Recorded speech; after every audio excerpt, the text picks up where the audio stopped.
Was there something in my walk, how I talk, giving off the wrong energy? Was there something in my stride, too much pride, telling you to back down? Slowly, slowly you became my enemy. But you can't seem to get enough of me. So if this is the last time, I guess I better make it worthwhile. Yeah, if this is the last time, I guess I better give it my all. So if this is the last time, I guess I better make it worthwhile.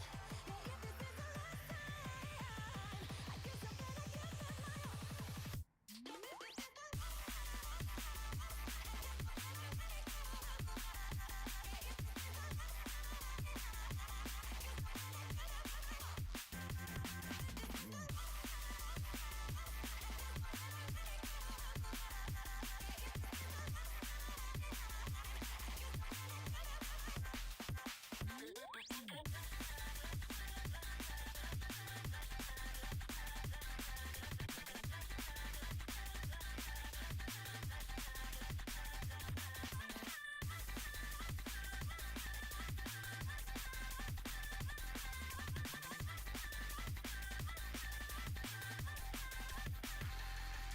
Was there something in my walk, how I talk, giving off the wrong energy? Was there something in my stride, too much pride, telling you to back down? Slowly, slowly you became my enemy. But you can't seem to get enough of me. So if this is the last time, I guess I better make it worthwhile. Yeah, if this is the last time, I guess I better give it my all. So if this is the last time, I guess I better make it worthwhile. Yeah, if this is the last time, I guess I better give it my all.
Racing event in America, I think is what we're saying at this point. It might be the whole world, but we got 3 weeks to figure that out. David Schildhouse here with you, along with two of the brain trust from E-Racer and the co-hosts of the hottest, biggest up-and-coming, and most critically acclaimed podcast in the world. the money lap. We got Parker Kligerman and Landon Cassill. The boys are back together for the Firecracker. Gentlemen, it is good to be back with you.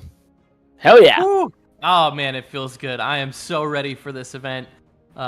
David, you're just so beautiful. I can't believe I haven't seen you since our last broadcast. No, really. I've been seeing a lot of you. You've been around, buddy.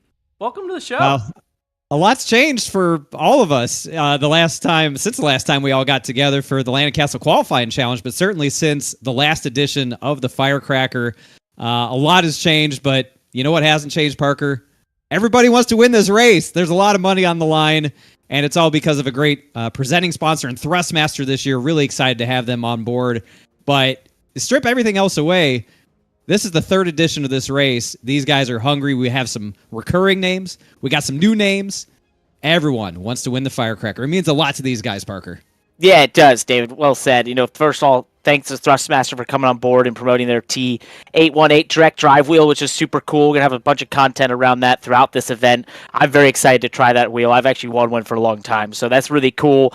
And then to the competitors, when we announced that we were bringing this event back, it was amazing to see the response. I think our Twitter video had like 50,000 views in 2 days or something crazy like that. It was wild, to see how many people wanted this to come back. And then the competitors have come out in droves. Almost 400 competitors signed up for their chance to go after Firecracker 400 Glory. We still got a $12,500 prize pool.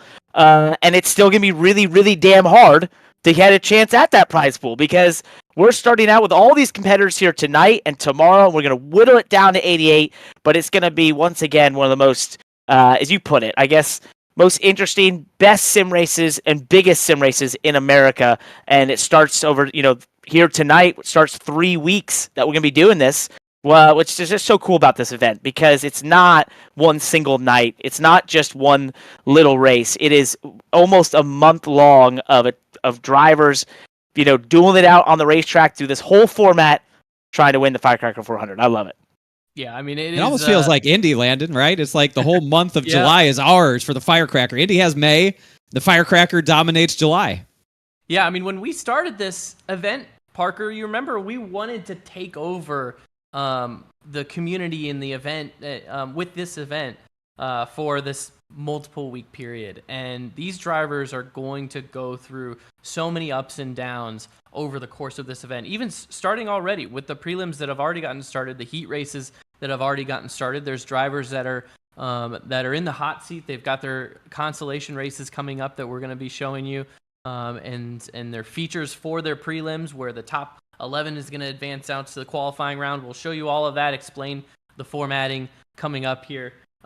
There's going to be a lot of storylines, a lot of emotions, and hopefully here at eRacer we can help tell those stories over the course of the next couple weeks. That's the best part of it. This is day one of 6 days of coverage for the 2023 Firecracker 400. This week we've got the prelims. Next week we have qualifying after we settle out the top 88, and then we get to the 2 events, the supporting race, the Firecracker 200, and then the crown jewel of this entire process, the 3rd edition of the Firecracker 400 presented by Thrustmaster. But it all starts here, and the competitors have been talking about it. You don't necessarily win this event today, Parker, but you could definitely lose this event today, and this is the hardest part. Guys that have won this race, Michael Cozy Jr., Brandon Cattell, your 2 champions of this event, have both said it. This is the hardest part of the journey right here.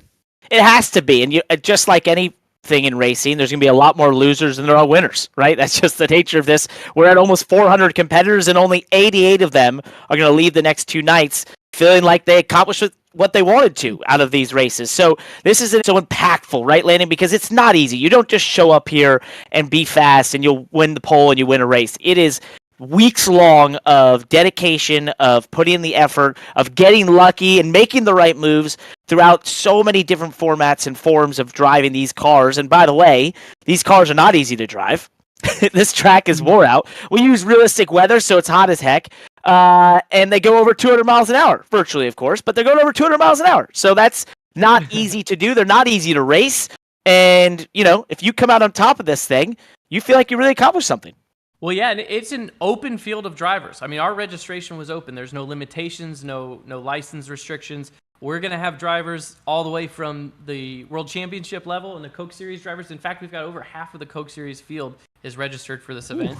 Down to your rookie class and just starting out drivers that could create a real Cinderella story, which we've seen. I mean, I think that we've had C license class drivers that have made the final starting field for the Firecracker 400 in the past, and it would not surprise me to see more of that in the future. No, that's really the beauty of this event. It is open to all. I mean, you talk about some of the ways that you can get into competitive fields in iRacing, certainly through Road to Pro, Contender Series, and the Coke Series, but that's kind of more towards the higher end skill level. The Firecracker 400 is truly open to any and all racers, and we've seen all levels of talent, skill, experience show up in this race and other events here at eRacer. And sometimes they make it all the way or get very, very close. And those are the cool stories that we like to follow. There's always at least one, if not more, Cinderella stories that we will follow over the next few weeks leading up to the Firecracker 400. But this is where it starts. I mean, these guys, their hearts are pounding already thinking about everything because it's fixed setup racing. It's open setup racing. And it's a lot of work to get through all this because the guys that make it through this round, all of a sudden they're hunting for a setup. If they make it into the next level of this where it's open setup racing, that's where you're going to separate a lot of this field. And the guys that don't necessarily have the connections to build setups for these cars, they get really nervous. They get desperate. They start reaching out. They're like, hey, man, can you help me out? Can you give me a setup? And the guys are like, no, because I'm racing against you and I don't want to help you. So great job getting here. You're on your own. Well, that does sound like just about any time you do open setup racing in iRacing. So somebody's begging for a setup. So this is no different. Don't worry. But that is a cool part. We don't really stop you from coming in this race, no matter what your experience level. We want everyone to have that chance. The format is designed, in so many ways to allow someone to pull off that miracle run all the way through to the Firecracker 400. And I think that's a cool thing we always look out for, right? We look for those stories to say, hey, who's the, rookie license or, new to iRacing competitor that's going to find themselves racing at one of the biggest races in all sim racing three weeks from now, right? And I want to give a shout out to the chat on Twitch. We're reading all those things. Thank you all. Great to see you again. Really cool to be here. We will get some racing going here any minute. We'll start with one of the first consies. Which will be drivers trying to make it just into the Prelim main. So they're already having not the best night to start to their Firecracker 400. That's what will kick it off. So the pressure starts immediately. But yeah, and we'll also, one other shout out I want to give out there is the NASCAR Hall of Fame. You'll see them throughout this and being able to allow us to show cool things throughout this event. They've been a great partner since we first did this event a couple years ago, allowing us to really dive deep into the history of what the Firecracker 400 is, and why we want to tell this story, Landon, right? Of bringing back a race that was so grueling. It was so tough. It was the OGs of NASCAR is the term we use. The drivers that, some guys had relief drivers because you couldn't make it to the whole thing. It was so hot and grueling. So that's what this race is about. It's, it's the modern day incarnation of that. But, I wanted to give a shout out to NASCAR Hall of Fame who will allow us to really tell that story better than we ever could without them. And they've been a really cool allowing us to tell those things and show the history and just sort of lean into that because this race, it's a modern take on in sim racing, but it's also a throwback, right? This is a race harking back to those just grueling days and those hot summer Daytona races. Yeah, I mean, maybe we need to kind of find some way to get the heat element because you keep talking about the heat element. I don't know if these drivers, we got to set a sauna and make them turn the heat on in their houses or whatnot. So we're trying to get every element that we can. But the natural weather on the racetrack, the way the car drives, has just been so authentic. And iRacing has done such a fantastic job, developing this car and their team. So it just never seems to disappoint. No, nothing about this event disappoints. And again, this is our third year doing it. We have a slightly different crew around us than we have in the past, but this is a culmination of hard work from so many people behind the scenes that you may not see here on the broadcast that are bringing this to you. Our producer, Zach Johnson, doing a great job making all this work. Of course, Josh Mendoza, an integral part of eRacer and bringing this event together. And all the rest of our technical crew that are doing all the cameras and producing and directing and all of that. The three of us have the easiest job. We're sitting here in the air conditioning in our comfortable chairs while everyone else is working really, really hard to make sure that this event comes through as authentic, genuine, and fun for all of you guys. So it's really cool to be back together. Landon, Parker, I don't know if the two of you have gotten a more asked question than when is the Firecracker 400 coming back? And I know both of you have gotten a lot of questions, a lot of weird questions, and a lot of recurring questions over the last year and a half. But that one has to be the one that when you were asked that, it really made you smile. Maybe the other ones didn't, but that one probably did.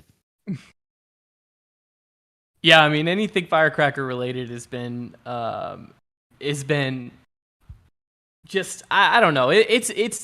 We've been so emotional with the work that it takes to put into this event, and the hours that everybody puts in. It's like when we finish these events, it's like that decompression that you get, and so we've had a lot of build up since then, just since the announcement, and diving back into it and putting together our format, getting the team together, and trying to figure out what this year's edition of the Firecracker 400 is going to look like, who the partners are going to be. Obviously, we've got Thrustmaster on board and promoting their new product, which is really exciting. Having a direct drive wheel, we're going to show you some more about that over the course of these upcoming episodes. It's just, it brings the whole family back together. I could see the chat is even like, hey, we're back. We're so back. We are so back, baby. Eraser, we're so back. It just feels right. So a lot to get through over the next 3 weeks. Parker sort of highlighted at a very high level of how this all works, but it's confusing. I read it. I went cross-eyed doing so. So we've made a video for you because everybody loves a good video. So here's how the Firecracker 400 works.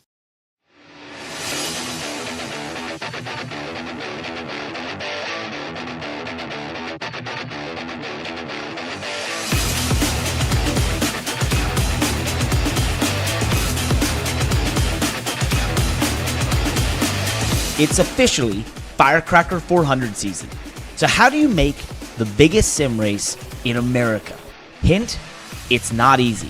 First, there are 2 days of preliminary races consisting of 10-lap heats, a 15-lap consi, and a 40-lap feature to narrow the field from over 300 competitors to 88. Those 88 drivers who survive the prelims enter week 2. Welcome to 2-round qualifying, where they take their shot at a 1-lap open setup qualifying run. The top 20 of those advance to the Firecracker 400. But we are not done. Next, there's bump day qualifying, where the 68 drivers who did not lock in have a massive decision to make. Sit on their original time or run again. The fastest 22 drivers at the end will make the big race, the Firecracker 400, where 43 drivers will race for their share of $12,500. And sim racing immortality. Who's it going to be? Tune in July 26th at 8 p.m. on Eraser to find out.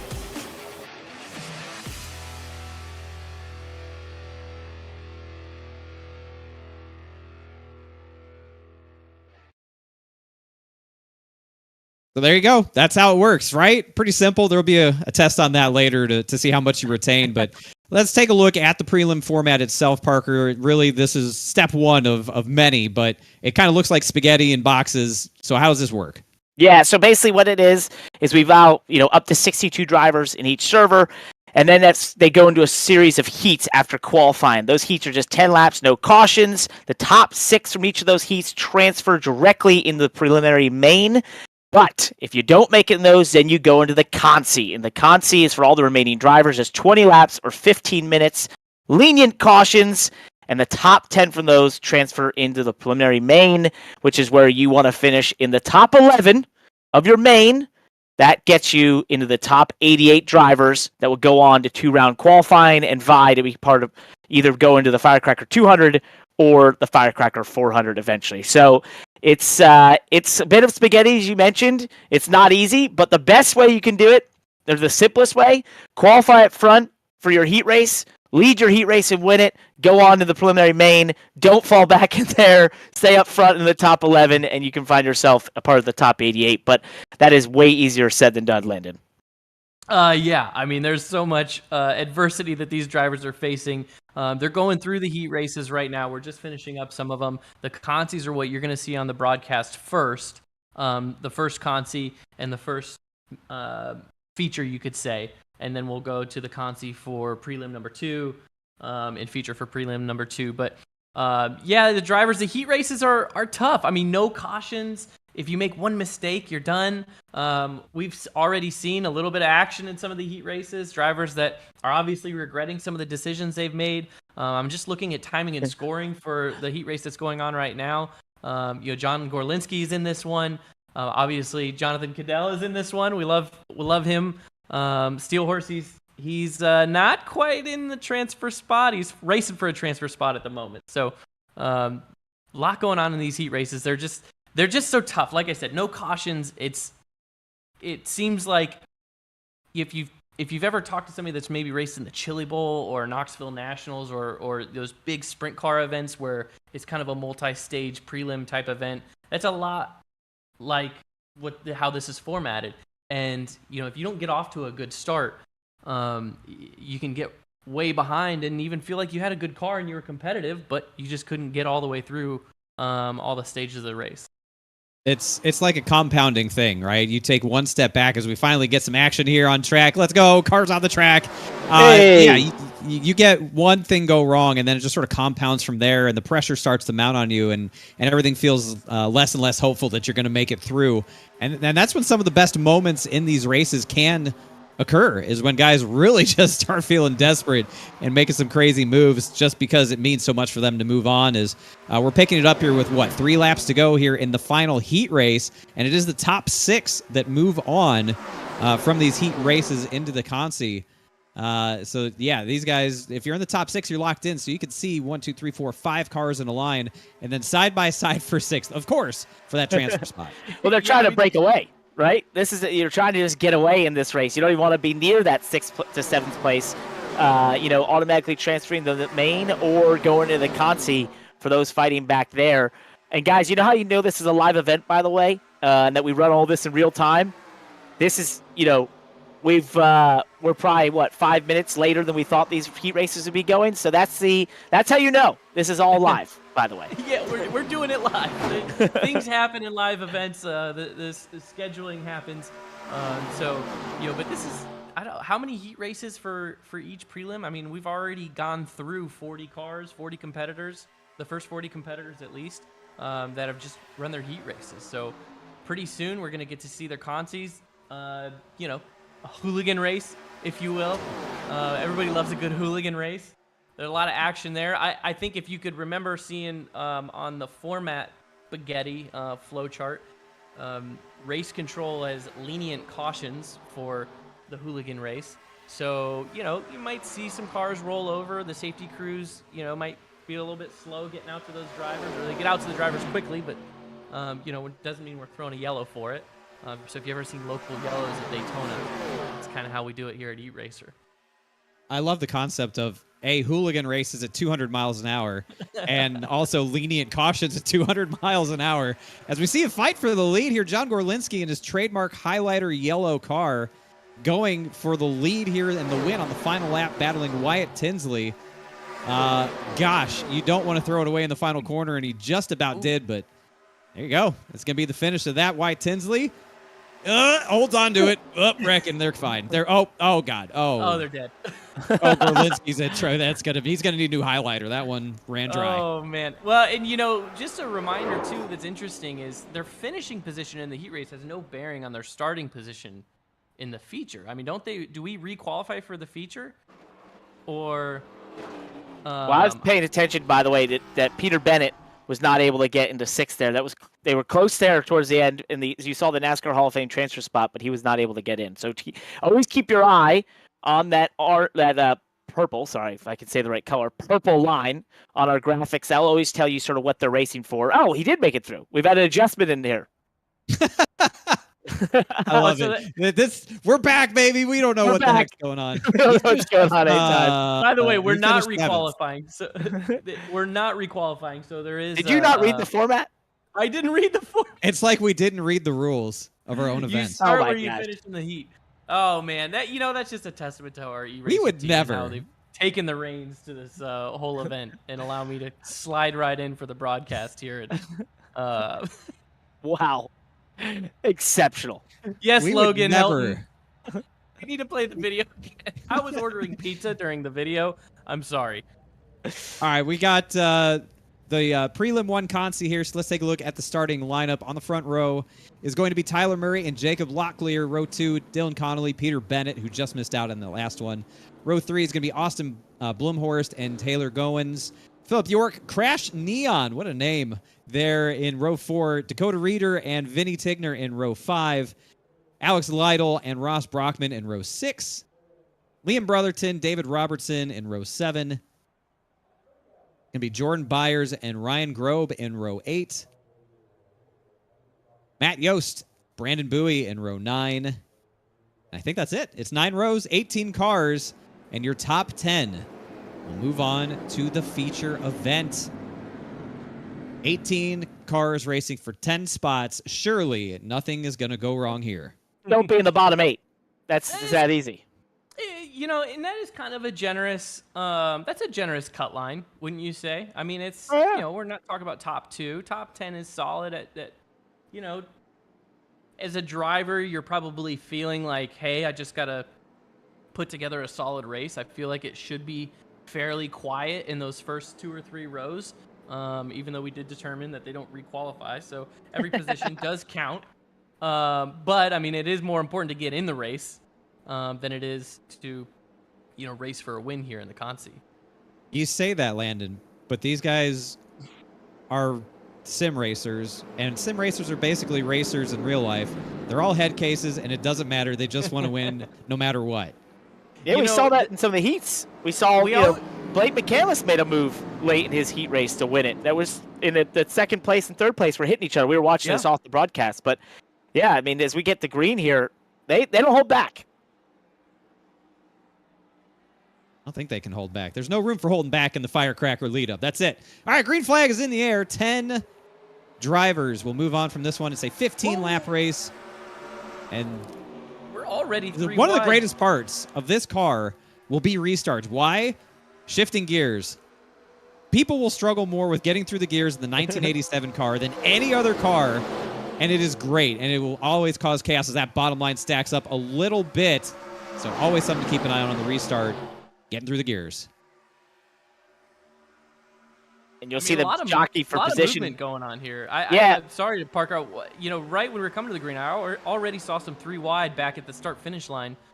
So drivers kind of getting in maybe a little bit of a hurry to get some early track position while the tires are still new. Those first 4 to 6, 8 laps on these tires, you're going to see the most fall off you're going to see, and then they do kind of level out a little bit. But as typical with this type of iRacing stock car tire, after that first big cliff of fall off, a lot of the racers have told me it's just temperature sensitive at that point. So you just don't want to overheat one tire or the other. We know this setup balance is going to be a little bit on the tight side, so they're going to be leaning towards protecting the right front for the most part after about 10 laps on tires. And keep an eye on that pink and blue car up on the high lane there. That's Peter Bennett, one of our international competitors from England. This race is not just big in America, it's international. We have competitors. We got someone wrecking the back. Oh, that's Austin Blumhorst who went around. We stay green because of the lenient cautions. He's probably not happy about that, but we move on as he's just by himself in the back there. And what it did is it really separated the fields here, so we'll see sort of... Oh, we got another on the wall. That's Decon. Lap 3. Is that? I mean, that's always been the magical lap with these cars, because that is about the time that you got to start breathing it and start lifting a little bit. Yeah, that is the magic number. Basically, all the good is run off the tire at that point. As you take a look here at the 38, sort of battle in mid-pack there. Everyone basically single file.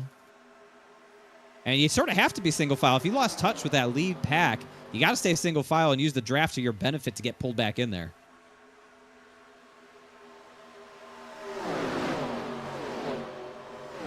This is intense. You like to see them get single file a little bit. Just calm it down and slight them out, right? That's sort of the smart thing to do here. I want to give a shout out, by the way, in our chat. If you use Thrustmaster in there, you can enter to win a Thrustmaster T818, by the way, from Eraser. Thank you, and thank you to Thrustmaster. And I see some people saying we almost had our first blowover, by the way. We did. That was close. Remember, we're going to count those throughout this whole event. People go blowing over from flipping backwards, we'll count it. So keep your eye on that. Keep us honest. Help us count, right? And use T818, by the way, in the chat there. Exclamation point T818. And you can enter to win one of those awesome direct drive wheels from Thrustmaster. Maybe we should do Right like on a board with contest of the total. Yeah. Maybe if somebody can guess the blowover, we'll give away some prizes for something like that. Maybe. Are we going to track grollovers too? Oh, Always a fan you favorite. The grass. total Yeah. flip count. How about a total flip count? I love our NASCAR Hall of Fame transfer spot camera up there in the top right. That's always one of the more interesting views.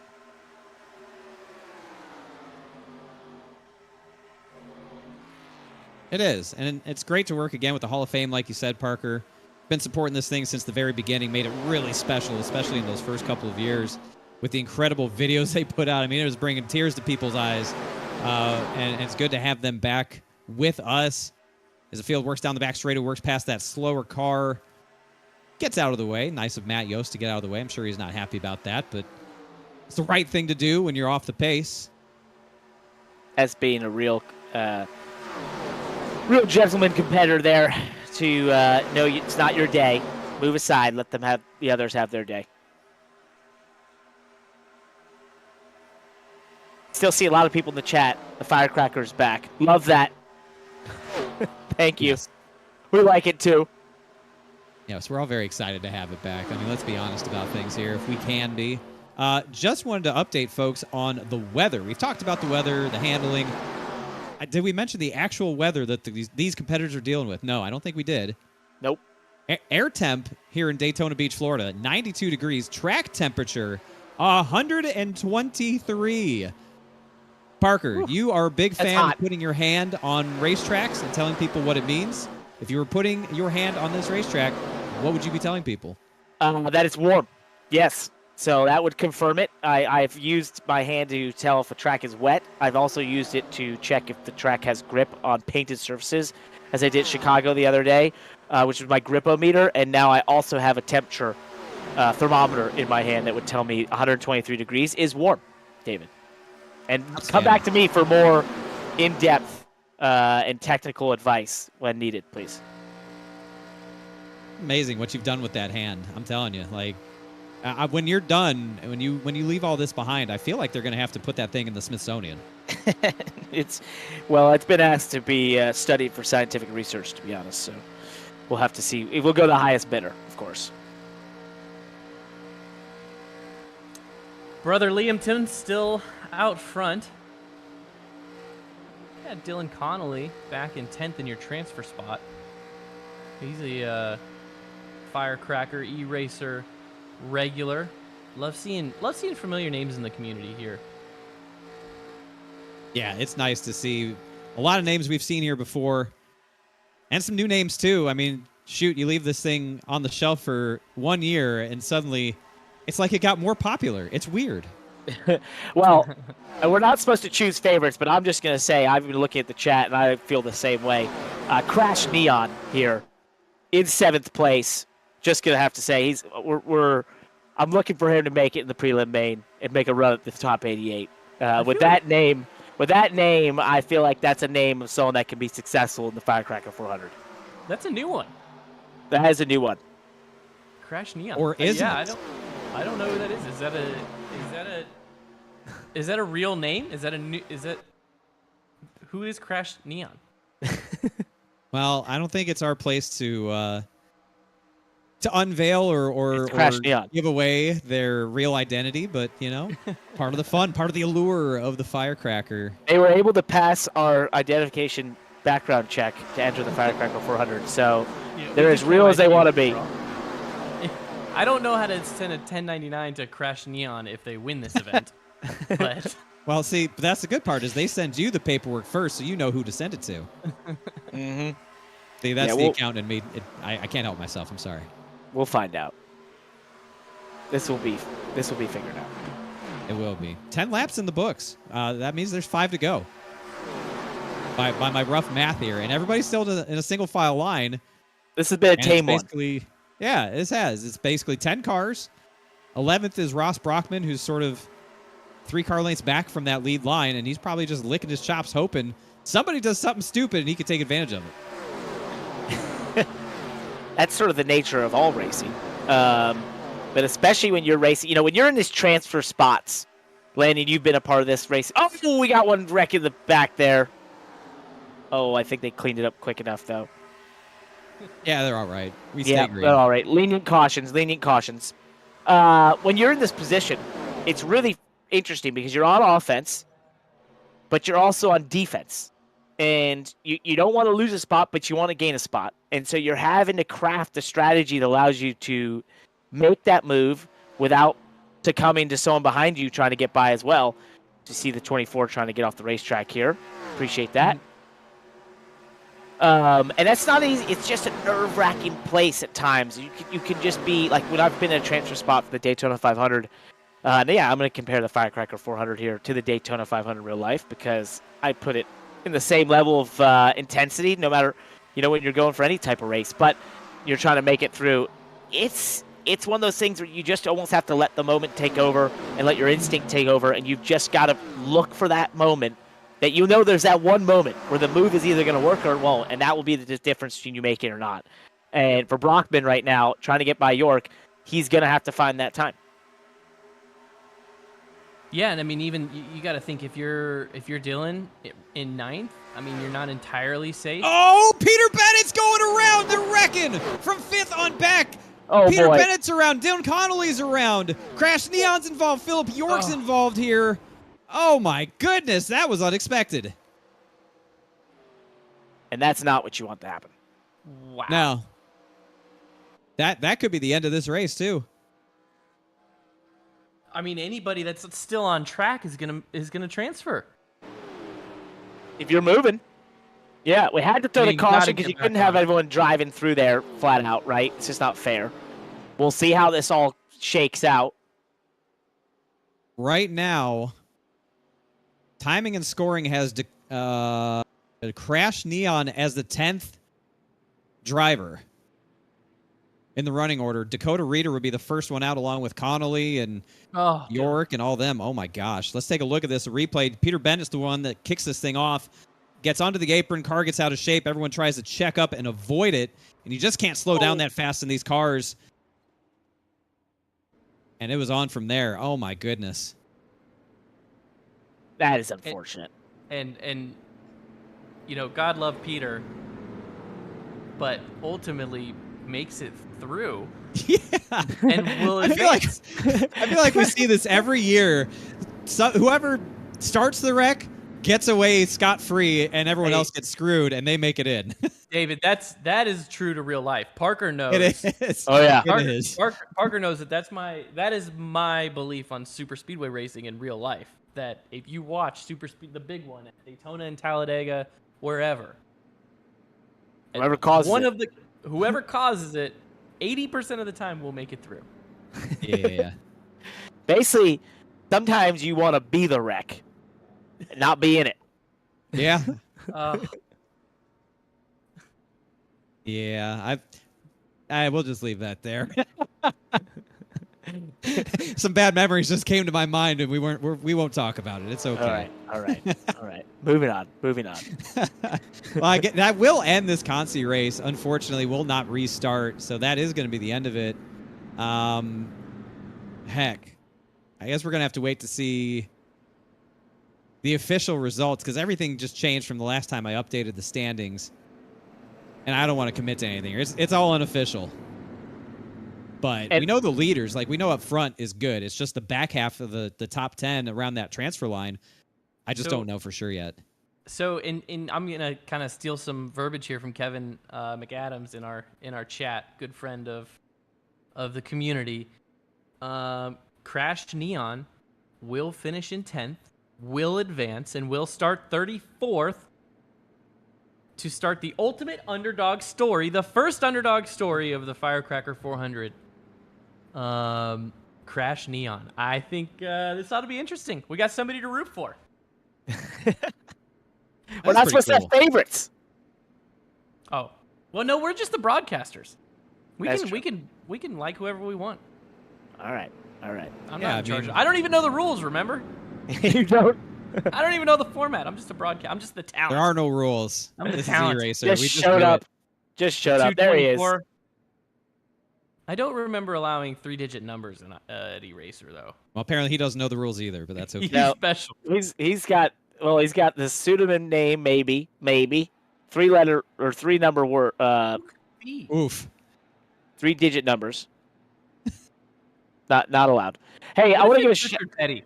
What if it was Richard Petty? Was like, man, this Firecracker 400, he's just missed it so much. He wants to come back. That would make sense. Might, I feel that. could So be. Maybe. Well, I guess that's it. That is it. All right. It's over. So Liam Brotherton takes the win in the Consi.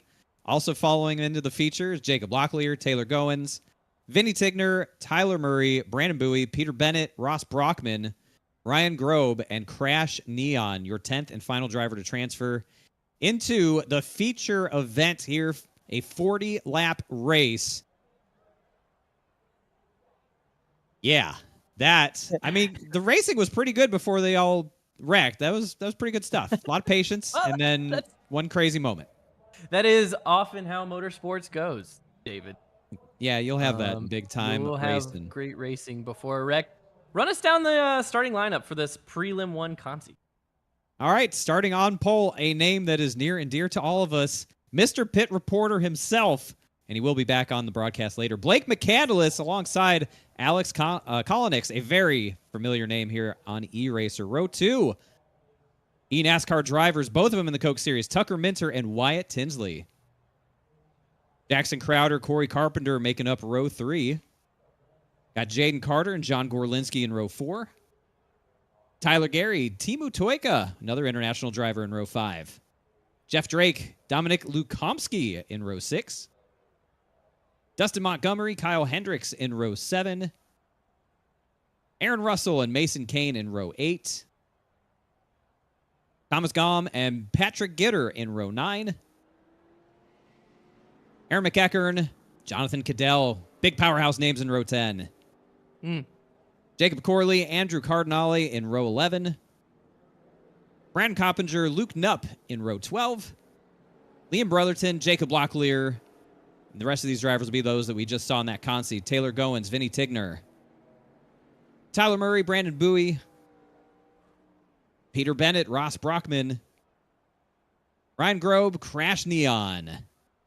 Your 34 drivers, 17 rows deep for 40 laps here. Bring it on. Let's go. What's the strategy here? I mean, what are we looking at for fuel window? Put yourself in the driver's seat, Parker. Be in the top 11 at the end, Landon. Let me help you out for a second. So we got 40 an laps. answer. I think the fuel window, they can run about 30 laps on fuel. So, you're gonna have to pit. They get 2 sets of tires max. You're gonna want at least one of those sets. I'm curious if a two-stop strategy is in the cards for anybody. I don't think it will be for the race winner necessarily, but a 2-stop strategy could get you some sticker tires at the end if there's a late caution. Maybe cut through the field and get yourself in a transfer spot. But I'm gonna be looking for pit stops first yellow, wouldn't you say, Parker? Yeah, I think so. What was remind me again on the fuel mileage? I leave the strategy up to you usually. It's about 30 laps. I can get to Depending our on in-house cautions. fuel mileage calculator, but about 30 laps. We'll see if that's right. Barney, the flag man. Hey, Barney, good to see you back, buddy. Green flag is in the air. We are going 40 laps. Blake McCandless leading that inside line. Gets a good, strong pull Not a lot of good pushing that outside lane, though. I don't know what happened out there. Just sort of broke apart, didn't have the organization of the bottom lane there. So they're starting to fall back. And we keep an eye, as Landon said in that consi there, lap 3. Lap 1 and 2, normally fairly tame. The cars have a lot of grip. But as you get to lap 3, as we head off to turn 1, some tight moves being made right here in the top 5. That's when these cars suddenly start to lose that grip. You got to start adjusting your throttle, your entry speeds. You got to be more cognizant of the handling, and so that's what you want to keep your eye on as they try to jockey for position right now and still stay too wide all the way, starting back around 6th in line there. They're starting to be too wide all the way back. Bottom line, definitely the preferred way around here is they go through the corners. They'll fan out to try and make these passes work. And I'm going to get this out of the way now. Remember to spread and continue the conversation about the Firecracker on social media using hashtag Firecracker400 in all of your posts. Tag me, tag Landon, tag Parker, tag E-Racer. Tell us where you're watching from, who you're cheering for. We look forward to interacting with you for the next 3 weeks on social media. Just had to make sure we said all of that because we hadn't said it yet. We're egotistical and we want people to like us. That is true. You should use the hashtag Firecracker400. Please let people know you're watching throughout this whole event, through this month. And you see all those partners down there in the bottom of the rotator. One that we haven't really shout out was Jetline Systems, which, by the way, is basically powering this whole broadcast. So everything you're seeing for all these different camera angles and amazing shots, for us talking to you, that's all on Jetline Systems. They're a boutique builder of computers for flight sims. And they're now using that computing power to broadcast the biggest sim racing event in America. So thank you, Jetline Systems. Go check them out. That's Jetline Systems. This is good racing, guys. Oh, yeah. I mean, this is awesome, tight. I would expect them to maybe kind of spread out here once the tires fall off. It is lap 3. We're going on to lap 4 here. So, that is the lap we typically see somebody wipe the right side off their car for the first time of the weekend. Well, if there's a side to wipe off, I guess the right side's not the bad one. These cars have had some updated damage models applied to them. They're a little bit different than the last time we raced them. They can still take a beating. I know that for sure because I race these in Moon Car pretty often. But they will take a lot of damage, even from slight contact. The good news is, if you take the time to fix them, typically they're still going to drive pretty good and still be plenty fast to compete. They just may not be good enough to lead, but they can still suck up in the draft and handle pretty good. So plenty of options there. It's not game over if you brush the wall or anything like that. But they're not the roaming land tanks that they used to be the last time that we raced them. Land tanks. Now, that's a good term. I like that one. Get that trending. And I just want to give a shout-out. Crash Neon is hanging out back in 31st right now. So just laying back, letting the field take care of themselves. Crash Neon started back in 34th. He's just letting the storm brew up front. Gonna make his move late. Probably a good move, let's be honest. Probably a good move. I mean, there's a whole pack of them back there. Behind this lead pack, there's probably 10 or so cars just laying back, riding single file. I think they're all in the same game. Hell, it might be every driver from that Consi race just made a pact with each other in between that and this to say, let's just lay back. And you've got the names like Tucker Minter up here, right, vying at the top 3, and they're staying side by side.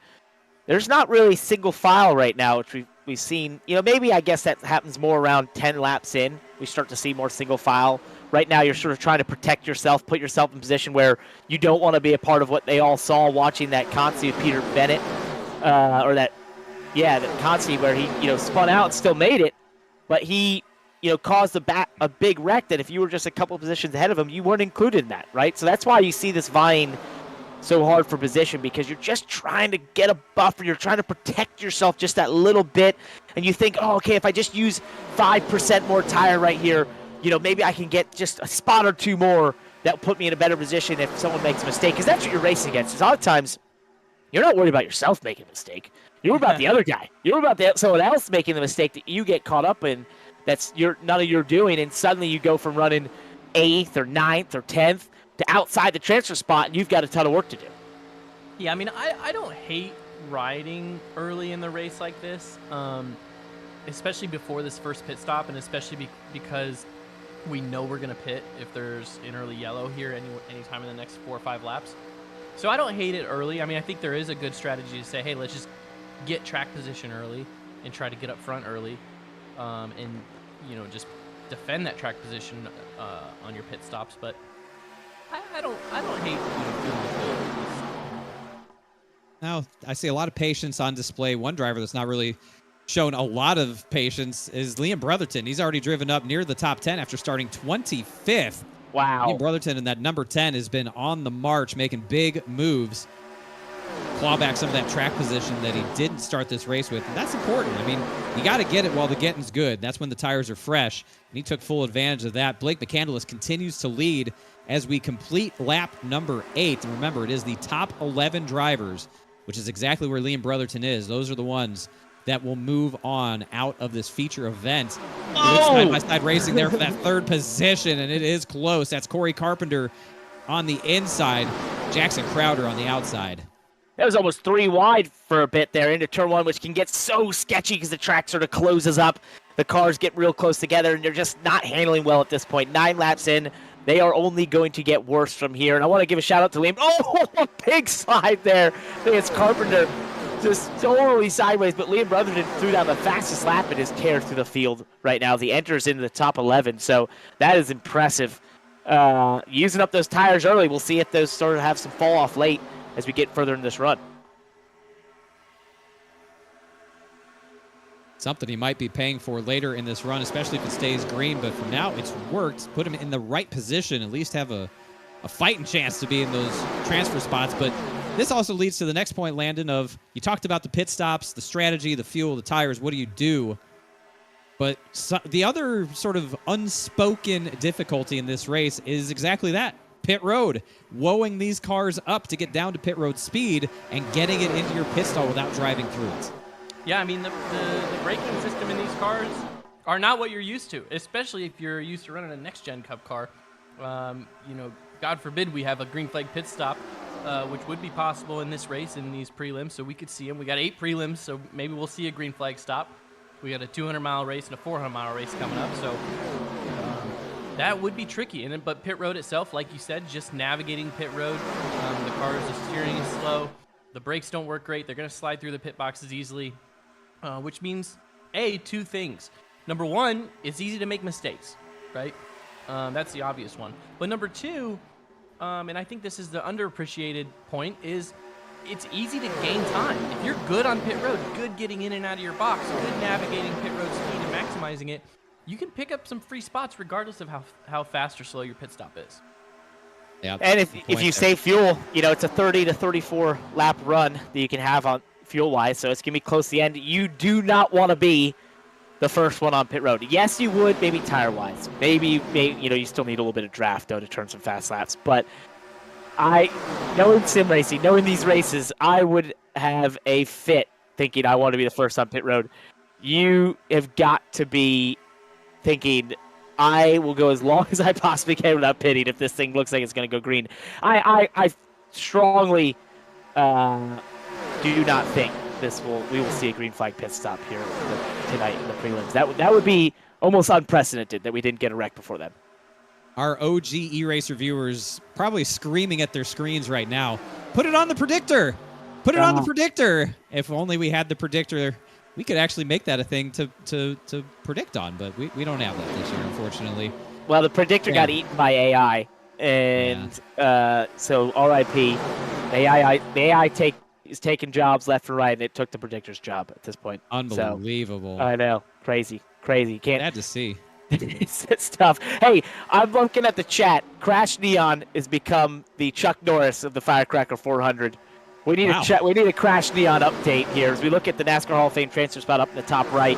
You also see a lot of that here. That's John Gorlinski right at the back. That you can always find him. He's that Dayglow yellow car. I love that. He always makes it easy on me. I know that car. I know where to look, and especially when he's at the transfer spot, it just makes it so easy to see up for the NASCAR Hall of Fame. But yeah, we need a Crash Neon tracker or something here because he might be big braining this whole field at the moment. Taking care of those tires, taking care of that car. Back in 30th, he's only moved up 1 spot since we last checked in on him a while ago. But Fear Crash Neon, everyone. He's just tagging along. He's actually, I'm looking at a track map here. He's trailing the whole pack, so he's really betting on something happening here at the front pack. We'll see if it plays out for him. Chat, we don't have a predictor, but you just let us know. You just type in there anytime what you believe will happen for the old Crash Neon. Well, we do have a way to predict it. Actually, I see that. Twitch, after all, we can do a prediction sort of manually. So in chat, use your channel points and tell us what you think. Will there be a green flag pit stop or no? And I think you simply just need to ask Crash Neon, because Crash Neon knows what's about to happen. That's why he's doing what he's doing. Oh, Peter Bennett really slow on the apron there. Oh, they no. bypassed him. I don't know what happened to Peter, but looks like he had a tire missing. He had damage. Right front was gone on that thing. that is not optimal right there. You need. I'm not an automobile expert, but I think you need all 4 tires. Yeah, Ross Brockman in the pits as well, so he might have been involved in some sort of incident there. We'll try and catch up on it. What went down? He's in the pits, so we've had some incident between Peter Bennett and Ross Brockman. The overwhelming majority of people predicting right now are saying no to green flag pit stops. I mean, it is like 73% of people are saying no. Moonhead in the chat says he put his future stepkids college fund on no. So That's a lot. I mean, that's a lot from him. there's a lot to I know- unpack just in that sentence alone. Yeah. Well, he's a man of principle, so I believe him when he says something like that. That is true.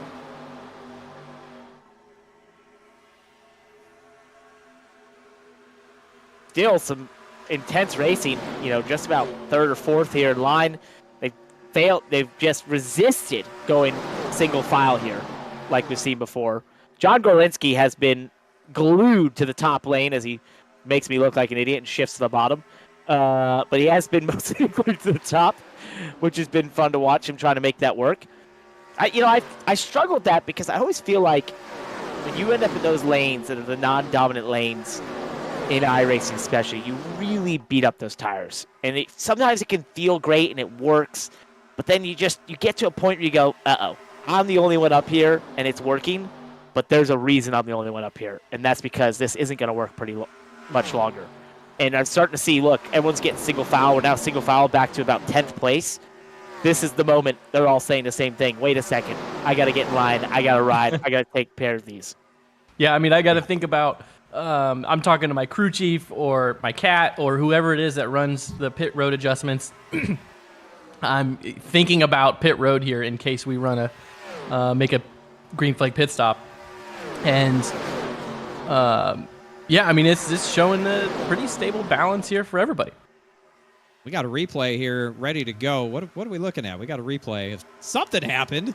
This is Peter Bennett, Ross Brockman. Oh, yeah. Picture. Yeah, the Peter Bennett. No! Oh, Kind no. of catches the wall. Gets behind on the steering. So he Hold on. saves it. Oh, Oh, my no. goodness. Trouble.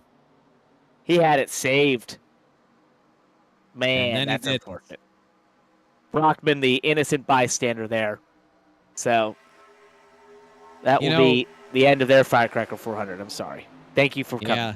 We appreciate it. The ironic part about that is Peter Bennett, known on Twitch as Outrage. I think he's caused an outrage here tonight. Sorry. I just had the opportunity was too good to throw out the first really bad joke over the next 3 weeks. Like, that's probably what I bring to this broadcast more than anything is bad dad jokes. But the ties to Peter Bennett go way back for you, Parker. Part of the original Burton Kligerman Esports and then Kligerman Sports. We got a car sideways. Patrick Gitter. Oh, my God. He drifted the entry to turn 1. What a save. Epic. So cool. Love that about this car. You can do that. Yeah, Peter Bennett was one of our international members at that team. So it was pretty cool. But, man, I'm watching these cars. They are definitely starting to move around a lot. And you saw that with that amazing save. And then we're back too wide again. So this is everything I said about riding single file. Just obviously don't listen to us. We're wrong. When do they ever listen to us? It's like they don't listen to us while they're racing. We're trying to give them the best advice possible. Which is And they really just don't want shocking. It's shocking when you could have this level of commentary and play-by-play piping in your ear as you're trying to race, to make it one of the biggest sim races in America. And you don't want to listen to us? What are you thinking? Parker, are you surprised to see Gorlinski kind of stalled out here in the 9th, 10th range? Look at that. Sorry, wow. Landon, I just love that save. That was cool. That was a cool replay of into one. I mean, if we've got a blowover counter, saves like that, help us chat. Keep those, note those. Somebody make a live Google chat, Twitter, I don't know. Let us know how many of those, because I don't think that's going to be the last one of those we see. Google Doc, not Google Chat. Yeah, Google Chat. Yeah, no. You can tell we use technology a lot. We want a Google Doc. Oh goodness. Well, we're more than halfway through this race, by the way. We're working lap 22 of 40. Dang. And it's been the transfer spot. As you look at the NASCAR Hall of Fame transfer spot, has been hot and heavy, but it has been Kyle Hendricks and John Gorlinski, Timu Toika, Aaron McCachran. They have hovered around this thing since the start of this race. They have just not been able to make the headway. They've been stuck there. That is just a nerve-wracking place to be because you're in a good spot. You're not terrible. There's no reason to freak out. There's no reason to do anything outlandish. But you're in that spot that mentally this isn't safe. This isn't the best place to be. So as we go on board here, John Gorlinski, you can tell by the color of this car, he's in the transfer spot, now up to 10th. Look how hard he's working in there. That fan blowing on him, that's good stuff. We could use a fan like that in our broadcast studio here. We're in a studio? Oh, you're not? Oh yeah, we are. We're in the E-Racer studio, headquartered in the moon. It's global. Yep. Man, the money lap's really been paying off for you guys. We got a studio on the moon. The money lap. It's it's a money printer. Thank you very much. So Parker, we're 6, 8, maybe 10 laps away from a green flag pit stop here. Are you thinking 2 tires, 4 tires? Shortest stop. Shortest stop. Fuel only? Yeah, or even if maybe right side. Get in the back! Oh, Kyle goes around in the back straightaway. That's going to throw everything. Oh, he's flipping! He's flipping his ass off down the back straightaway. Kyle Hendricks up and over in the U.S. Air Machine looking like a jet plane. My God, what a wreck that turned into. What a wonderful play on words. Thank you for that, the U.S. Air jet plane. Oh, he was in that spot. They were hanging out there. We just shouted out him and Gorlinski, Timu. They were all hanging out right there in that transfer area. And sure enough, they started to sense green flag stops. They're sensing the laps clicking away. And we'll get a replay of exactly what happened here. But I can assure you, I can almost bet that is exactly what we talked about, where the pressure starts to mount and you just start to make a little bit riskier moves. And that's when all, disaster strikes. Man, and it's on the straightaway. You would think these guys would wreck in a corner, something like that. But the straightaways, we have seen some spectacular crashes over the years on straightaways. And it's like these cars are harder to drive on the straightaway than they are on the turns. It's incredible. It's like the old USAC midgets. When you have bias ply tires, that happens because they stand up on the straightaways. As we get the replay here, we're going to see what happens. Kyle Hendricks, that U.S. Air car. Ooh. So who is that hit the wall? See, so almost blows over. Yeah, that was Aaron McCachran. Aaron McCachran. In the 16. And we got to count how many times that car rolls over. I mean, it's and Dominic Lukonski, he was involved as well in that 17 car. So we got pit stops. We'll see what happens. This could be the difference in this entire race, how you execute right here on pit road, as Blake McCandless will lead the field down at 60 miles an hour. Tucker Minter there in second place. Tyler Gary in third. As they all get into their pit stops. Tyler Gary overshoots. A lot of cars overshooting. Oh. Jackson Crowder overshoots. He's too close to the wall. This is an absolute disaster for the 40. That's how you throw away a race right there. A lot of cars overshot their stalls. Gorlinski definitely did too. He's away. Gorlinski will be the first car off pit road. But seemingly the only car that took 2 tires, everyone else electing for 4 is Blake, is the next car off. Tucker Minter behind him, Corey Carpenter, Liam Brotherton. So the strategy, only one driver taking 2 tires. That's John Gorlinski. Wow.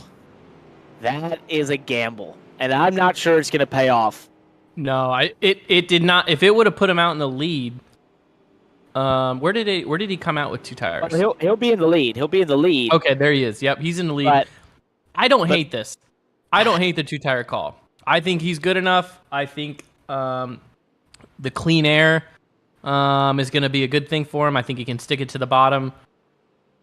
I don't know. I don't hate it, but I haven't done as many practice races. You guys have been more involved in these practice races, or a little more experience out there. Chris Davis in the chat just said he's going to be really loose. If 2 tires are freer, that's going to be tough in clean air. But this balance of this car is already pretty tight, and John's a guy that can handle these cars pretty free. So I'm rooting for it. I don't hate it. He had kind of gotten stuck there around 9th, 10th. Well, it's definitely the easiest way to get some track position, and honestly, for him, he could just sort of park the bus a little bit, make everyone run his pace, because what are they going to do? They got a couple of laps window to go around the top side and pass him if that's what they want to do. Other than that, he might be saying, you know what? Whatever issues I have handling is going to be everybody else's problem, because they're going to have to deal with me being slow. And like we saw, your problem can turn to everybody else's dismay, and you scoot along just fine. So I don't know what he's thinking right here, but he wanted the lead. He wanted the track position, and it might be the right call. If we get cautions, I do think it's a call that works. I just think you got Blake McCandless, Tucker Minter, Liam Brotherton, fast drivers on 4 tires behind you. Holding the track position is going to be tough. It wasn't like he was a 15th or 18th place car. He was a 9th place car in a lot of respects. He was hovering around that transfer spot, but he was solid enough that with a good restart, 1 or 2 positions, making the right moves, I just think you can find yourself in a better position as opposed to he's got to be in defense, right? If this works, if it's tight for a couple laps and it loosens up, whatever it does, you're in defense. You're not going to have the same level of grip. We know that. This is a tough one. Where I agree with you, Parker, is in that 7th, 8th, 9th position, and seeing how many guys overshot their pit boxes. We talked about it before. A smooth pit stop for a driver like him coming from 9th can get to 6th easily. He can pick up 2 or 3 spots on pit road. But obviously this strategy is banking on yellows, thinking he can probably just keep restarting from the lead and hopefully get, the next 10 laps in on yellows. That is also a strategy. I mean, how many times have we heard the phrase cautions breed cautions, right? Perhaps that's what we get into. And we're getting into desperation time around that transfer, because it is going to be 13 laps to go when we restart here. This is the time. If you're outside that top 11, you have got to move forward, and you got to pass people. So that could be an element of the strategy here for John Gorlinski. We will see how it plays out right heckin' now. Pace car to pit road, fielded, rolling back to green with 13 laps to go. Good restart for Gorlinski. Gets a bit of a lead. See if this allows them sort of a spread out pack up front. 3-car breakaway. This could be one of the best things that happen to him as they directly go around him. Wow. Oh, wow. That didn't waste any time at all, did they? Not even a little bit. Goodbye. Well, really spread out the pack. It was a very spread out restart. A very tame restart. Gorlinski continues to fall back. That was not the call. No. Now he's going to be hanging on. I mean, he's still got 12 laps to go. He's already back to 5th and falling, 4th and falling. Oh, maybe it'll even out here. The tires will equalize at some point. I don't know. Another change for the lead. Minter to the lead, bypassing McCandless. Gorlinski's now sort of hanging pretty okay. Might have just been that initial lead when everyone was drafting off of him. As long as he's in the draft, maybe not the car leading, he might be all right. Might save him. We talked about, the two tires maybe making him looser. And if the car's going to be its loosest in clean air, so getting a car in front of him could balance him out just a little bit.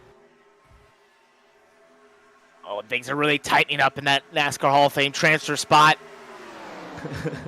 It's getting tight. They're not going to sort it out. None of them are going to want to be riding there. No one's going to want to ride in 12th. Timu Toika right there in 12th, but that is going to get tight. You can see it's almost a storm brewing back there. And you got a pack catching that group as well. If they can organize, they're going to be catching that transfer spot as well. Down the back straightaway they go. Sort of a lead pack of 6 cars, and then a little bit of a gap back to the rest of them. Orlinski's just, I think the strategy has sort of worked itself out at this point. He's shown he can stay right where he is, even using the high lane and just riding there behind Corey Carpenter. I think perhaps, again, not leading is going to be where he's safest, but he got him track position sort of further away from that cut line, and that probably helps him feel a little more comfortable. Maybe he's using a Thrustmaster T818 direct drive wheel. That could make it easier to survive on 2 tires against all these 4 tires out there if you got the feel that it has. Reminder, if you want to enter the giveaway for a Thrustmaster T818, Thrustmaster, big partner of the Firecracker 400 this year, just do exclamation point T818 in the chat or exclamation point giveaway. Enter to win one of those really cool wheels. They're awesome, very smooth. Could help you win the Firecracker 400 next year. Absolutely could. Big thank you to Thrustmaster for jumping on board. It's their first ever direct drive wheel, perfect for iRacing and pro sim racers alike. Fully compatible with their entire ecosystem that they already have. So if you have existing Thrustmaster wheels, that's what I have. I have a T300, but I have like 7 different rims. All those rims for my T300 will work on the T818. Awesome to see that. They have that quick release system for easy, quick rim swaps, and it's a constant 10 Newton meters of unfiltered torque for powerful, accurate, consistent force feedback, as there is a lot of force being applied right around that transfer line. It is tight. It is side by side from the lead all the way back throughout this pack. This is going to get racy. We'll see if this can go green, but this has that sense of just taking tons of risks now. This is when the pay window is open. You've got to find yourself in the top 5 even to maybe feel safe. Any further back and you're at risk of that transfer spot. I don't think you're safe anywhere. To be perfectly honest, I don't think you're safe anywhere right now. Look at these guys. Side by side, looks like a high-speed pace lap for about 7 or 8 rows there. It's incredible how they formed up perfectly all the way around here. No lane seeming to be favored at this point. Well, and this is Aaron Russell, Jaden Carter, Chris Montgomery. They're all right there. This is how you know they were just riding earlier in the race, because we didn't see this kind of the 2x2 quite as tight as this. No, they've turned the wick up. They are getting it at this point. It's like any other super speedway race, right? You can tell the difference when it's calm versus when they're actually trying and going 100%, because it looks way crazier, and that's what they're doing. The runs are getting bigger, the checkups are getting harder, and everyone's trying to figure out where they need to be. But it's hard on this track. The bumpy surface, the narrow racing groove, you can't really go 3 wide with a lot of success here, but that's almost the move it may take to put yourself in the top 11. Takes a lot of risk. Seeing a lot of lifting happening right now. Look at this pack. Fighting, rooting, gouging for every bit of track position they can find. Pushing. The pushes are going to get more aggressive. They're going to get longer. They're going to get earlier in the corners. You're going to start trying to take everything you can right now. Oh, we got one going off down in the apron. We got a wreck in the back. We'll see if they're able to clean it up if we stay green here. Stay green for now. That was Cadell, Luke Knupp involved, Mason Kane involved, but we stay green as we work down the back straightaway, coming to 5 laps to go this time. That's probably the right call. I don't think it was a ton of cars involved, but they were able to sort of get off the racetrack pretty quickly. Let's let this thing race itself out. Sorry to them, but it's unfortunate being involved in that wreck, but we've still got a heck of a battle here to transfer. Remember, lenient cautions, not automatic cautions. Yes, lenient. At the discretion of race control, and we stand behind race control.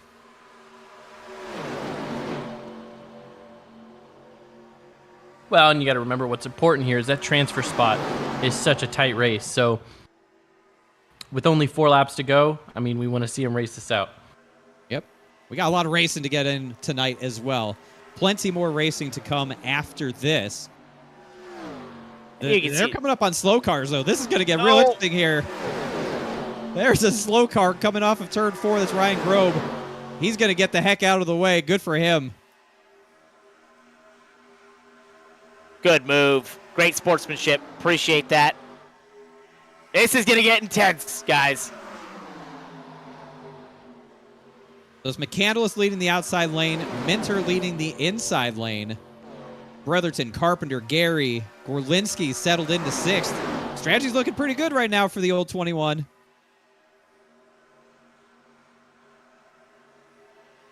Gary thinking about 3 wide under Brotherton. He's going to force the issue. Here we go. 3 wide into 3. Gary hits him. Oh, Gorlinski up into the wall. They are wrecking back there. Gorlinski saves it. Aaron Russell goes around as well. You could almost see that coming with the 3 wide move forced by Tyler Gary on Liam Brotherton, and it did not work out. And how did that not take out more cars? They were right in front of the pack, mid-pack there, sideways. Somehow it funnels back up to the top, sort of self-cleans itself. The wreck, a lot of cars were able to make it by, only 3 involved, but man, that was one of those wrecks that could have been a absolutely massive wreck, and somehow it just sort of sorted itself out. Yeah, amazing that didn't involve more cars there, but... So who is where? Is the question. We're going to have to decipher this. Yep, let's take a look at the replay of how it all broke down. That was Tyler Gary, the first car, 3 wide on the bottom. Just not enough room, gets into the 10 of Brotherton, up into Gorlinski, and then there's Russell as well involved. Again, amazing it didn't get more race cars there, but now you have to think about the damage to John Gorlinski. Looking at the front of his race car, the left front, very crinkled on that Neon machine. Not Crash Neon, but the Neon car of John Gorlinski. A lot of left front damage. How will that impact him? Is he even going to be able to stay up there at this point with a compromised car? Right, and we should say, in these prelims, we rely on iRacing and sort of how it decides what the field lineup is. So at the time of caution, how it sorts it out is what we rely on.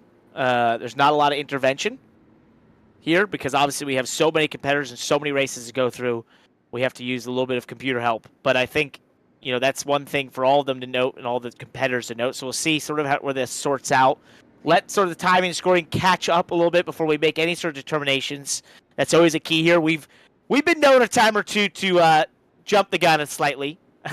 Some timing and scoring decisions that turn out to not be what we thought they were. So let's see where this gets up. Well, they did get 1 to go, so they're going to have a 1-lap dash. I love that. To finish this thing out. If that was the case. Yeah, race control gave him 1 to go right there. Brotherton hit pit road along with some other cars. Gorlinski stays out, but they are going to have 1 lap to settle this thing and figure out who are the top 11. Oh my goodness. Bravo to race control. Thank you, Josh and team, for being on the ball there. That's just hours of practice and knowing this platform. The Indy 500 has nothing on us. We can find a way to do a 1-lap shootout as well. That's right. Yeah. We'll see what the results look like, if they're similar or different. As Aaron Smith points out in the chat, somebody's going to be mad. Well, and I just need to give a quick update. Crash Neon back in 26th, so he's going to need a really hellacious wreck to make it happen. Everyone's favorite Firecracker 400 competitor, at least in the first hour of night 1. Crash Neon, going to need a lot. He's going to need a crash, guys. And I'm the one that makes bad jokes around here. Crash Neon, if you don't make it, you have to tell us who you are. All right. About to go green. Here we go. 1 lap to settle it. Pace car off. McCandless accelerates through the gears. Big gap developing. Look at that. They're stacking up. Lukomsky up into the wall. Gets hit. Gets turned at the start-finish line along with the 7 of Jaden Carter. We stay green. That's 2 of your top 11 out right there. Oh, that's so frustrating. You know, we've worked so hard on trying to make these restarts as fair as possible, single file, telling the drivers not to get big gaps and check each other up. We'll have to go look at the replay as we see this sort out. McCandless trying to hold off Minter. Minter's going to dive to the bottom with a huge run here. As we look back at the transfer spot, I believe that's Teemu Toika who's going to just be in it.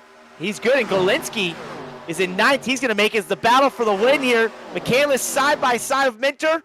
Who's going to have the runoff for? Looks like it's going to be McCandless. He's got the push from Carpenter. McCandless is going to win this race. Now, who gets in at the transfer spot? Looks like it's going to be Teemu Toika who comes across the line to claim the 11th and final transfer position. Wow. That unraveled right away, right at the restart with the crashes, and that changed everything.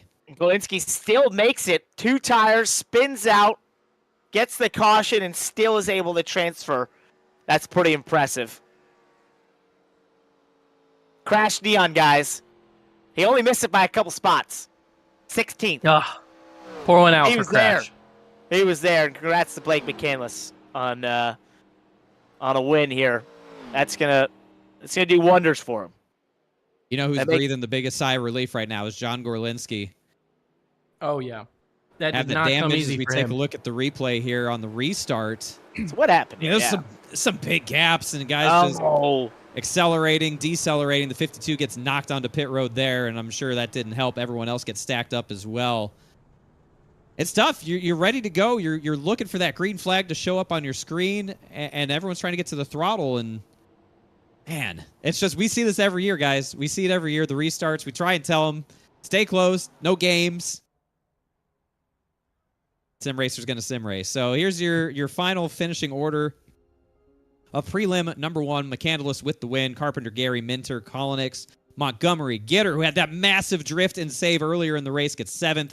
Crowder, Tinsley, Gorlinski with the damage and strategy gets 10th.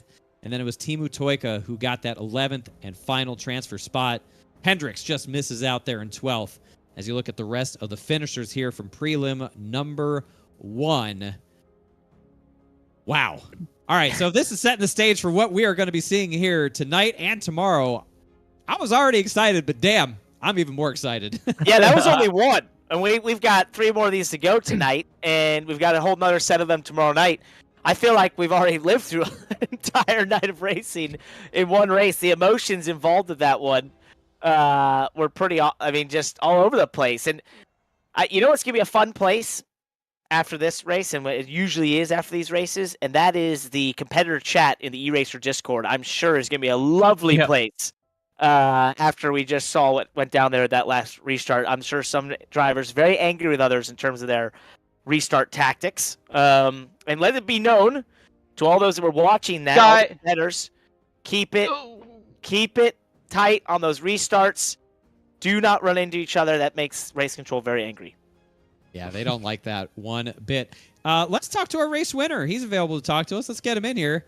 Blake McCandless, congrats. You win prelim number 1. You made it look pretty easy. Walk us through it. Yeah, that's what it was. It was pretty straightforward. Once we got the track position up there that we needed, was just kind of able to work really well with some of those guys up there. So, a huge shout out to Tucker. He and I met at North Wilkesboro last year for the late model race, and it's been kind of a good friendship, and luckily we were in the same prelim and allowed to, come out here tonight. I think I'm hearing that we may be banned on Twitch, maybe, but I think we're still live on YouTube, so we can head on over there. But, just want to shout out everybody, all you guys for putting on this event. This is awesome that you guys have decided to bring back the Firecracker 400. This is the best sim racing event that there is, and to win a prelim in it is nice, but we get to go to the drawing board and try to find some qualifying speed now. Yes, this is all. Yeah, congrats, bud. This is all happening real time. We're gonna figure out what happened there with Twitch. This has gone wild, crazy. We will figure it out. Blake, thanks for talking to us. We'll see you on down the road here in a little bit. All right, David, thank you, guys. Can't wait to join you later on in this event for the broadcast. And shout out to my good friend Eric Brennan, my co-partner on the Cars Tour. He's announcing his first ARCA race on Saturday for Fox. Can't wait to see what he does there, so shout out to him. Awesome. There you go. Blake McCandless, winner of prelim number 1. All right, we got some goofy stuff to figure out here. Of course we do. Welcome back to the Firecracker. We'll get it figured out. Don't go anywhere. You are watching prelim night number 1 for the 2023 Firecracker 400 presented by Thrustmaster. Our family stories are your family stories, except with more confetti. Relive racing history with a walk along Glory Road, or try your hand at our fan favorite racing simulator or pit crew challenge. Feel the passion and thrill of racing with stories and artifacts from the legends who shaped the sport in the Hall of Honor and Heritage Speedway. Visit the NASCAR Hall of Fame in Charlotte for the ultimate outing. NASCAR Hall of Fame, this is our sport. This is our house. Our family story.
We're clear.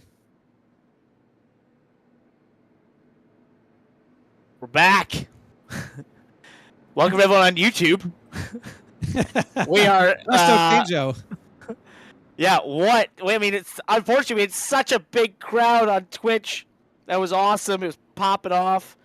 I don't know what happened there. We're gonna figure it out. Wow. Okay. That's a first for me.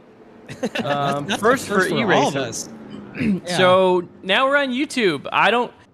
Haven't been here in a while.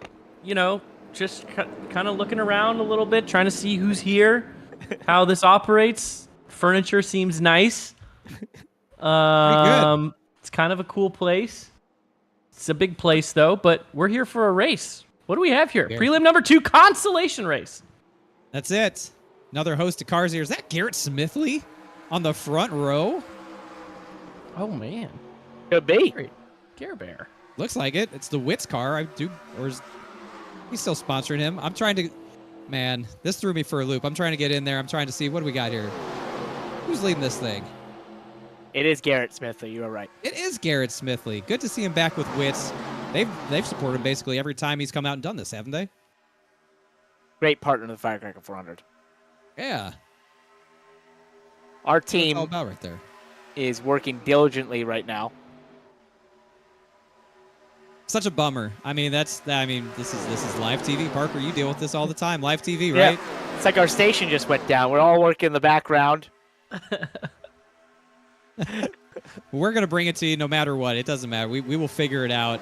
That's we don't take ourselves too seriously, so we can work with anything here as we get going for the second prelim instance session, whatever you want to call it. It's basically everything we just did, just with another crop of drivers trying to get through. Consolation race, 15 laps. And we're on to another main event. Now, I wonder what these guys are thinking. All right, they got the benefit of watching the first race, see what all the other guys were doing, strategy. You know what Gorlinski did with the 2-tire call. Definitely is going to be on the minds of some of these drivers as something they could use later on in their own feature if they get there and maybe get away with. So it's like one guy has tested the waters for about 300. That's kind of cool. I think these ones, they're going to be smart here. Not a lot of cars in this one. Well, and we've seen some pretty tame racing in both the Conti and the first prelim.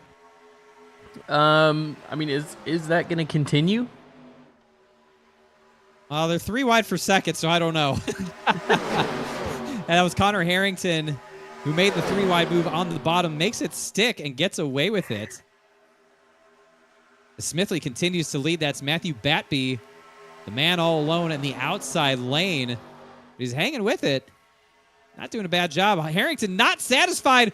Oh, my God, what a move. A huge send on Garrett Smithley put Connor Harrington to the lead.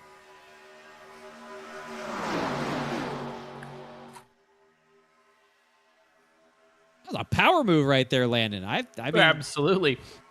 You think he'd be happy to just sit there and wait. This is actually the 4th heat race, not even the consi race yet. That's why the field's so small. All right. Oh, we're not into contests. Okay. No, we're in heat race number 4. That's why. So this is a 10-lap race. Thought it looked a little sparse. Thought it looked a little sparse. Sorry, we were We'll just so have that. mixed up with switching our platforms. Well, heck. That's okay. All right. So we'll reset here. This is heat race number 4. It's a 10-lap race. They're working lap 5 right now. And the top 6 will make it into the consolation race after this. Side by side for the lead. That's Chris Treppa in the 50, working the outside lane. Harrington with help from Aaron Roth down low.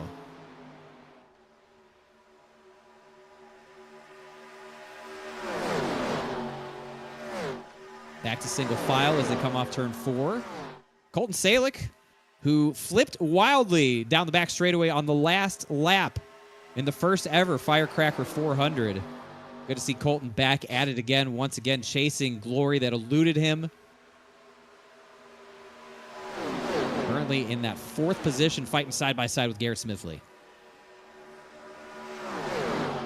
Oh, we got a little something. Back there. Whoa. Yeah, I thought I saw a car going sideways for a second. Oh, Marcus Ciasco late in the scene just piles into the wall. That was Aaron Raymond, sorry, who was wrecking back there. So that'll basically give you 6 cars in the breakaway. So if these guys are smart, they won't race each other. Landon, do you see that happening? I don't know anymore. I'm done predicting things. I don't know. I mean, I think that we've seen in duels in Daytona and things like that, where you see one race is calm and then the next race is wild after that. I mean, these guys right here, this top 6 would be fools, but look at them. What? Yeah, that's why we don't. This is why we don't guess on what they're gonna. Never lean into the smart move, I guess, is what we're learning here. It's never what you think it's going to be.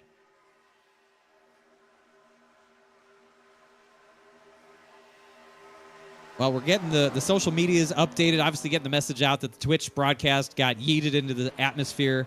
We're switching over, running and still on YouTube. Yeah, man.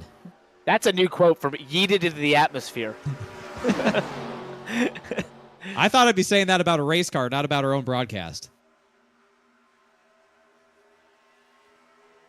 But again, you got to be ready for anything. Expect the unexpected when E-Racer rolls into town. Just like NASCAR brings rain everywhere we go, E-Racer brings weird stuff to a broadcast everywhere we go. Yeah, we had an awesome crowd there on Twitch. I see the numbers ticking up by the second on YouTube. So thank you, everyone, for coming over here. We're just under 500 there on Twitch, which was awesome. We're going to be here all night. We're here till 10, 11 tonight, so on the East Coast. So we'll be here doing this on YouTube now. This race is really tamed down. And I think they're all, they're going to have to ride here. We've got no transfer spot issues. This is where you just say, all right, boys, ride it out.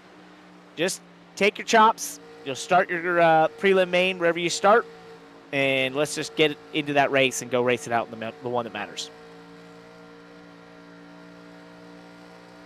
Yeah, but will they really do that? As we take the white flag here in heat race number 4, it's Salick with the lead. Smithley pops out of line with the push from Connor Harrington, trying to roll right on past as we were getting a pretty good view of the back bumper of that Wits machine.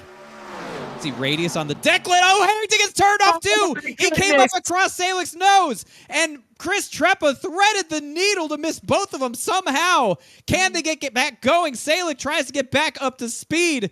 He's now down to 5th. He's down to 6th. He's out. He's in 7th. Colton Salik in trouble here. Oh, my God.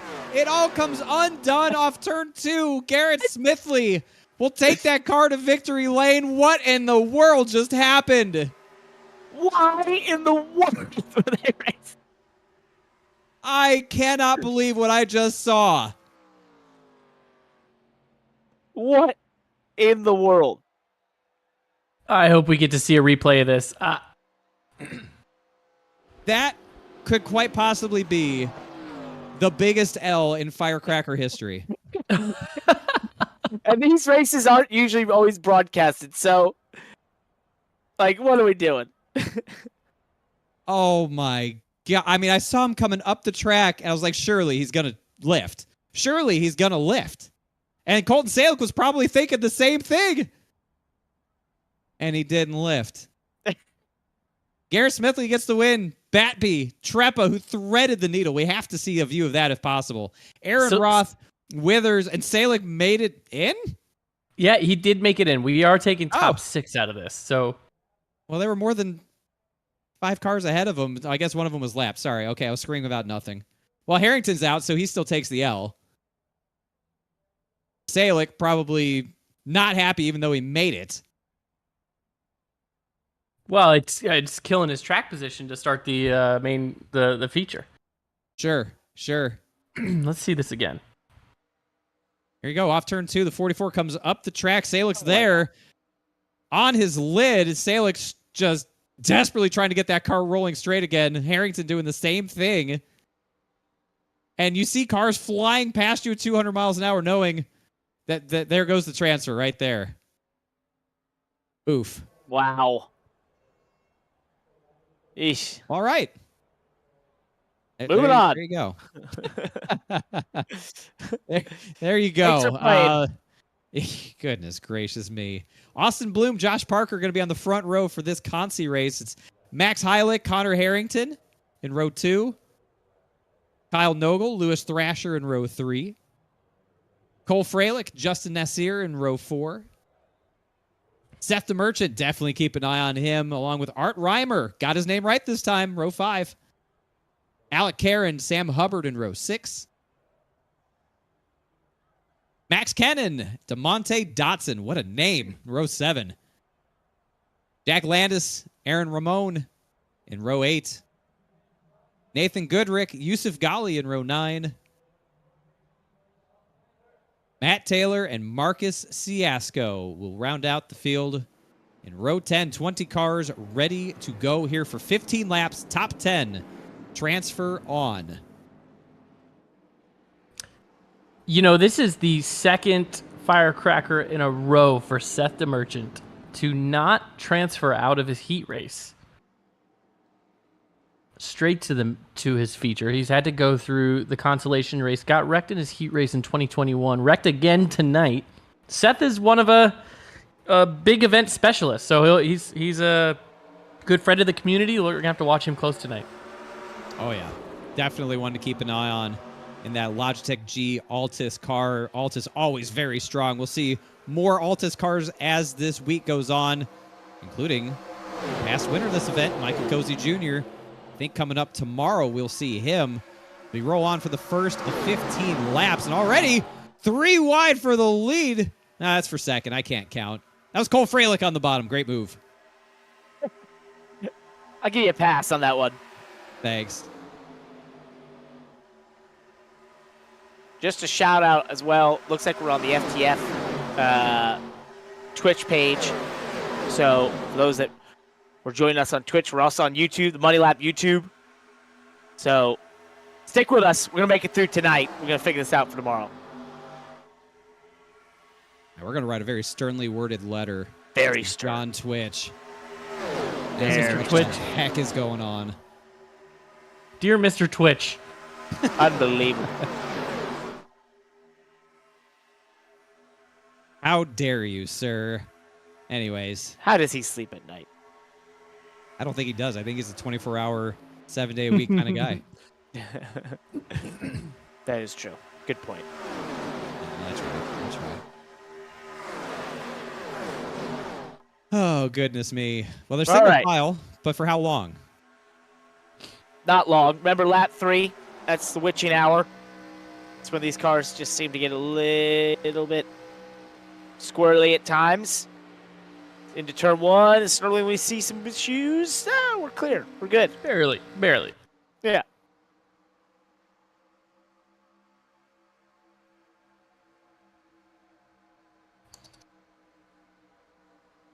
Defending the bottom. I mean, look at the defensive line there as we look at this battle. A little bit further back, that's the 42 of Yusuf Ghali making the pass on Kyle Nogel. Everyone really working hard to defend that inside line. Again, the intel that these guys gained as one car scrapes the outside wall, that was Max Heilich. The intel gained from watching the first, server, the first round of races, can definitely help these guys. But again, is that good intel, or does that just make them do something a little irrational they may not have otherwise done if they didn't see somebody else do it?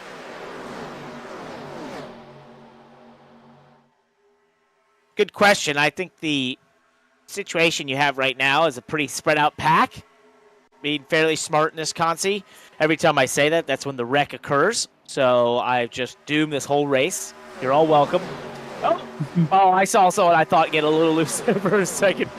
As I was the merchant, I was like, oh no, there it goes. I've already made it happen. My goodness. Yeah, but Seth the Merchant sideways is basically normal and faster than everybody going correctly. That's a huge block. He absolutely got the heck blocked out of him by Connor Harrington. That's aggressive when you're third way through this race. I don't know if that's if what moves we're making here, or if this is just kind of posturing to kind of send a message to the car behind you. Look at the big push down the backstretch from Harrington. Big run into 3. You can see Parker kind of run up the track a little bit with that momentum. I don't know if that's like posturing, like just don't make a move on me. I'm going to block, and there's almost our Oh my goodness. That is the big, that's a huge wreck. Huge wreck coming down past the start finish line. Ciasco's in it. Landis is in it. Heilich's in it. Oh my goodness. And it's at the back of the pack. They were racing hard. With this few cars, this is an interesting strategy for me. This is a very short field. 10 cars make it in. We just wrecked 4 of them that are going to have to come and get tires and repairs anyways. If you're 8th on back, I think you need to be thinking about putting 4 tires on. What do you say? Why not 2? It worked for Gorlinski with less laps. Why wouldn't you put 2 on? I don't think you would take 2. I think you could take 2 tires if the whole field comes down pit road. Because then 2 tires would get you out in the lead. But I don't think you want to take 2 tires just to come out in 8th if the first 8 cars stay out. But if I'm sitting in 9th or 10th right now, and most of the field behind me is wrecked, I have to look at the field here and see. But if I'm 8th on back, I'm thinking about pitting for 4 tires. See what happens here. Who makes the call? Who comes down pit road? Who stays out? As we look, we see a lot of cars looking. They're looking. First car to peel down pit road. 46, Cole Freilich. And then he gets beat to the line somehow by Art Reimer. Yusuf Ghali, Matt Taylor. Now, will that be a penalty? It should be, but it may not be. I don't know. Oh, Freilich misses his box terribly. Put in reverse, buddy. There you go. Back it up, Terry. What you doing, Ter? We also have another triple-digit car, by the way. 2 tires. The 007 car. It's not James Bond. Another 2 tires. Seeing some 4 tires here.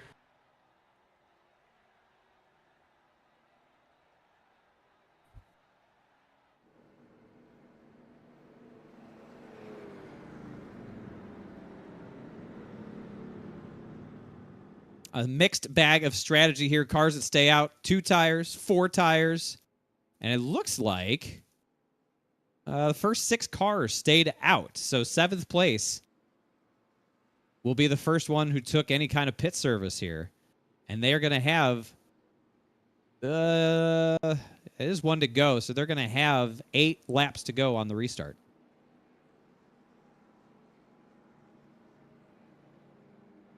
That's enough laps to make some hay. I was about to say, is 8 laps, assuming they're all green, which there's no guarantee of that, is 8 laps enough to pass 5 cars, 4 cars? See 4 or 5. For sure. Depends on this restart. If they get all spread out, like we've seen some of these restarts get, that could be an issue. The 7th place is the first car that took service. So he's already in. It's the top 10. So yeah. Four of your top 10 just took pit service. And everyone behind them did as well. The top 6 stayed out. How will it play out? Back to green. Hardest part of these races so far, the restarts. As everybody gets up through the gears. Looking good.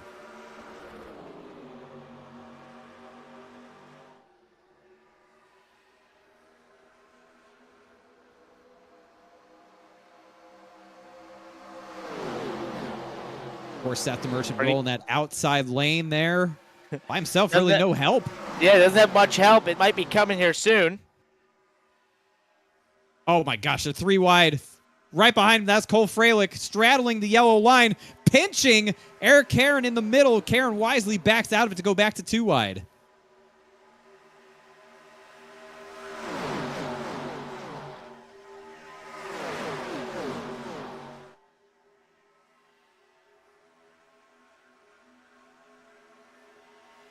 Big aggressive moves there as Karen continues to plummet through the field.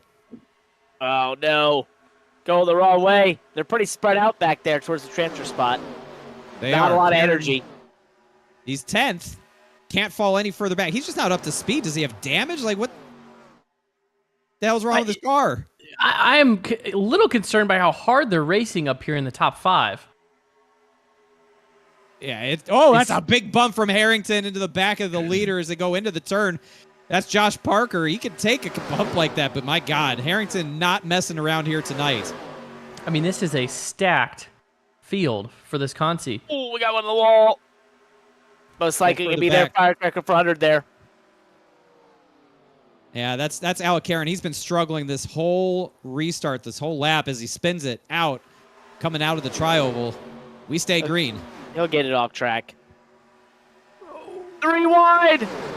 3 wide for the lead. Freilich up top to Merchant in the middle, and Josh Parker down low to Merchant in the sucker hole. Nowhere to go, no help as he fades back. That's a smart move by Seth. Veteran move there to just get out of the way here. These guys are asking for a wreck. You've got old tires versus some new tires in here. And he's fine. He's got some buffers. We take 5 laps to go. Slow car ahead. How does the field navigate this? Nathan Goodrick, the slow car. Stay low, Nathan. You can see Seth backing off. So it might catch him on the back straightaway, but he's not pedaling out of it, that's for sure. There he goes. There he goes. Good move, buddy. Good move. Good sportsmanship. Thank you. Yep. Love to see that. You're right on board. The most aggressive driver in the field so far tonight, Connor Harrington, shoving Josh Parker for all he's worth.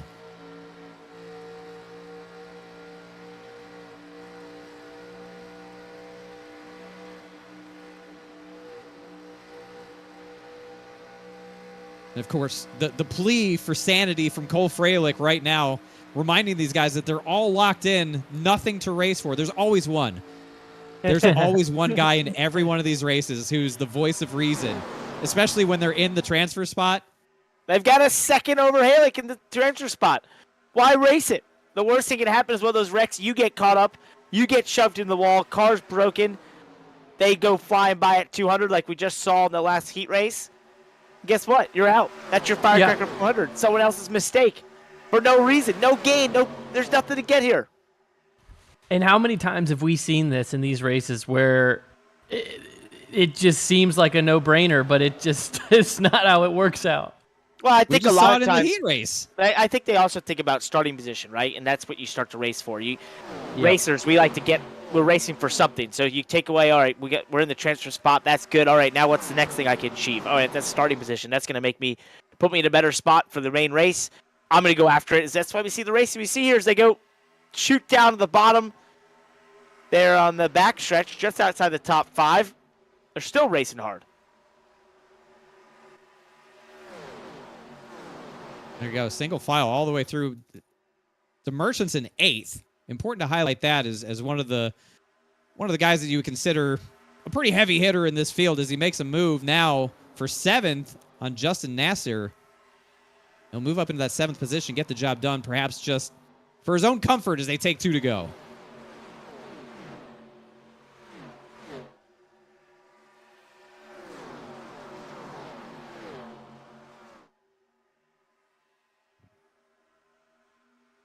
That transfer spot, you see it. That's Sam Hubbard in the number 3 car. He's got about a 10-car length lead right now over Kyle Nogel, who's in 11th. Question is, can Nogel reel him in, or will something happen in front of all of them that gives him an opportunity as the field will take 1 lap to go? White flag is out here in Consi number 2.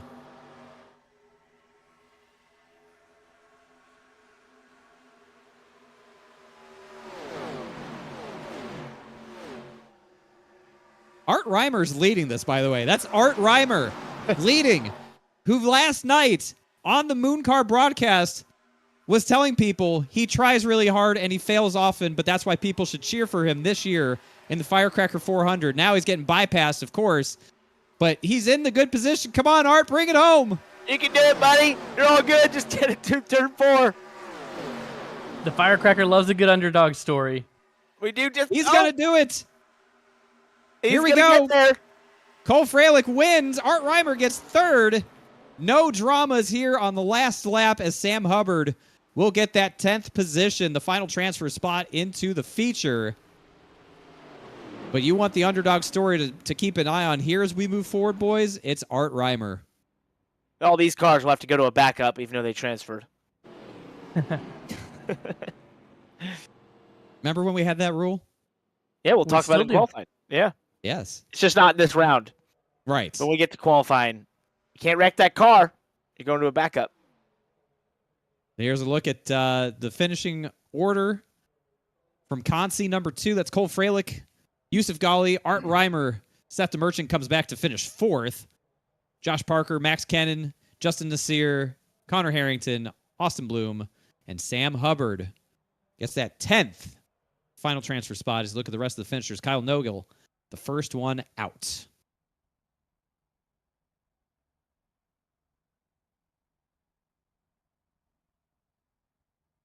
Now it's time to get another field of 34 out there for the feature prelim event.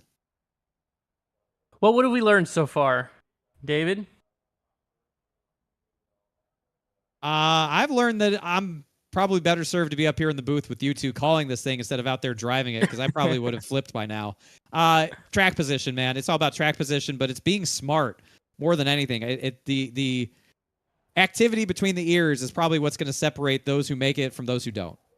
Yep, absolutely. It's Colin Keister from our eNASCAR team, starting in row 2. Row 3, Alan Bowes, Dylan Kem, Graham Bolin, Matthew Batby in row 4. Connor Horn, Mike McConville. Row 5, Dylan Hoffman, Chris Treppa, who made that incredible threading the needle move in the heat race. Caden Rush, Carter Coop. You look, and remember, look at the color of the box below these guys' names, and look at the I rating, the number next to it. You're going to see some big swings. The green is a B license, and that's their safety license, but that number, that 4-digit number, Tommy Withers, that's a 1971 I rating, starting next to a guy with like a 5600 I rating, I think. Only in the Firecracker 400 are you going to see that. If you look at the rest of this field, Trent Curtis, Colton Salick there in row 12. The rest of the field pulls off pit road. Cole Freilich, who won that Consi race. Art Reimer. Come on, Art. If Crash Neon was the darling of the last one, Art Reimer has to be the darling of this one. Come on, Art. Connor Harrington, Justin Nassier, Austin Bloom, Sam Hubbard, row 17. Now round out. Prelim 2 Consi. Who's going to do it? Did we say what Parker learned? Did we get what Parker learned yet? Parker, what have you learned so far? I hate Twitch. Well, we're still at 300 concurrent if you look at our two channels here, so we're not doing too bad. We're just a little spread out. We're we're not at home. We're just visiting. We're borrowing somebody else's. We're tourists over here. Yeah, we're tourists over here on YouTube. And a big thank you to FTF for picking us up on the Twitch side. Hopefully their broadcast doesn't get yeeted into the atmosphere. I have a sneaking suspicion it may, but again, a big thank you. You can tune in to FTF on Twitch as well. That's twitch.tv/FTF_GG if you want to stay on the Twitch side of things, but you can catch us on the Money Lap channel on YouTube as we go green for 40 more laps here in Consi feature number 2.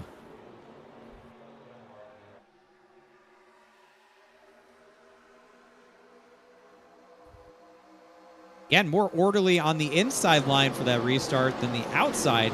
Getting up through the gears, throwing these guys for a little bit of a loop. Seem to see that a lot. You know, these restarts are really unpredictable. You've talked about it. These cars are hard to get up to the gears, hard to restart. Makes it just really unpredictable is what you're going to see happen here. Love that Tide car, by the way. That is beautiful. Just, on those restarts, it's just really slow acceleration. So everything seems delayed on them, and the brakes don't work well if you got to check up. So it's just a very delayed reaction. But then when you get going, these things are going over 200 miles an hour. Oh, yeah. Then you're cooking.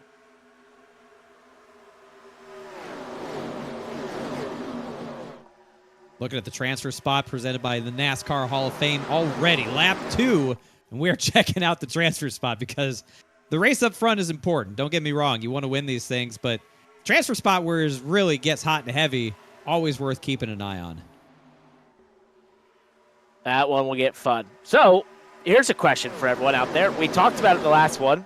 Possibility of green flag stops. It's about 30 to 34 laps on fuel. We got close. We got within 6 laps of the last one. I, once again, do not think we'll see it. But we always have to ask that question. As you look at the racing back of the pack, it's 3 wide, 2 abreast, 10 rows deep. Look at all these cars. Great camera shots. Thanks to our whole team out there. We've got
Are we back? Are we back?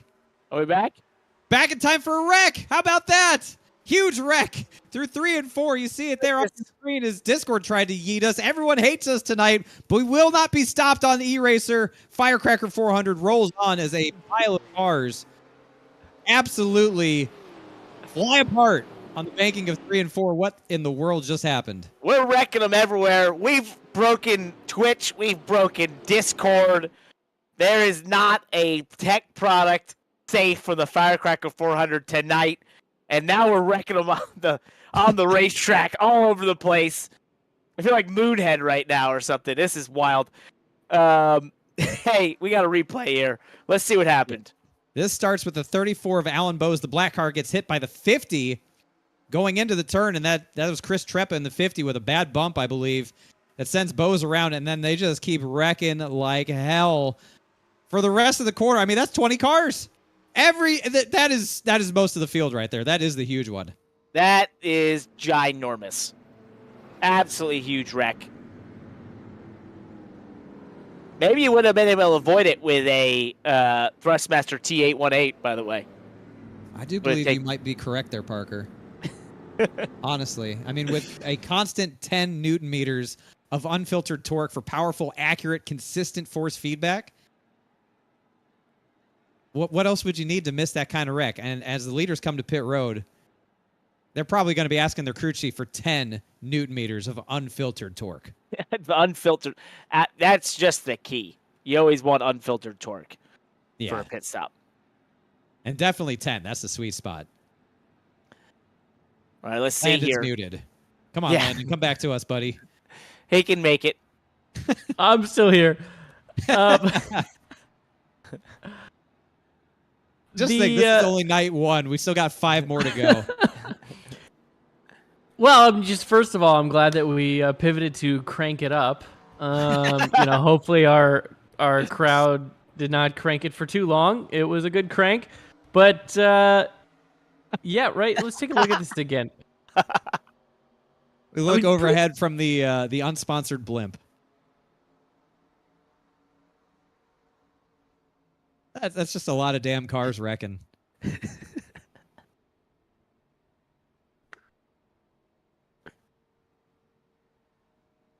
I feel like we've lost we have lost the booth. It's night 1 and 6. No one can hear it. No one can hear us laughing as hard as we are right now. If y'all could see, I mean, if y'all could see what I see, bring the booth back. Look at them. They're crying. They are crying like children over Landon using a funny word. Did y'all miss us? Man. Oh, you know y'all missed us. You know you missed us. They did. We're back over. I wonder why they're not talking. And I look over and they're both just crying into their desks, laughing so hard, doubled over. Yeah, no Trulies tonight. No, we're not even drinking. No spike coolers over here. No spike coolers. I think this race is not only tough for the competitors in the Thrustmaster Firecracker 400. By the way, check out the Thrustmaster T818. It's tough on the broadcasters. All right, it's a lot. It's tough on the production team. It's tough on the tech world. It's tough on the internet. We have tested all of it tonight. The one dependable thing we've got is this race, the competitors, and Thrustmaster, NASCAR Hall of Fame, Jetline Systems. Thank you all being here. And all of you viewers. Yep. Love the viewers. And a so really round awesome of pit stops. Group of people that make round this all of pit happen. stops. Awesome team. Awesome group. That pit stop puts these drivers kind of right inside their window. Maybe, are we thinking 30 to 32 laps? So maybe a little bit of fuel saving right now going on just in case, but these cautions are helping, I would imagine. So a lot of 4 tires. Garrett Smithley in that Witt's car running second. I think Witt's might have something for us a little bit down the road here. If you guys remember, that's our last Firecracker 400. We had the last to first challenge. Was a potential $20,000 bonus for Nick Ottinger. Yeah, in the that sounds about 400. right? So, maybe it's coming ahead on some potential more prizes in the Firecracker 400 for these competitors. I mean, there's still plenty of sponsorship options and opportunities available. You could sponsor the blimp. You could sponsor the rollover cam counter. Make us an offer. we're crazy. We'll work with you. We're all about it. Spoke for Landon and Parker. I don't make any business decisions here, but I'll just throw it out there. Heck it. Well, we'll take it. Thank you. Take it. Yeah. Appreciate it. Yeah. Really nice of you. Well, I try. I'm all about the people. All right, let's go back to racing, shall we? Pace car. Let's do it. Let's do it. Pit road. Logan Helton in control of the field, and we are back underway. I always sort of hold my breath on these restarts. Yeah, the checkups.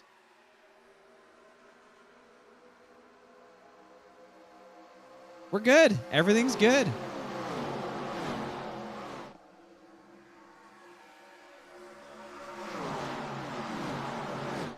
It's all good. Single file. We're all good. Down the back straightaway.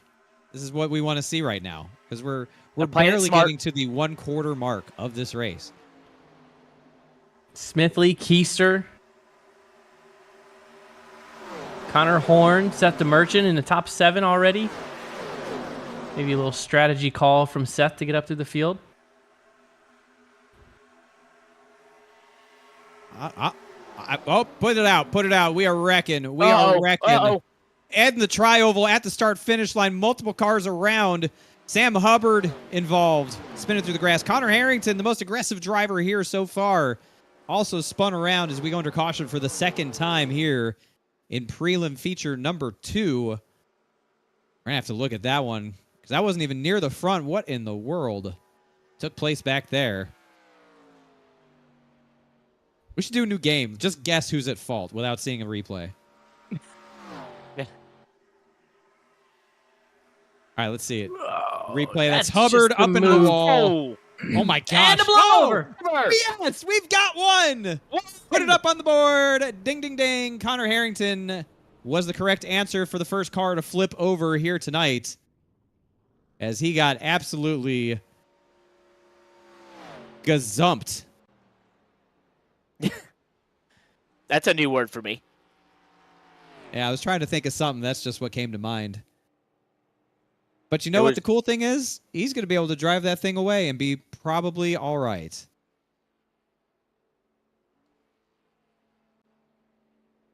Well, now, with these cautions, I mean, I feel like that's playing into the hands of guys like Helton and Smithley who took fuel only on that first stop. Oh, sure. More caution laps is great. Definitely.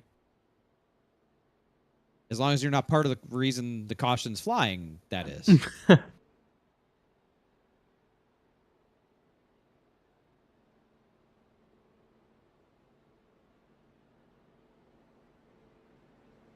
That's a shame for Hubbard. Remember, he was the last car in from that Consi race. He finished 10th in that one to make it into this one.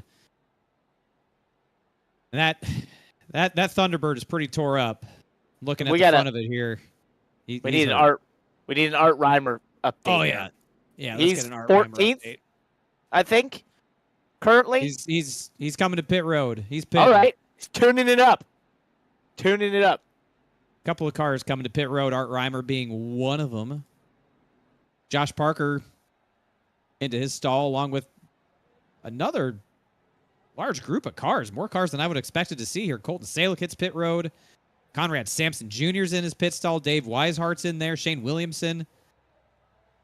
Caden Rush. Yeah. Get some tires. Give yourself a tire advantage. You're back there. Why not? What a parking job by Alan Bowes. Look at that. That is pretty impressive. His pit crew would give him an A+ on that one. That's getting it ready to pull out if someone were to pull in front of you. Unfortunately, he had no one in front of him. I can just... Parker, please don't try that this weekend at New Hampshire. I've already noted it. It's planning. Pat's not going to be happy with you if you do that. That would be tough. Yeah. So there you go. So maybe some more strategy thrown into the mix here guys that maybe didn't feel confident about where they stood on their fuel, Landon, before that caution, now come in and feel really confident they can make it to the end here. Yeah, I mean, I don't know if you're coming in for the fuel or the tires necessarily. Those guys up front are got to be pretty committed. So I don't think fuel is necessarily the issue. It's just getting another set of stickers. But I do feel like if you had to pit on this caution, you maybe didn't quite have the strategy set on the last one. But I don't know. I mean, it is a lot of action in this prelim compared to the first one. Expect to see more cautions, especially now that we got the field mixed up a little bit more on strategies. Obviously, the cars out front are on fuel only, so be interesting to see how this goes. Field gets ready for another restart. Smithley in control. Let's go down to our esteemed pit reporter to talk more about tires as we get the restart here. Blake, what do you got? Hey guys. Thanks for bringing me back up here. Got a showered everything after our prelim. It's going pretty good. But yeah, the biggest thing here, of course, this is a fixed setup race, so you don't necessarily have all the adjustments that you would want. If you're a little tighter, a little bit looser, there's nothing you can really do. I know you guys were talking about a couple of guys taking fuel only. I don't think that's a bad call. It kind of helps loosen this thing up, and it's kind of tight, especially when you get back in traffic. So get that clean air, and hopefully there's not a whole lot to worry about for those guys that took fuel only. But I think we saw that 25 laps, John Gorlinski, 2 tires. We passed him pretty quickly. I know he kind of hung on there at the very end, but it didn't seem to work out too well for him. So 4 tires matters a ton here. There you go. The first of many pit reports from Break. I don't even know your name. I know who you are. I didn't hit the brake a lot tonight, I'll tell you that. Yeah, wow. I don't think you he's can in throttle, these races. Throttle McCandless, actually. Yes. To you. Lo and behold, Seth DeMerchant's leading this race. How did he get there? Who knows? But are we surprised? No. Somehow. Yeah. Well, he had it, but here comes Mike McConville. I had an opportunity to sponsor that car, and I didn't. Shame on me. Missed ROI opportunity. Oh, They're wrecking for third. Aaron Roth right in front of him. How the hell did he save that? No, now they're wrecking. Smithley's in it. Oh, the 21 of Max Cannon's in it. Mike Garaguso's in it. They're still wrecking. Oh, my gosh. Logan Helton went around a little bit. I feel like that should have involved a lot more cars. And, again, a credit to these drivers that it didn't. They were making some good moves there. I think it looked like maybe some contact there or just lost it. I couldn't quite tell. It's sort of out of the corner of my eye that I caught the car spinning around there. But we'll have to when we get to the replay, we'll see a little bit more. It was a tight one. That car went around quick and in front of a lot of cars. And you said it, like you would have thought a lot more people would get involved with that one. Just where it was on the racetrack, being in the center, once again, sort of self-cleaning towards the wall. Drivers able to avoid, but I did see Garrett Smithley, even after he had avoided the wreck, get sort of impaled down towards the inside of the racetrack. So there was no stop. They were wrecking about 6 or 7 seconds after the wreck started. And I'm pretty sure that wreck started more in the center of 3 and 4, and it didn't end until pit road entry. So one of those long ones that you sometimes just have to brace for impact for an extended period of time.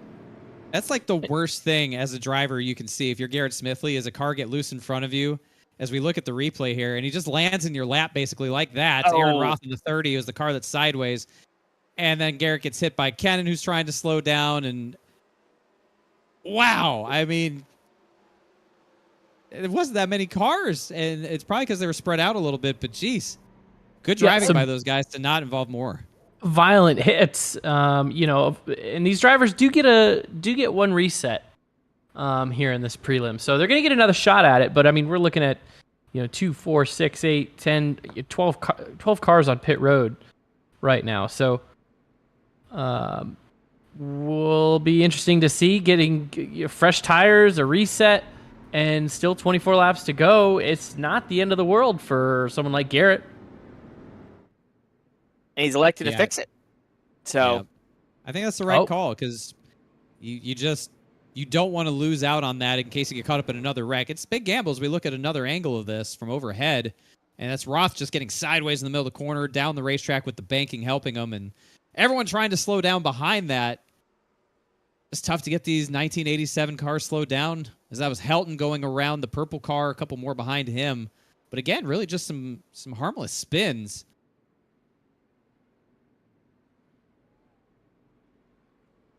Yeah, And it's could have been sort of a worse. theme, right? A little bit of a theme we're seeing. We'll continue to see tonight. Remember, this is just the second of these tonight. I feel like we've been through about 400 of them. Well, we've had to go on. But no, they're fun to watch. It's cool. I'm enjoying this, and this is just the second one. But we see trends. You know, the last time we did this, lap 3 was an issue a lot of times. With the updates since then, the weather, just how the cars have changed a little bit. That doesn't seem to be the case. You know, we're seeing later in these runs, the issues develop as you'd expect when the handling gets worse and the tires start to fall away. So, it's been pretty tame, at least in these first couple laps. Oh, no, we've got some jumbling on this restart. Oh, dear. Oh, Lord. Oh. Oh, All right, we're okay. Everyone's gonna do this. I have And faith. again, If you go back oh, to- God, there it is. Oh no, There it the is. tide car. Oh my gosh. Oh, That's a my lot of goodness. cars. Fralick, Oh, Chem. God. Oh my god. Oh my god. Right at the start finish. It's a parking lot. It's a damn parking lot on the logo in the Easter. grass. What in tarnation just happened there? We saw it coming.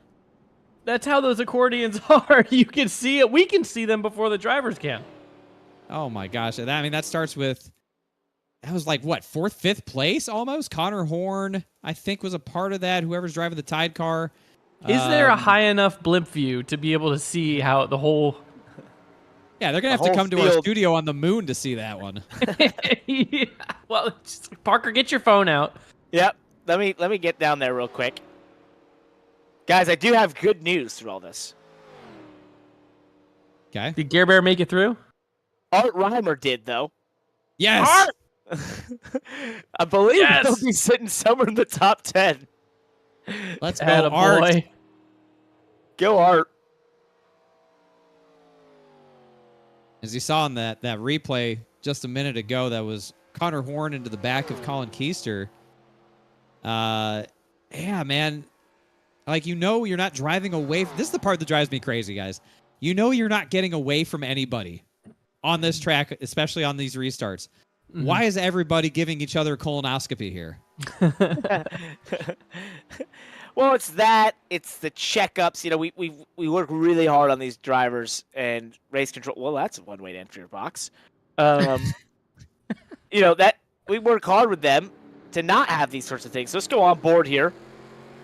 What we're going to see is just cars start to get away, and then you're like, oh, no, this is Art. This is maybe how he's going to make it through. Oh, my, what a move. Unbelievable. Art, that's looking for the hole, not looking at the wreck. Art Drives Trickle. right through. Art Trickle. That's my guy. That's my guy, Art. Well done, buddy. Well done.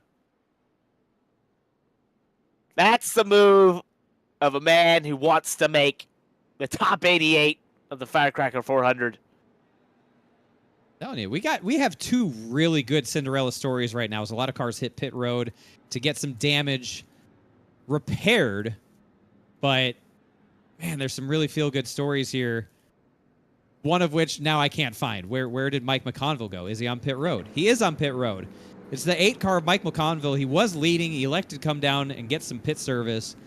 But he's got a hashtag on the back of his car on the deck lid called #ShockTheWorld. And he's missed out barely on these races every time he's tried it. He's been up front leading this race. So between him and Art Reimer, really 2 great Cinderella stories going on here. And again, I had an opportunity to sponsor Mike McConville, and like a dope, I forgot to. Your products that you were selling are now not going to sell as well. And you'll just have to deal with the ramifications. I don't even know what I'm selling. I don't know what you're Myself, selling I either. guess. You're selling yourself. Well, you're not going to sell as well, okay? David, But I'm on the broadcast. that is true. Well, you're doing this job tremendously well. But whatever else you were trying to sell won't do as well. Unbelievable. I guess I could have just slapped a whole bunch of Alpha Prime Racing stickers on his car. As the assistant GM. A lot of real racing Xfinity vibes in here. You're an Alpha Prime. I drive for Big Machine. We're sworn enemies until we get on this broadcast. I hate to correct you to be that guy, but my official title for this year is vice president. I'm sorry. My goodness. I am Unbelievable. Sorry. That is actually terrible. It's terrible that I'm vice president? No, I'm saying terrible. I would have that wrong. I'm sorry. We got the green. Congratulations to you on the vice presidency that you've been elected to. Oh no! So there's one spinning. Oh gosh! Another restart. Another car gone asunder. Oh no! Keister's getting turned again as well by Mike McConville further back. Oh my gosh! We stay green.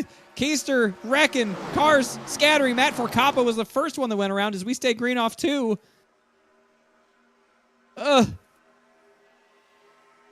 This has been a wild prelim main, and we're still got just at halfway. No one is safe. No. Nobody. We're not even safe. There's only 2 cars left in the field that have 0 incidents. That's Seth DeMerchant and Dylan Hoffman. Third and fourth. I hope I didn't just jinx them, as another car spins through the infield here. Oh, no, back in front of the field. Oh my God, what a hit. Jeez. Oh, there's a replay. Oh, sorry. That was a hellacious hit. Goodness gracious. God bless the safety of these steel body 1987 virtual stock cars. Oh my gosh. Can't say enough. The lack of full containment seat means you can just sort of slip out of it when you're there. Right in the fuel cell. It's amazing we didn't get a virtual fire. So who's in this NASCAR Hall of Fame transfer spot right now? We've got Sampson, Curtis, Weishart. They're swapping positions back and forth. There's Trent Curtis, David Weishart, Conrad Sampson. Who we got back there? Josh Parker, Sander Niehoff, Garrett Smithley up to 19th. He's got a big recovery to make after being involved in one of those wrecks. I've lost count how many cautions ago. So you got a lead pack of about 17 cars, something like that. And then Garrett sort of on an island trying to suck up with that. I think he took his fast repair, boys, because I'm looking at this thing.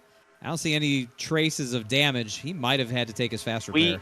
We did have confirmation that he did take his fast repair. Sorry, so I don't pay attention. He's playing on borrowed time.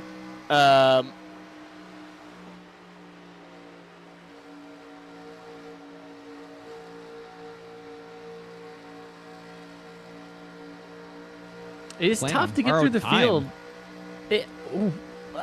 These blocks and moves up the middle, baby. Yeah, what a view for it, too. Thought wiser of it.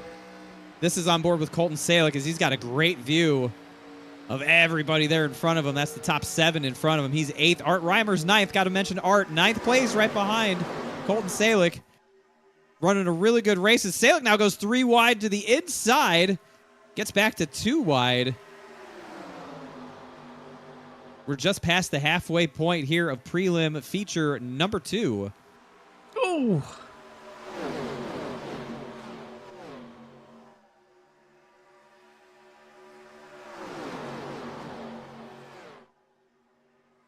I feel like this race still has at least 2 more major twists coming its way.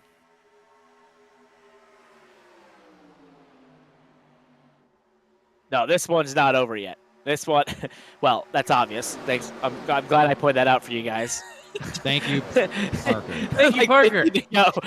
Huge discovery right here on E-Racer and the Money Lap. This race is not over. In-depth commentary and what is not absolutely obvious. When Parker, when exactly will this race be over? Be over when it's over. Did you put your hand on anything to determine that? Just my brain, and I was able to discover it's over when it's over. This is very intense racing. If we look back at the racetrack guys here, and stop pointing the camera firmly at my face. Through everything we've had, we've still got a pack of 20 or so cars that are jockeying for these transfer spots, and they are not taking it easy. Good word there, jockeying. As Cole Freilich has exited the session, a guy that really prides himself on running strong in these cars is not going to see the conclusion of this one, nor will he see the Firecracker 400.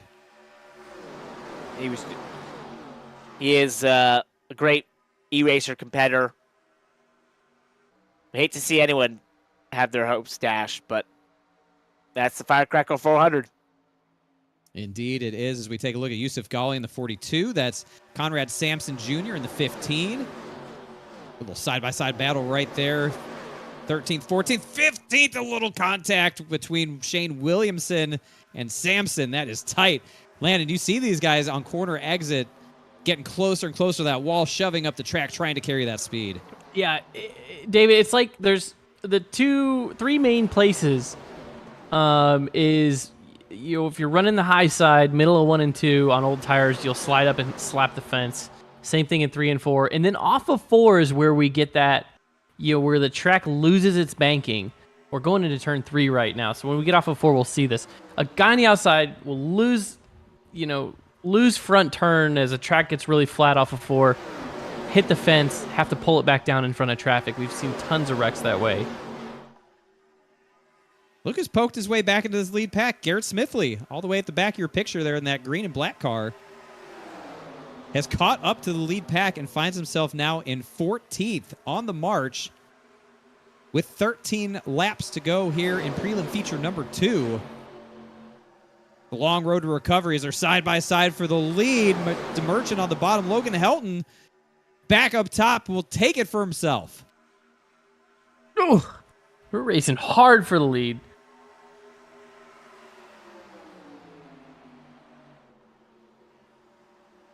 Oh!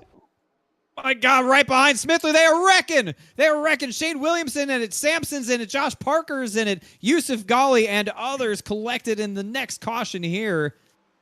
And you saw it right there on the screen. Matthew Batby a part of that as well in the 89 car. And Garrett Smithley just dodged a huge bullet. You know who else wasn't in that one? Art Reimer. I don't even want to say it right now. I don't even want broadcaster. We have cursed so many drivers, Landon, over the years. We have cursed so many poor souls by merely mentioning them. As we look at the replay here, and he had just a stack up on the bottom line. I think Batby had to sort of pedal it to not go into Art, and he gets run over. It's kind of the either you lift and don't hit the guy, but then you force the guy behind you to lift, and they usually don't, so you go around for being nice. That's tough. That's what happens sometimes. Anything can happen in these fields. So do we pit here, Landon? Do we pit? Oof. That's a tough one. I'm going to say no. I mean, I like the track position. Maybe you come down and get 2 tires, but we'll see. Does anybody come down pit road? DeMerchant. Looking. And he is. He's going to bring everybody else with him as well. So the call has been made. One car stays out. Max Kennan stays on the racetrack, along with a couple of others. But most of the field now will come down pit road with 11 laps to go. Take some service. 2 tires, 4 tires. We'll keep an eye on them. I mean, I think if you're a leader here, you got to take 2. Yep, and that is exactly what Tommy Withers did. 2 tires first off pit road. Yusuf Ghali, who just got swept up in that wreck, took his quick repair. Graham Bolin, 3rd off pit road. That's the Merchant, follows him out. Once again, split strategies here as you had, looks like 3 lead lap cars. Maybe 4 lead lap cars stay out. Everybody else come in. 2 tires, 4 tires. A whole mix. That's like if I can count correctly, 3 strategies. That is a cautions breed, cautions pit strategy variable scenario, if I ever saw one. I would guess that's not the end of the action that we're going to see here. This thing is not over. Right, Parker? It is not. Thanks. And you know why? It's not over till it's over. Wow. Yep. It reminds me of an old Mitch Hedberg joke. You guys know who Mitch Hedberg is? He's one of my favorite comedians. He's deceased, but he had a joke. He said he was watching an advertisement for a boxing match, and they advertised it as a fight to the finish. Yeah, that's a good place to end. It's always a good place to end. Perfect. What a prelim here. They just wanted to make their own Firecracker 400 here in this prelim. All right, hold on. Tommy Withers is coming back down pit road, and so is Yusuf Ghali. Why? They service. Tommy Withers took 2 tires and was the first car off pit road, and now he's back to the attention of his pit crew, and he overshot his pit stall by about 3 counties. Why? Ugh.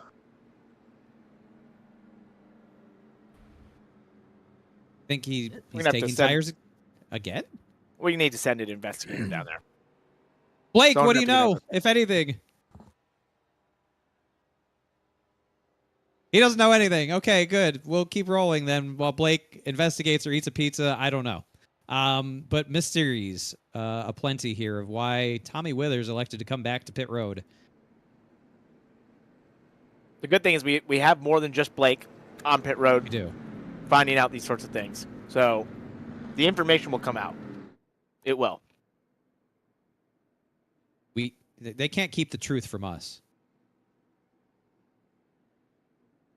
Nope. Nothing stays secret around here for long. Nothing stays on Twitch for long either. Damn. I can't let up, guys. I can't. No, that's a good little zinger. How about Maxwell Kennan, the B license, leading this thing? I hate to just, He's identify him.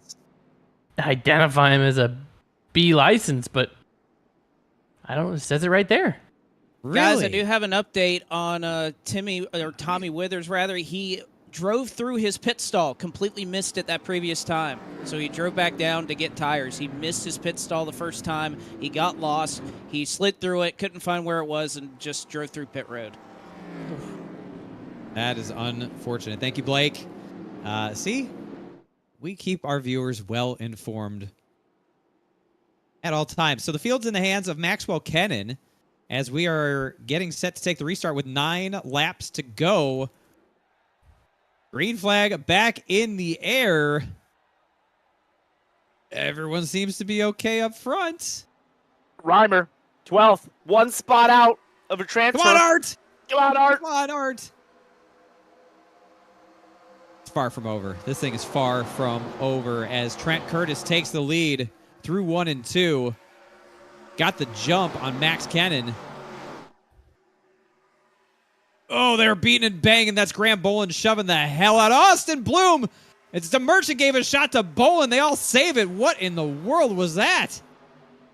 Wow. That is some aggressive bump drafting. That really is. Austin Bloom is just completely out of control in front of Graham. Graham trying to do everything he can to be patient, but he can't sit there and wait because he's getting pounced. Now they'll split him. 3 wide for the lead up front to Merchant around the outside. Power move. Puts Seth the Merchant back to the lead. Garrett Smithley up to 13th in the transfer spot, Cam. He's hunting 11th place, making his way through. Oh, 3 wide. They're wrecking. They are wrecking like hell coming out of turn 2. Trent Curtis was the first one around. Garrett's involved. Josh Parker involved, and a lot of other cars. Graham Bolin's destroyed as other cars slide to a halt in a smoking heap down the backstretch as they wrecked for the lead, basically P2, I guess. Absolute yard sale. Oh my gosh, that was Garrett up into the fence, grinding the catch fence like he was Tony Hawk, I'm pretty sure. On his roof.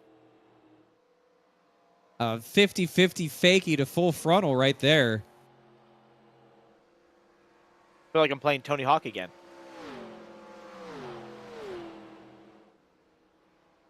Absolutely disgusting.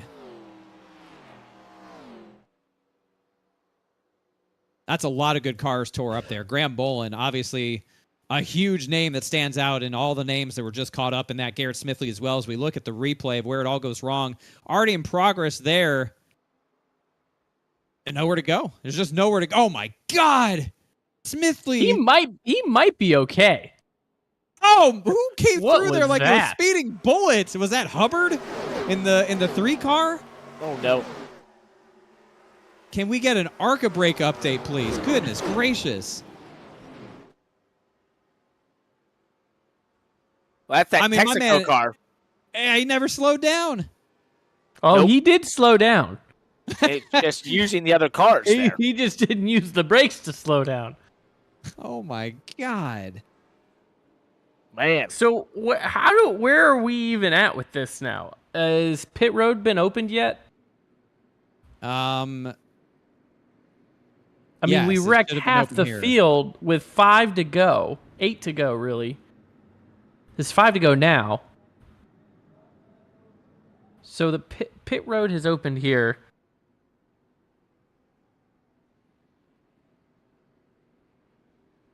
And as you can imagine, there are a lot of really upset drivers right now. I'm listening to the in-game chat, and there's activity under caution. There's a lot of pissed off people right now, just to put it lightly. Guys, we talk about this being a one-stop race. We have a car in 8th right now, Connor Harrington. He's pitted 5 times. To give you an example of the craziness of this race.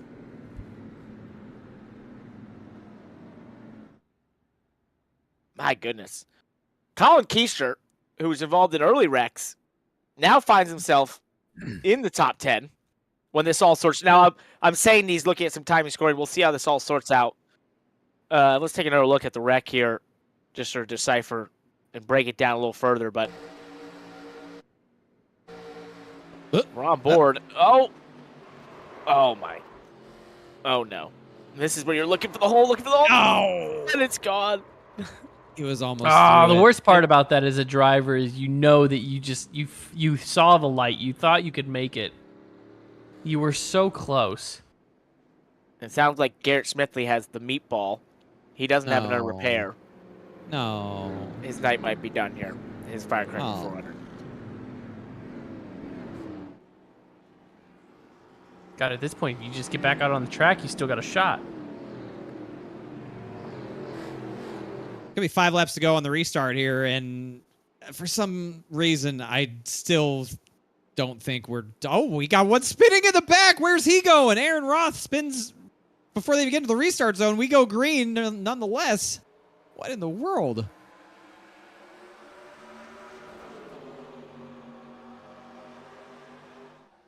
Okay, This that's has one been way a to do display it. of driving, for sure.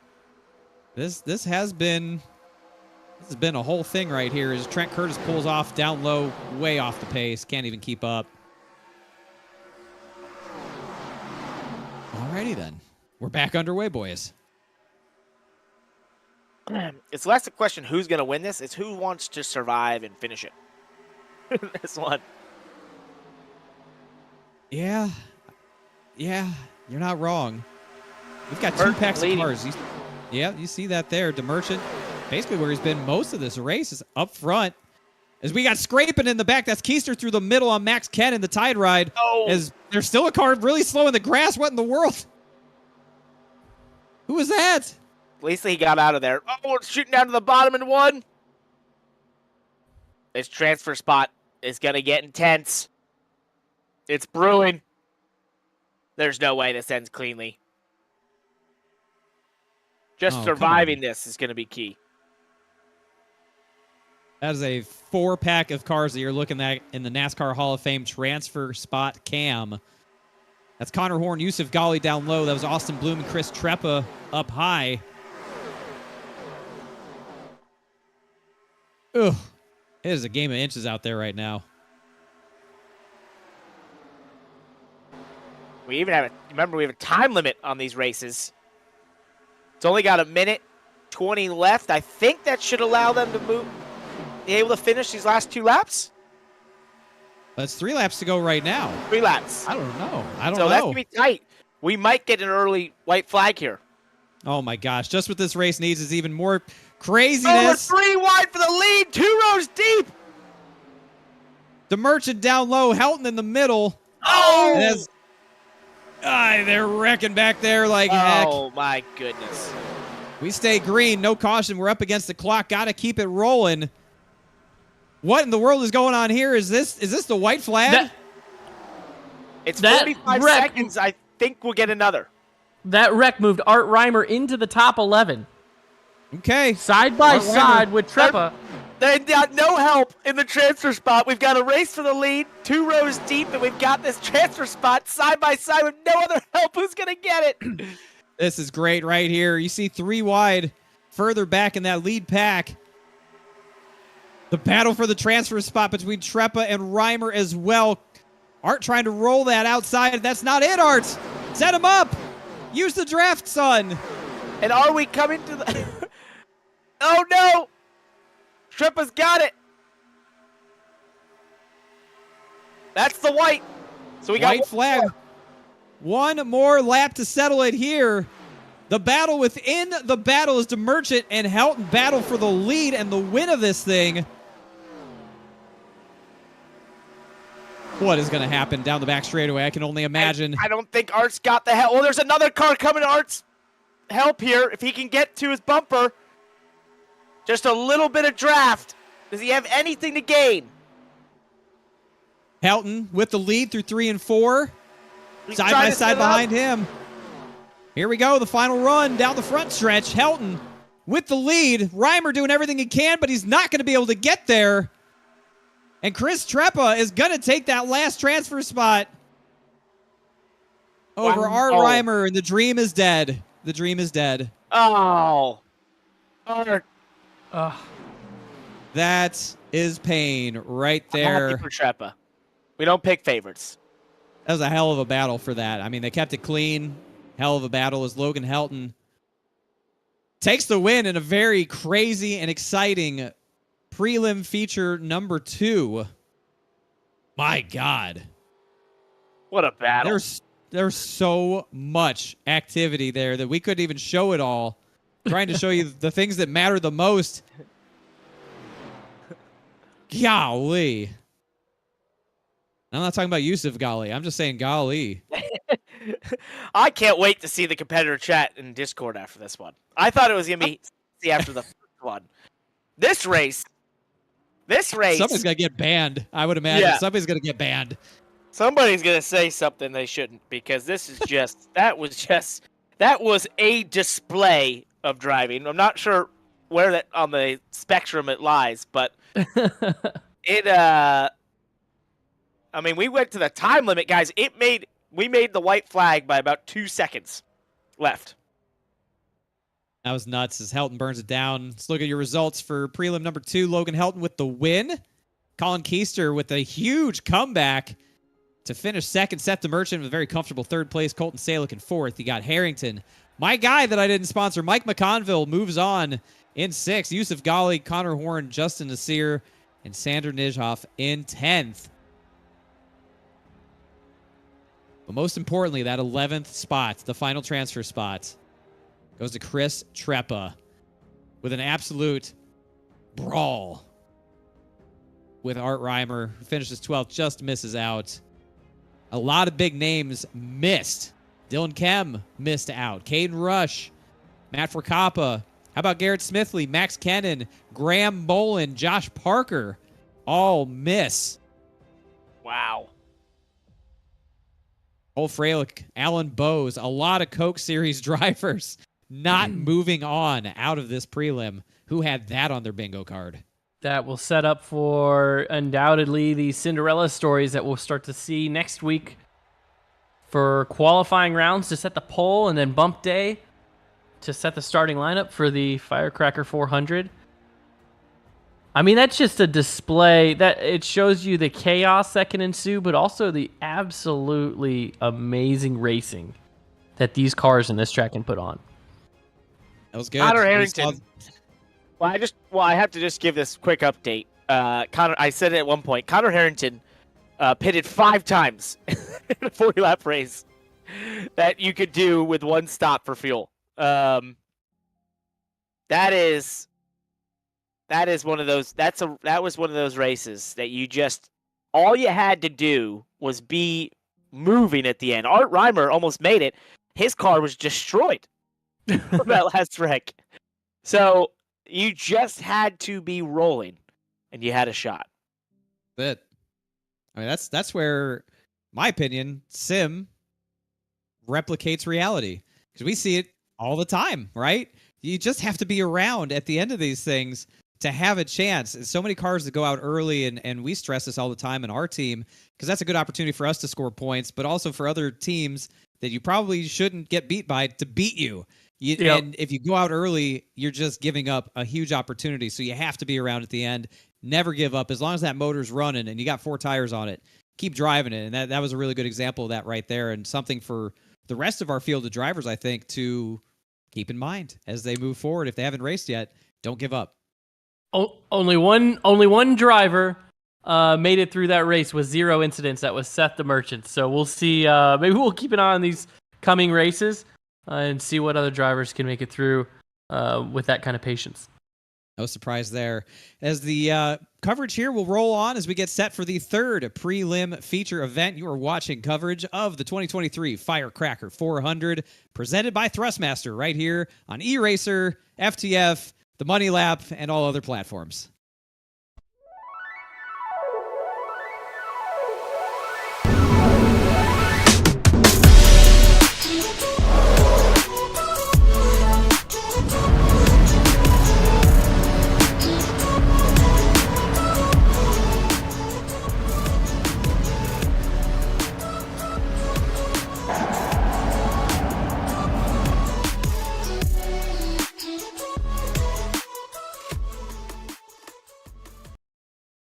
Are your family stories, except with more confetti.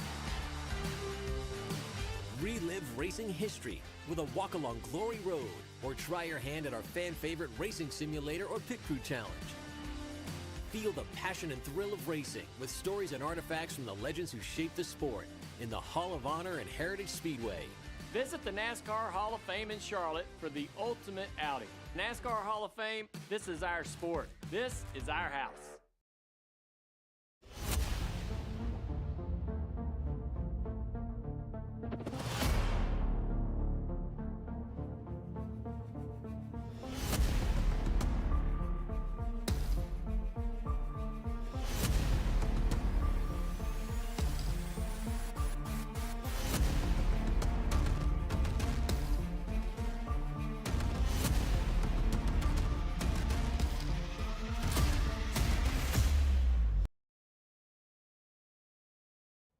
We did the last one.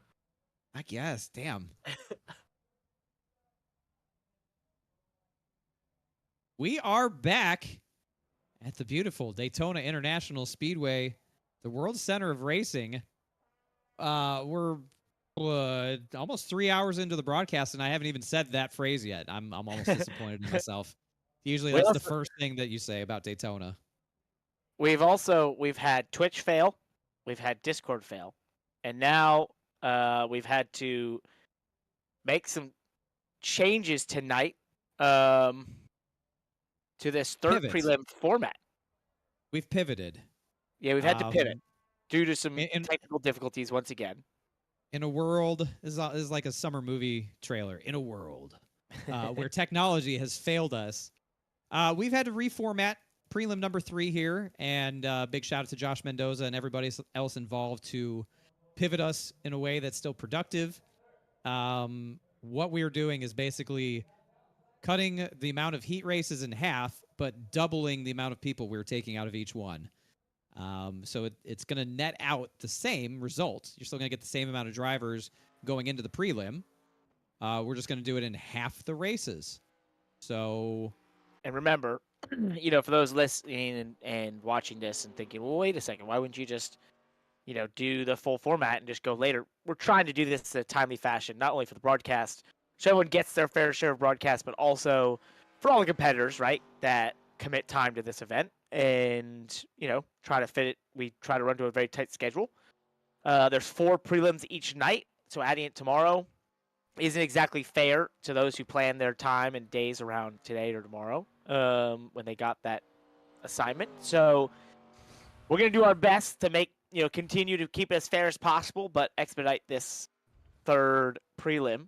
So as you mentioned, it will be half the heat races if we've had to start basically from the beginning, and double the people will make it through each heat. So still just 10 laps, no cautions.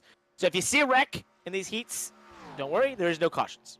Then we'll go to the consi. That will be the lenient cautions. And then we go to the actual prelim main for the 3rd time here. So you're going to get a little extra racing where we should have been joining this right now directly at the consi. We are now going to show the heats, 2 heats, the consi, and the feature. So you get more of us. Yeah, what everybody wants. Yep. More of us. Landon's going to turn into a pumpkin any minute. It's about 4.5 hours past his bedtime. He does not stay up this late. His body, I can only imagine the state of his internal organs. They're probably very angry because they're not resting and recovering. Oh, man. Landon, keep powering through. Landon is snacking. He's doing all the things to take care of himself. His body is a temple, and he is worshiping. Yeah, I mean, shoot, you take a year off of doing this. Everybody's really excited. We're adapting on the fly, and I will say I'm damn proud of everybody here because we're just going with it. We're making it work. I'm pretty impressed with Josh and the whole team. So we got a little practice going. I think maybe E-Racer can do a favor for some of these drivers that might have missed out on some fortune and having to do this race twice. But yeah, great job by the whole E-Racer team, production team, everybody. See some more racing. I don't know, fans, are you having fun? How about the chat? How about the hundreds of people that are watching all over the world? I mean, pretty soon we're gonna have to be broadcasting this onto the dark net somewhere. Well, Parker, you're the 3.0 guy. Tell us what we got to do here. What, with the chat? Yeah. Well, the internet, the new internet. Oh yeah. Well, we'll figure that out. We're gonna be our own internet here soon. The E-Racer Internet Network. It's a closed loop solution. You've heard decentralized. We're gonna be closed loop, and you'll have to. How you'll access it, I don't know. Well, we got rec in practice here, by the way. It's a good time to wreck. Oh my God, Connor Daly. Connor Daly in the Sparkle car. Oh, we got a star, folks. Nice to see Connor out here again. I was just texting with him yesterday. He was at Cedar Point yesterday. I don't know where I would imagine he's not doing this from Cedar Point tonight. Glad to see Connor out here. He told me I was his iRacing agent.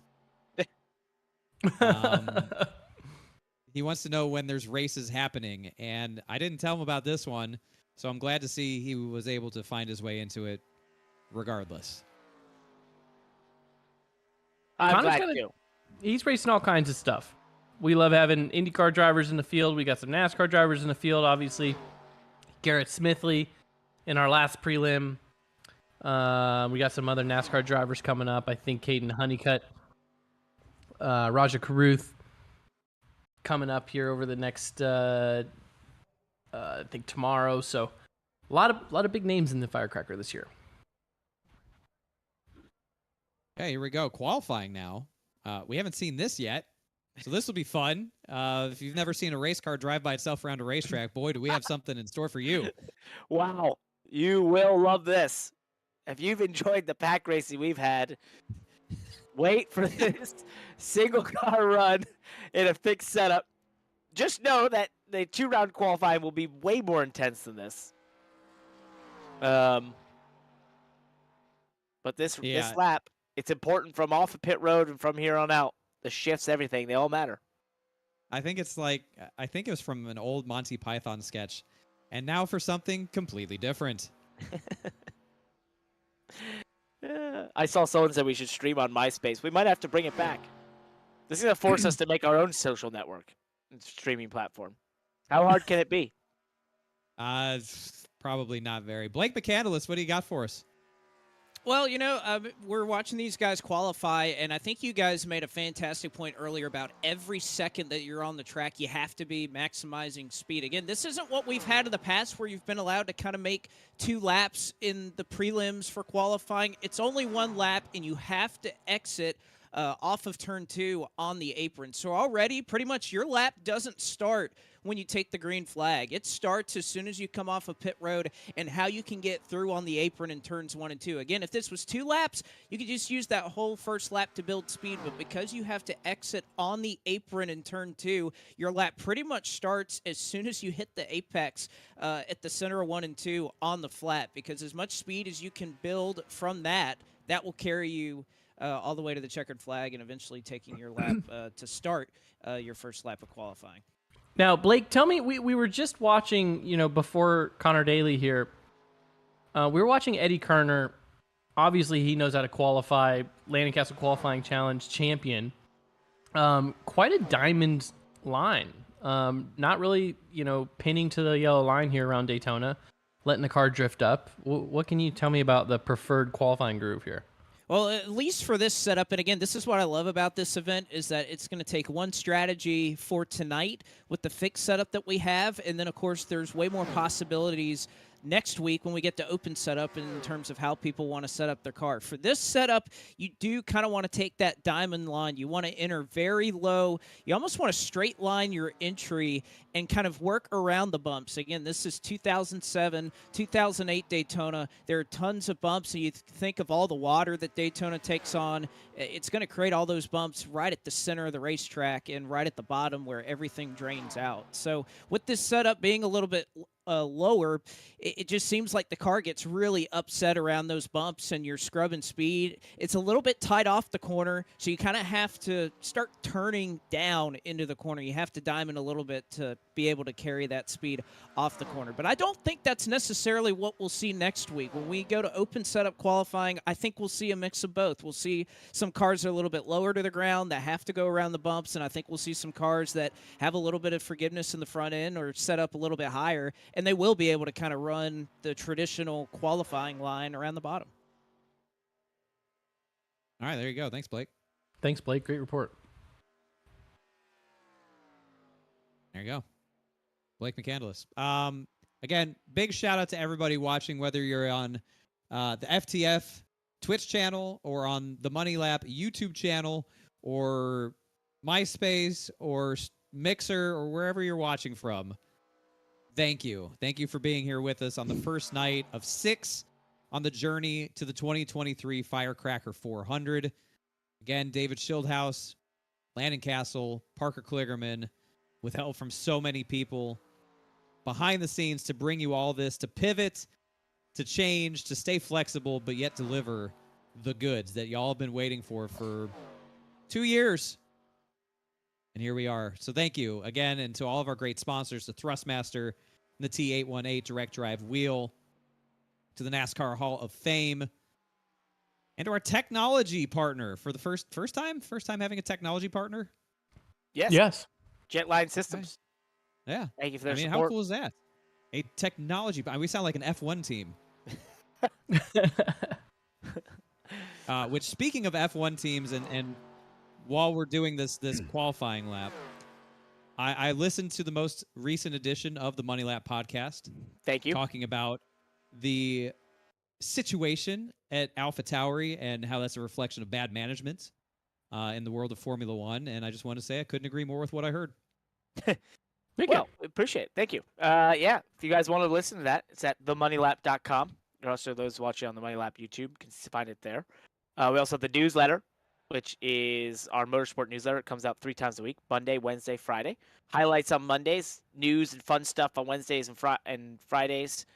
The highlights are Mondays, sorry, and it's all the highlights from the race weekend without spoilers. Don't worry, low downforce, as Landon likes to say. and it's cool. So yeah, check it out, themoneylap.com, and also go to eraser.gg, and also in the chats we keep posting the giveaway for Thrustmaster T818. Go sign up there, see if you can win one. I want one. Yeah. Hey, we got a starting grid. Oh, we're behind on the starting grid. That's okay. Heat 1. As you see rolling across your screen, a lot of big names in this one. I mean, some heavy hitters, especially out of the world of the NASCAR Coca-Cola iRacing series. And some former drivers from that series like Logan Clampett, and current drivers. And a winner already this year, Jordy Lopez, Zach Novak. Saw his name flash by. Roger D. Graham III. That's a guy that knows 1987 cars pretty well. Go through. Oh, Justin's in this race with one of the greatest last names. Tutuchian. Justin Tutuchian. I think I remember that correctly in the 42 car. Riley Hoots. That's another great name. Right there. There he is. Riley Hoots. Tyler Packer. Christopher Robertson. Christopher D. Robertson to you. Correct. Christopher Robertson was his father. Justin Bright and Gino Music round out the field of 22 cars. Remember, double the cars, twice the amount to transfer. So it's 10 laps, 12 drivers. The top 12 is where you want to be at the end of 10 laps. No cautions. So just throw away the keyboard right now if you're going to start typing about how there wasn't a caution. Just throw it away. I just want to see a clean race here. I know these drivers have been through a lot. Some of these drivers have probably already run a heat race and had to redo it. And but this obviously, this is the fairest way to do it. It is under our rulebook 4FB in our eraser rulebook, and basically the clause there says eraser may choose to restart the race in a new server or a method race control deems appropriate. This was the fairest way to do this. So here we go. 10 laps.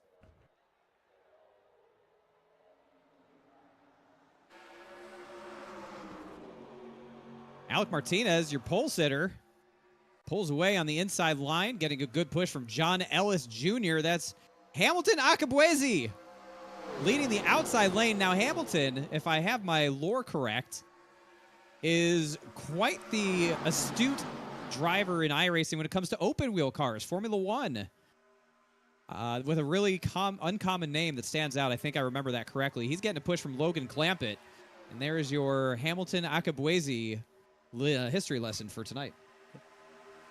Incredible knowledge about these drivers, David. That's why we love you. I'm telling you, the amount of stuff that I pick up from looking at social media, I wish I could actually put something reasonably important into my brain. This is important. It's important to us and all the viewers. Right. It's important right now. That's what I bring. Bring the knowledge. I love this. Look at our team here, adjusting the graphics for the top 12 in real time. Just all sorts of great things happening here. You got that NASCAR Hall of Fame transfer spot. This is going to be fast and furious racing. Remember, no cautions, 10 laps, top 12 advance. This is going to be wild. It already is. Want to address a question in the chat about did we lose an entire section of races? No. Yes, but no. Instead of 4 heat races, we have halved it down to 2, but we're taking twice the drivers out of each heat race. So, yes, you lost 2 heat races, but no, you didn't lose anything because the same amount of drivers are going to move on, and we showed you practice and qualifying, so there you go. And we normally wouldn't show these heat races, right? These are unusual for us to show these. So the way it's designed is to show the consi and the prelim main. Yeah, so we actually added some time to this broadcast, so the viewers are gonna get more racing here. They're gonna see some bonus coverage, I suppose. Yeah. Bonus coverage. I like it. We had one car go around in the back. You saw that. That was Douglas Maxey in the 17 who went around down the back straightaway. And again, no caution flags. Also of note, Gino Music way off the pace, away from the lead pack as well, as they are still side by side here on lap 4. So they've gotten past the lap 3 gremlin and are now brawling on lap 4. Take a look at the replay of Maxey going around in the back. Way up the racetrack, into the wall. Oh! Glancing blow. Another one. There you go.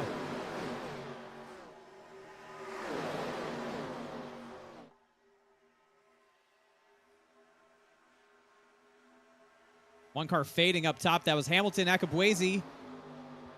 Scrub the wall off turn 4, and we'll lose a ton of spots. I mean, a metric ton of spots. He's hit the wall again! Losing a lot of speed. Get it out of the wall, son!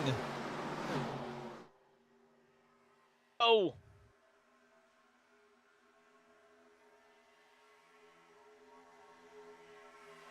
Now he's all right.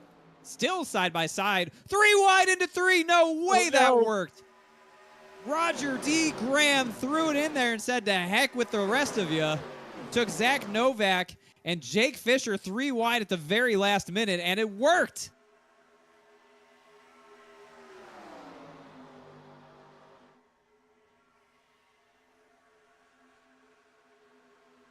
This is great racing at the front. Side by side by side. Oh! Oh, no!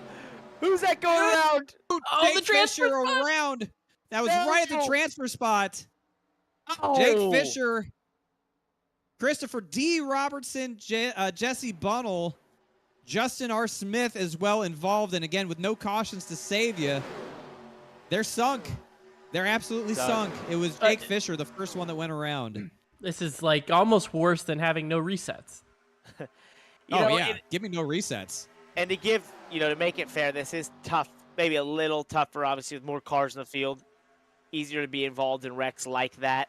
But as we said, we've had to have made adjustments here. And All right, and you see it's again Fisher up into the fence, loses control, tries to save it, and then overcorrects. Ugh. I mean, you got to try and you can't just let it spin out because your race is over. You got to try and save it. Yep. You got to try. There you go. Lost a couple more. It's a 9-car breakaway at the front as Logan Clampett shows the way here. Jordan Hurley in that black and orange car on the outside. Fighting for that spot. Getting the push from Philip Kraus in that pink car. Good little battle. All these guys locked in. Remember, it's the top 12 who will move on from this race into the Consi. So 12th place right now is Hamilton Akabuezi, all by himself on an island, but there's a pack of 4 cars now, catching him in rapid fashion. Oh, no. As we get close to 2 laps to go. This could get intense. Oh, yeah. If you're Hamilton, you are sweating bullets right now because you know these guys are going to catch you. Oh, this NASCAR Hall of Fame transfer spot. Keep your eye on it. Oh, they're racing behind him. That's contact. Sean Williams and Tyler Ratchford. Ratchford's the one that pays the price and goes up into the fence. He's pissed.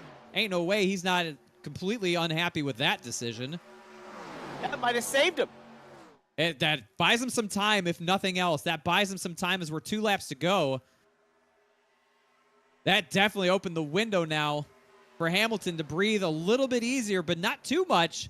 As the field goes through 3 and 4, they'll be seeing the white flag this time. Wow.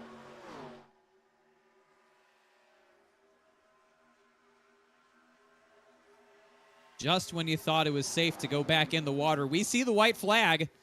It's Hurley and Lopez fighting side by side for the lead again. The Hall of Fame transfer spot cam on Hamilton Akabuezi. Can he hold on? It's about 10 car lengths back to Sean Williams. I think they've got it. At this point, you've got to just take your positions. It's too risky to make any major moves. You got 3-second gap. You got 3-second gap, right? It's just hang out. Oh, no! At the front of the field! No! Oh, my Lord. No! Hey, around goes Jordy Lopez as they wreck. Logan Clampett's involved. Oh, my God. Are you kidding me? How does this play out? Their field is flying through there. There ain't no way they're going to make it.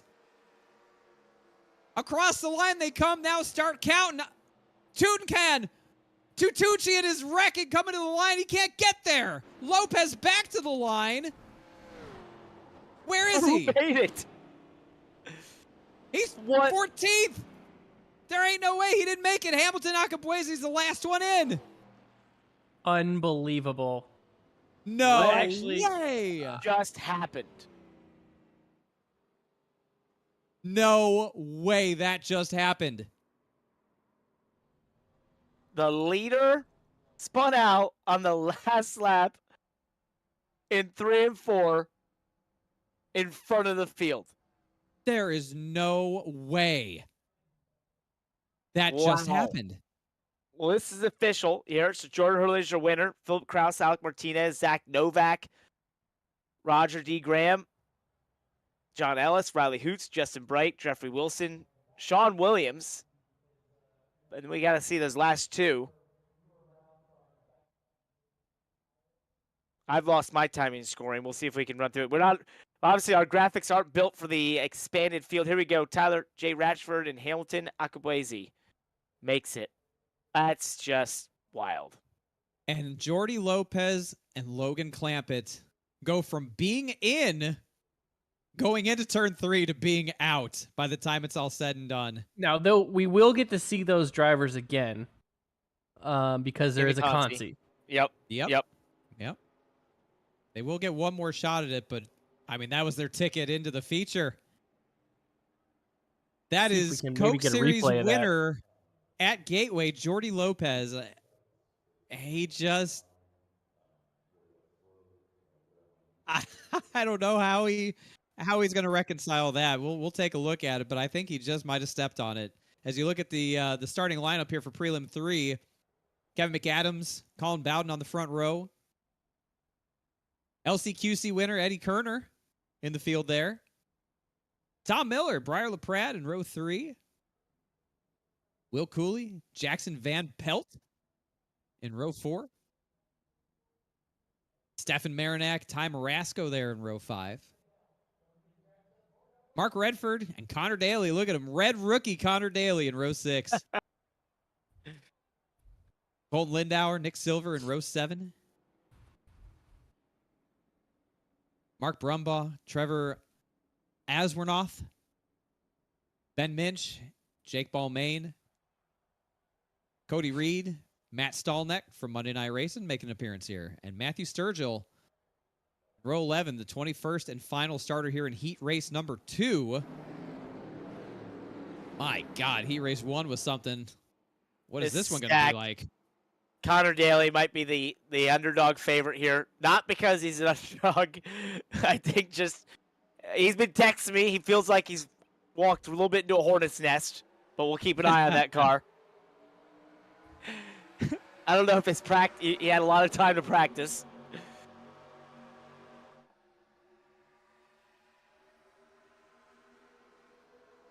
We've taken the green flag for another 10 laps.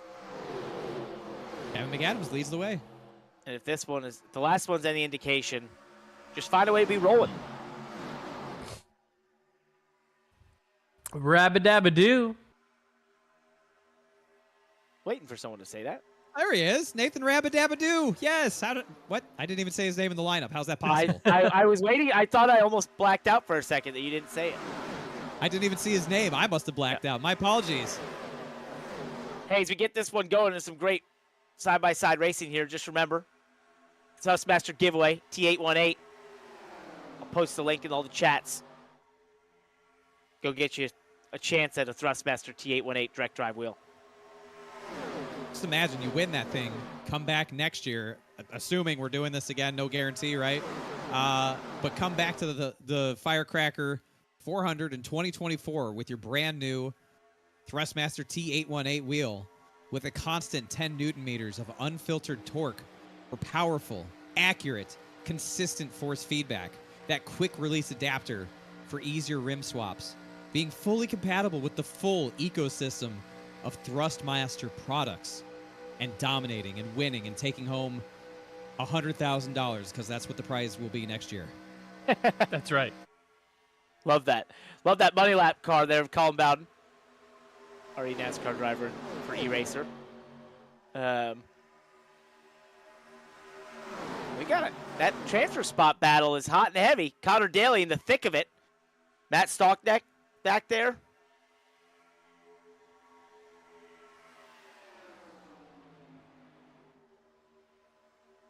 Side by side by side by side. Not giving an inch. Can't afford to. It's too expensive these days to give an inch. Inflation and all, you know. Ah, yes, that's true. What used to cost an inch now costs a mile. Can't have it. This is your battle for the transfer. This looks difficult. This looks difficult. What a tense place to be. What a tense moment. Yes, you get another shot in the consi after this, but still, you could just lock it in. That's Stallnecht in the 41. On the bottom side, fighting Ty Marasco up top in that 21. The Wood Brothers looking livery there. That white Sparko liveried car, that's Connor Daly. There and he if is. you're Connor, Parker, what are you thinking if you're Connor right now? Get to the bottom. Get to the bottom. Let them make the mistakes. Pick them off one by one. You know, where that's a good point is if you're where Connor's sitting right now, I would imagine that the bottom is also the safest place to be if they wreck in front of you. Yep. Looks like he didn't listen to us and is moving up. Well, he got really tight on the bottom, rubbed doors with Michael Sturgill, and now is dropping like he's got the parachute out. Uh-oh. Maybe he's going to go cool off and go reassess. Oh, we got a car on the wall there. Oh, they're wrecking big. Wrecking big. Oh, my God. That was Mark Redford, the first one around. There's more collected in it. Mark Brumbaugh is in it. Nick Silver is in it. Another car spinning. That's Ty Marasco through the grass. We stay green. Connor Daly made it through, but he's 14th. No cautions. Reminder, no cautions here in these heat races. These are the heats. So this isn't the final chance. We go into a consi after this, so there's no cautions in these heats, just 10 laps. Connor needs to find 2 spots here, and he doesn't really have a lot of draft help. Oh, I thought he made it through all right, but it just didn't have the speed. He had to cut a lot of speed to miss it as we look back given up how the front. given how the last heat race finished out, that's not such a bad place to be right now. No, he can still win this thing for all intents and purposes, right? As we look at the replay here. Oh, just a bad bump. In the corner. Yeah, you can't do that. You really can't do that. Can't. Well, nothing's going to piss you off more than a guy that breaks that rule. And that was Mark Redford, the 31 car, the first one to go around, and you feel for him there. Yeah, you just can't bump in these cars in the corners. It's very hard to bump in any cars in the corners, but not these ones especially. So on edge, tires wore out after a couple laps.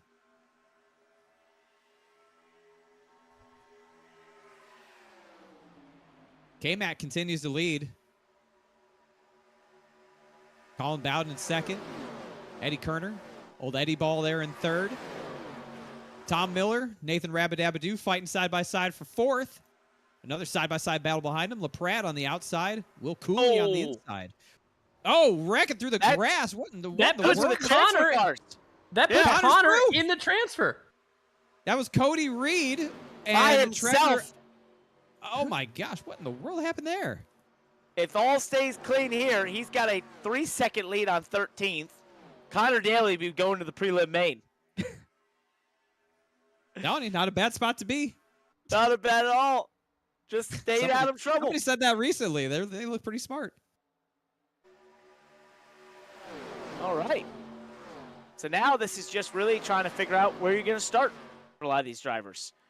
That's why you'll continue to see them racing hard. It decides where you start for the prelim main. Track position can be important. Can keep you out of wrecks. Can give you a shot to protect yourself and stay up in the top 11. Right now racing for the top 12, of course, with this abbreviated heat system. McAdams still leading. Bowden, Kerner, Miller, LaPrat, Rabadabadoo. They're searching, looking for air, but it just seems like this is a bit calm. Look at the replay of that last wreck. Oh. Man. Oh, it's unfortunate. It's a rollover. It's a grollover. Our first grollover. Somebody a grollover. Connor barely slipped through it. Well, how about that? So we have the flip count, or the the blowover at 1 and the growl over at 1, I guess, right? We've got 1-1. Huge. Those are rookie numbers, though. We were doing, I think, a lot more by this time last year or 2 years ago. Yeah, we got to pump those numbers up. Here we go, fight for the lead, last lap. Here goes Colin Bowden for the lead with a huge shove from Eddie Kerner into 3. McAdams wisely concedes the spot. Now, for the run to the checkers, does anything stupid happen? Looks like these guys are going to keep their wits about them. Maybe. Maybe. Here we go. Eddie Kerner to the inside on the flat. Not there. Oh, what a finish. Bowden barely gets it. Wow, what a finish. And Connor Daly comes home in 12th. That's our boy. There you go. Well done, Connor. Not bad for a rookie. He might have a future in driving race cars. You know, I think he's got a shot. You know, and shout out to Colin Bowden. You know, we'd love to see him do that on Tuesdays, but we'd love to see him just finish races on Tuesdays. Really, he's been tearing up so much stuff. We're pretty much broke. You know, as you can tell, we've just had to cut so many corners on this broadcast because we've been paying for sheet metal on Tuesday nights. You know, he's probably going to have a differing opinion on that from the team owners, but isn't that racing in a nutshell? Here's your finishing order. Colin Bowden gets the win over Eddie Ball. K-Max in 3rd. Briar LaPrade in 4th. Nathan Araba Dabadoo in 5th. Tom Miller gets 6th. Jackson Van Pelt, Matthew Stallneck, Will Cooley, and Michael Sturgill rounds out the top 10. 11th goes to Stefan Marinac, and Connor Daly, the rookie, gets that 12th and final transfer position into the feature event. Look at the rest of the finishers there. Not as wild of a heat race as what we saw in the previous one. But now is where the fun begins. It's the Consi. Your last chance to get into that prelim feature event. 15 laps, 10 drivers move on as we look at a replay of Connor Daly getting through this wreck that took him to the promised land. Oh, Wait boy. Oh, my God. What a move. Imagine seeing that in front of you. That's awesome. Well done, Connor. What a legend. Oh, my I love goodness. that. I love that. That's is my cool. guy. Love I can to only see imagine the things that were being said at that time. that. It was probably a couple of hecks and darns. I got to say, that was a pretty elite wreck avoidance. As we look at the starting lineup for your Consi number 3, Tyler Packer will lead him from pole. Colton Lindauer there. Jordy Lopez, who threw at the end of his heat race in 3rd, along with Ty Marasco there in 4th. Justin R. Smith, Jake Ballmain make up row number 3. Justin Tutunchian, gosh dang it. You had it. Tutunchian, and Ben Minch. I got to say it a couple times. Great last name. Logan Clampett, who was caught up in the Jordy Lopez wreck there in Heat 1 alongside Nick Silver. Jesse Bunnell and Trevor Aswernoth. Almost sounds like astronaut. I love it. Gino Music and Mark Redford in row 7. And again, I am doing my best with these names. If I get it wrong, don't tell me. Christopher D. Robertson and Mark Brumbaugh in row 8. Douglas Maxey, Cody Reed in row 9. Jake Fisher will round this thing out. Let's talk to a man who doesn't get to talk on his own. Colin Bowden, what is going on? I mean, you think you know somebody here, and Landon's just saying I'm driving the team broke here. How do you like that? Your team owners absolutely wiping the floor with you here. You can't catch a break. But hey, I got great news for you, Colin. You can What's say that? whatever the hell you want here. Oh, I can have my opinion here. You Yep. certainly Well can. done, buddy. Free, buddy. Yeah. Well, we'll try not to demolish this thing in the feature. So, you know, apparently we're out of money. So we can't afford, if we demolish it now, we can't afford to race next week. Well, these cars are a lot cheaper to fix. We just run back down to the salvage yard and get another fender. Hey, or just everyone go to their dad and borrow the local 87 Buick. We'll be okay. That's Oh! right. Guys, we got the Consi here. Colin, good. Oh, we got a wreck happen to the Consi already in turn 1. Oh, That's no. tough. That's Christopher D. Robertson around. We stay green. Colin, thanks for being here. Good luck. Thank you. There you go. Colin Bowden, everybody. Speaking his mind, just what the people want to hear. Unfortunate, get a wreck on the first lap there as we got a squiggly car. Justin Tuntunchian Holds on to it. Remember, 15 laps, top 10. Move on to the feature prelim event. Lenient cautions, only 2 cars involved in that towards the back of the field, so you can understand why there wasn't a caution. But there can be cautions in this one if the wreck is big enough. So Track you're is saying blocked. there's a chance. There's a chance. There's always a chance. You know, we're into our third feature event here, right? Our third server of activity. It's 10:20 on the East Coast, and I am painfully remembering that we still have to do more of this tomorrow, as my throat feels like there's knives just taking up residence. Yeah, I forgot the mental and physical toll this broadcast takes on anyone involved with it. I've really got to pace myself here.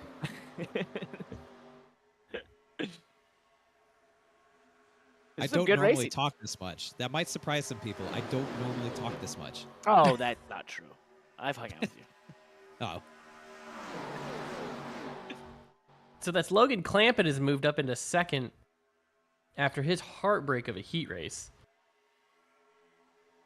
Yeah, And look again, who's leading this thing. The irony of it, right? The 2 guys that crashed at the end of Heat 1 landed. They're gonna get another fair shot at this thing.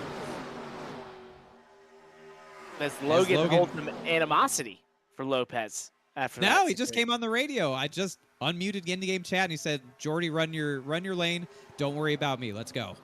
All right. That's good info. That's some insider info, David. Well done. Telling you. Well, Blake had to take off, so you won't hear from Blake the rest of the tonight. He's traveling.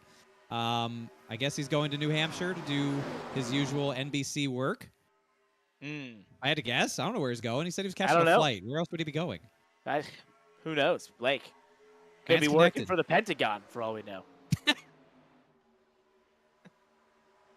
Well, if that's the case, then have a look into why we got banned on Twitch. I'm pissed. That's what we're sending him. It's the Twitch headquarters. Racer booked a flight immediately. Oh, so you're not worried about wrecked race cars and the cost to fix that. You're booking first class on a G6. Well, I guess there's only first class on a G6. That was stupid. Never mind. This bit's over. Hey, you know when this race is going to end? When it's over. There you go. And not a moment sooner. Not a moment sooner. Remember when we used to wear suits for this? We'll bring it back for the feature. For the Firecracker, maybe. All right, I did see some questions if the suits were coming back, so I guess we can address that here now, about 3 hours later. Right. Yeah. Hopefully they're still one car into the fence. Oh, That's no. Cole Lindauer. Scrapes the fence. Don't want to do that, Keep buddy. it straight. Keep it straight. Keep it straight. Oh, God, he gets hit. Oh, my God. Mark Brumba had nowhere to go. It just ran right into him. Destroyed his momentum. Yeah.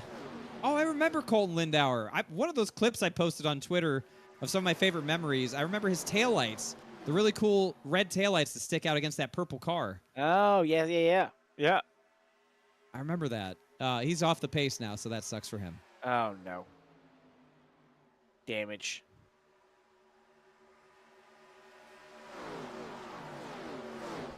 A little more spread out here than the heat races that we saw.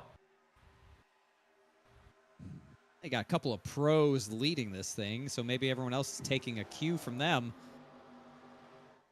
This is a tame Consi, but we've still got that transfer spot. Where they're PDKing! Oh!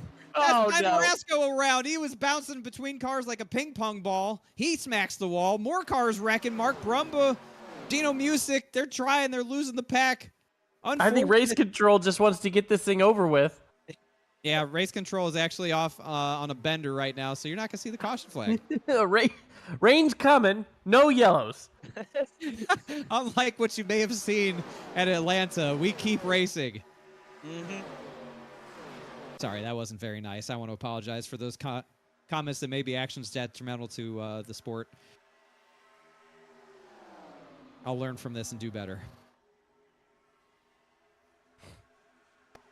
Take a look at it here. It starts at the tri-oval and just keeps going they're just, you're not driving within the limits of grip right there, I guess you could say.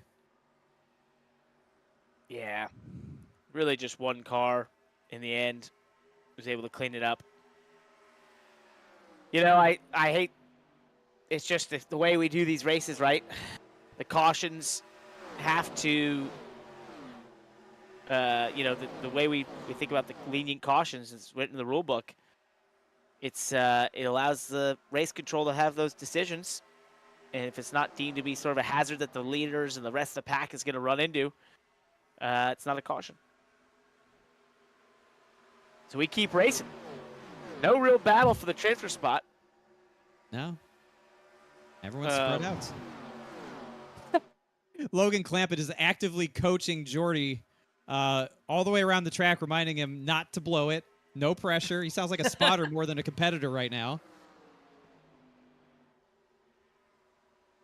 So that part's cool. As NASCAR fan 999 says in chat on YouTube, well, Alpha Prime just failed tech 3 times in New Hampshire this weekend. Thank you, Selby, for that. White You flag. can watch the 44 here, kind of giving Jordy some air on his spoiler on corner entry. See him move up there into the second lane on corner entry, knowing that that lead car is so much looser. So, they're just playing nice right now. Doesn't want to jam, pack air under a spoiler. He'll do it on the backstretch, give him a bump draft even, but it seems like into the corners he's giving him some space. Smart. It's very smart. I said white flag. This is a 15-lap race. Don't mind me. I'm new here. So, but yeah, that's really, we haven't even talked about that. The ability to influence the car in front of you with air is certainly something we're going to see more of here. But the way these 87 cars work, you can definitely get close to somebody, not touch them, but really upset the rear end security of their car.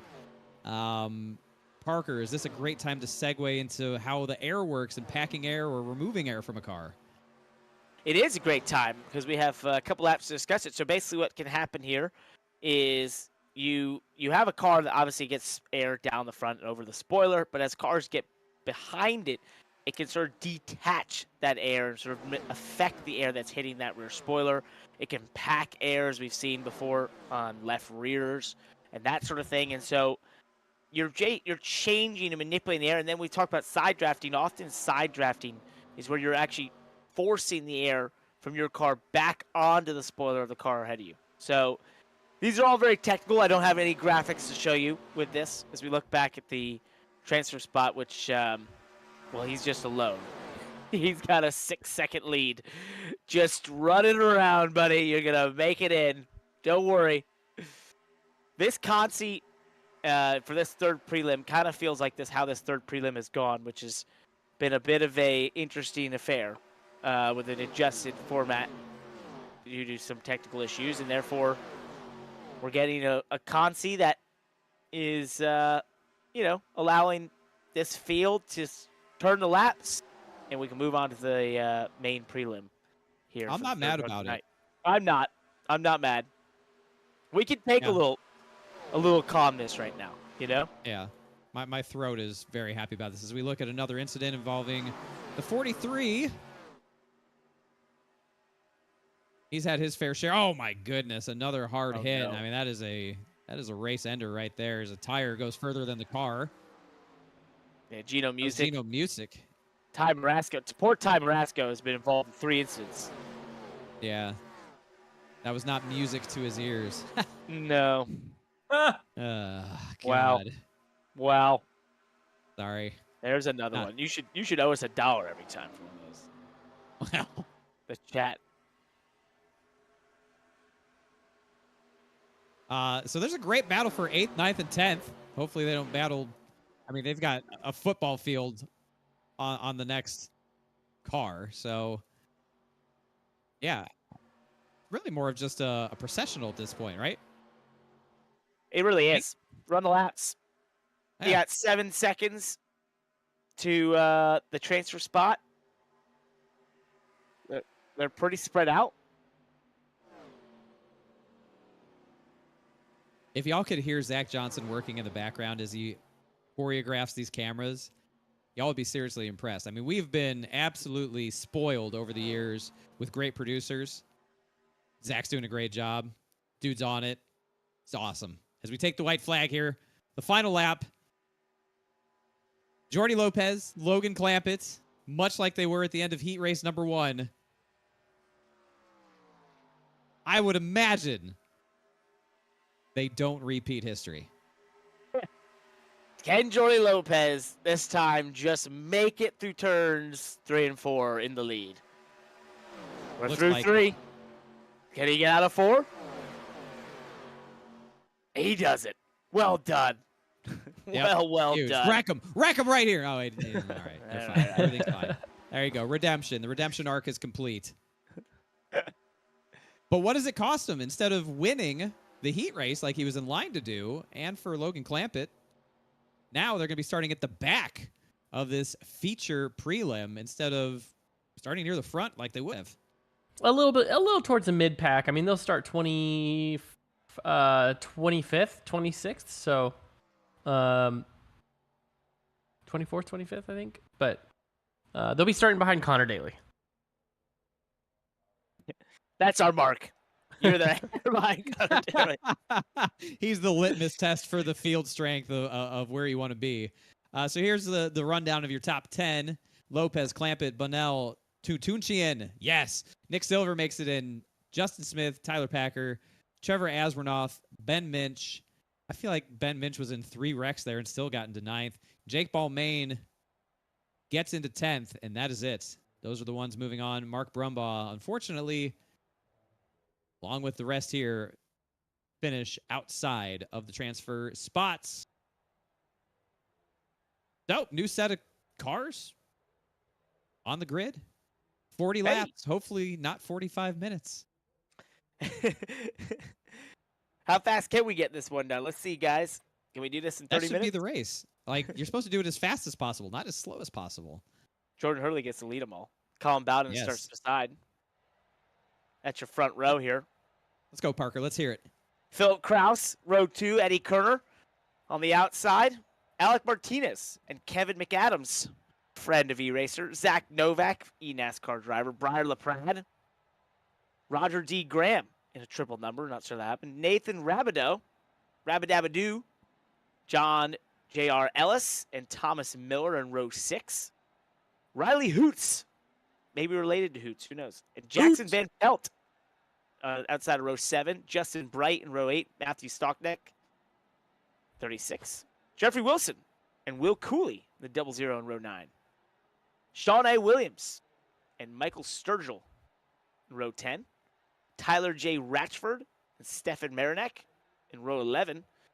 Hamilton Akubwezi and Connor Daly in row 12 on the outside. Jordy Lopez, as we said, started behind Connor Daly. Logan Clampett, ex-E-NASCAR driver. Jesse Buno and Justin Tuchichian. Did I see it? Nick Silver in row 15 and Justin R. Smith on the outside of row 15. Tyler Packer on the inside of row 16. Trevor Aswanoff, Ben Minch in row 17, and Jake Balmain on the outside. That's your starting lineup. How'd I do? You did great, Parker. All right. Pretty good. You're Landon, hired. you get to do the next one since you haven't I'll do done the them next yet. one. Yes. I mean the next feature. You're not getting out of this thing by doing heat races and all that other. You get to do the full board. Well, I might be asleep by the next feature. Well, I just assumed you actually were asleep and this was your advanced AI replacement that is with us right now. Chat GPT Landon Cassill edition has joined us in the booth. Has anyone seen Landon and not Landon in the same room? I don't know. You raise a good point, and we'll have to investigate that. All right, here we go. Feature prelim at number 3, 40 laps. Your top 11 are moving on. Green flag in the air. Jordan Hurley and Colin Bowden will lead him to it. Big reminder for everyone watching, because we went through all that different formatting. Trying to be in the top 11 here. That gets you in the top 88 for the next round, the Firecracker 400. And you can't make it on fuel, so there's going to have to be a stop somewhere in this race. We have not seen a green flag stop. I don't think we've ever seen a green flag stop in one of these 40-lap prelim mains, but we've gotten close. We'll see, maybe this is the one. Seem to be a little tamer group in that consi. Well, you've just doomed it. Yep, that's over. We're gonna hit. Remember, there's a 45-minute clock as well on these races, That we don't want to rely on. which we got very close to in number 2, in prelim 2, by 1 second. Too close for comfort. Mm-hmm. Just so folks know, a 40 lap race at Daytona should not take 45 minutes. No. Something has gone comically wrong if it has. Horribly wrong. Well, our second one took right at 45 minutes.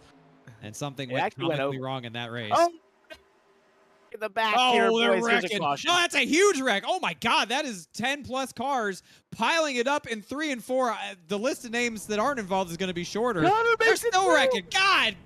Oh, man. That is a parking lot. Connor's in it. I think he made it through. He's got some damage on the front He's of that got car. he's got an incident. Yep. That was a big heckin' wreck.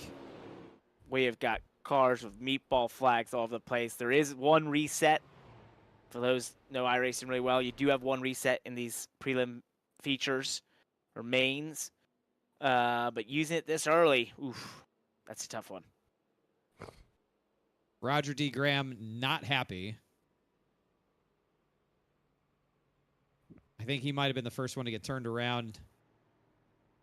Apparently, Connor Daly had a really good look at this, so I gotta of say, course he did. Of course, he's he our did. in race. Yeah, he's our in race reporter. Right here in prelim 3. If there's a big wreck, he's got the eyes on it. It's like the truck series this year. Daniel Dye has been the onboard roof cam through every huge wreck in the truck series. That's right. Well, this isn't onboard, but that's Roger Graham getting just run through on the entry to turn 3 and hit wrecks. Oh, and look at he got out of it. Oh, Okay, that's kind of impressive. Looks like his deck lid's flapping, though. Here's Here's Connor. Oh, Connor's just hanging out the back, minding his own business. Here they start wrecking. He might have made it through this without damage. Hold Oh, on. boy. He did make it thought through. he I'm did. stupid. I thought he did. I saw that. Okay, you see the little gap at the bottom? Yep. I thought that was damage. That's the car design, David. Yeah, It's sorry. Okay. Sorry, I've never seen these cars before, although I was already born when they were built.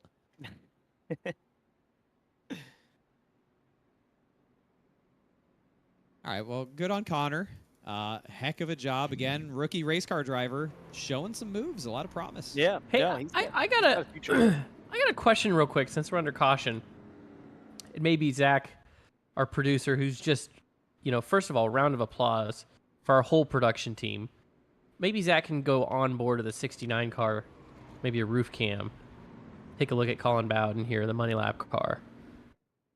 And I got a question for you, Parker and Yes. David. When we get to this onboard,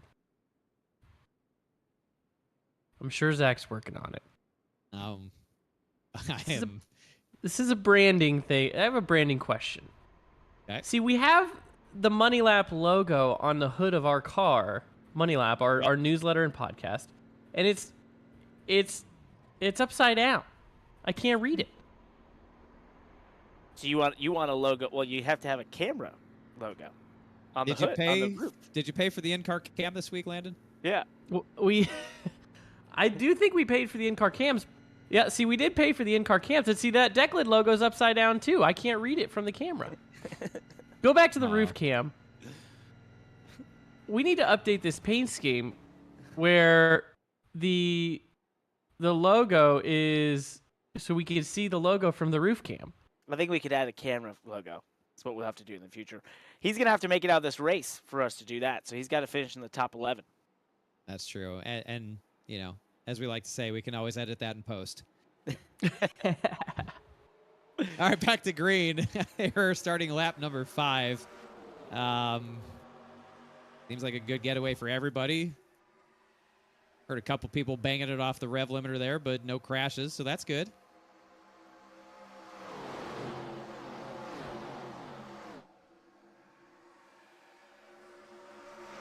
So who painted the car? That's the question that has to be asked. Who painted that car? I don't actually know who did that scheme. I was really just picking on the traditional direction of the logos on a hood, because when you're standing at the car in person, you would look at the hood and the logos would be that way. But since we're in the virtual world, the best way to read that logo is from the onboard camera, right? Yeah. Pretty sure JD did it. JD Laird. JDR Graphics. Graphical wonder. Yep. He's been doing a great job on all of our graphics for social too. Yeah. We have to talk to JD about that. We're gonna do it. We're gonna do a car that's completely optimized for onboard cameras for the Firecracker 400. Oh, God. I can only imagine what that will end up looking like. It'll probably be very optimal. High leverage. Here we go. Spaces. That's the Look at camera that. we need. And some victory fuel. Huh. Oh! 2x2 for the Go kart. lead. Gets out of the way. Nice job there. Yeah, they are fighting like cats and dogs up here at the lead. It's Bowden, LaPrade, Zach Novak, Eddie Kerner, Kevin McAdams there in fifth. A lot of really high-skilled drivers here at the front of this field. IndyCar driver Connor Daly, our boy. I know we don't pick favorites, but he's just outside the transfer spot in 13th, 14th. Most recently, NASCAR He's got Crash a and shot. Truck Series driver. Yeah, Mid-Ohio. Unfortunately had power steering issues throughout that whole weekend, so wasn't able to really show his true pace, but got to do some rain racing. Pretty sure he beat Marco Andretti. That was a big deal for both of them. Oh, you know that's Good bragging friends. rights between the two of them, yeah. Yeah, good friends. I think he beat him by a spot. So, you know, I'm sure dinner was on Marco that night. I hope Connor picks somewhere very expensive. I think Connor's strategy here, I don't think he's got the confidence in his car. I was texting him a little bit. You know, he doesn't have the confidence, doesn't have a ton of laps in these things. So I like his strategy, though. I can see where he kind of just gets to his own area and lets them sort it out themselves. And, you know, if this thing can string out and get the tires wore out and he's taking care of those tires, it's when he can pick off a couple and move his way back towards that transfer spot. It must be said that Connor is live streaming right now on his Twitch channel.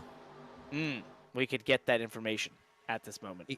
I mean, I just tuned into it. I'm looking at him. This is a man that is laser locked in. The focus, unquestionable. He is working hard on that wheel. It's an impressive thing to see. 69 out front, leading the bottom lane. Briar LaPrade leading Easy the for top you to lane say. here. ChatGPT's messing up. I hate it when that happens.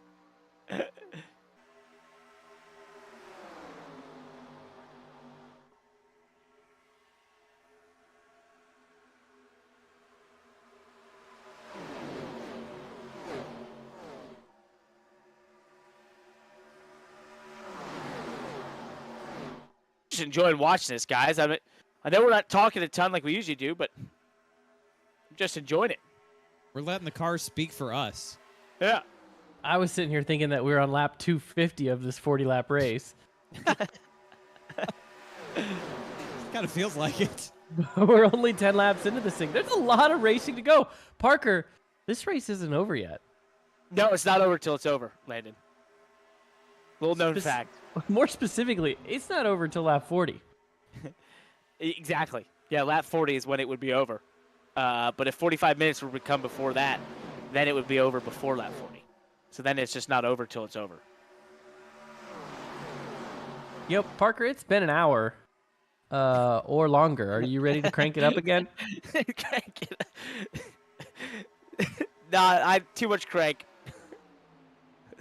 Is that a negative on the crank? Someone go crank it somewhere else. Damn. Wow, okay. Jeez. I just was wanting to listen to the cars go by, but whatever. Now, turn up your volume, Landon, and just mute us. I got some inside info on Connor Daly. He's really tight, burning off the right front of that car. Says he's never experienced tire fall off quite like this. He's probably overdriving it. If we're being, This car's on Riley. the wall. Of course, the car that we're riding on board with smacks the fence. It's Riley Hoots, but he gets away with it. That's the commentator's curse. We weren't even talking about him. I know.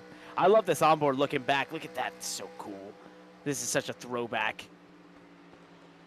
It's looking back from Alec Martinez and the Dale Tona deck lid sponsorship. Well, that's good to see Dale Tona back involved here this year. Yeah. Oh, man. Stalldeck into the back of Tuntunchian, and that stacks up Connor Daly as a result. Everyone keeps it going. As I look at Connor's stream, and he is sitting a couple of inches higher in his seat.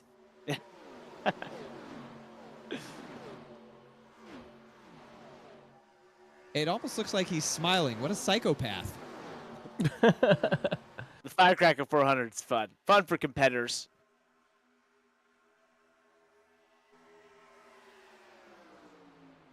Fun for everyone. Yeah, out of context iRacing. Go crank it somewhere else.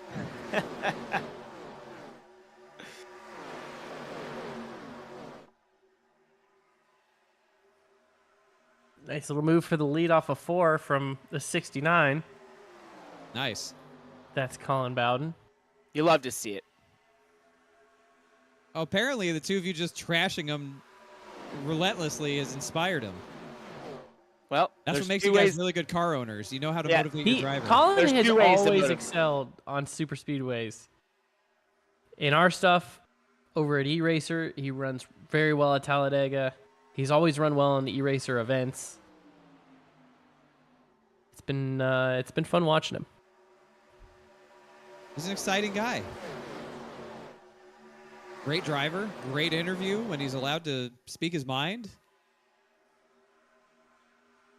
Reasonably brand friendly. Perfectly. And what more do you want? He is a brand. That's the He difference. is. He is. Most drivers look for brands. He is the brand.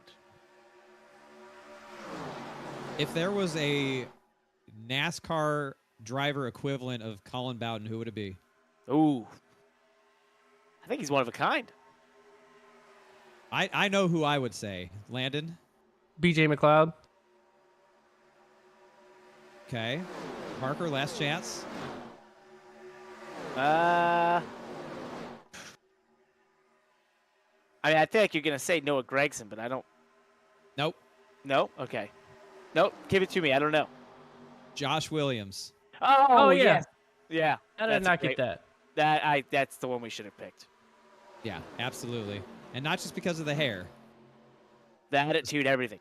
Everything. Yeah, y'all know Josh, the mannerisms, the energy, the attitude, the charisma, all that. As Zach Novak takes the lead with the help from his buddy, Briar LaPrade. Wait a second, Love we to got see two it. number 19 cars. What the hell is this? I'm looking a little bit further up in the field than what we were looking at right there, but I got distracted seeing two number 19 cars. It's all right. It's late. We're just going to remind everyone it's late. David's losing it. It's okay. Yeah. Somebody rang my doorbell earlier. I forget during which race, and that's weird because it was like 9:40 at night. Why is somebody ringing my doorbell? I didn't buy anything. We're also worried for David's safety and health. I live in a very nice neighborhood. It's usually quiet. Except for I heard my doorbell Firecracker Runner ring. night. And I know it's not my neighbors coming over to scream at me. I live in a house, all right?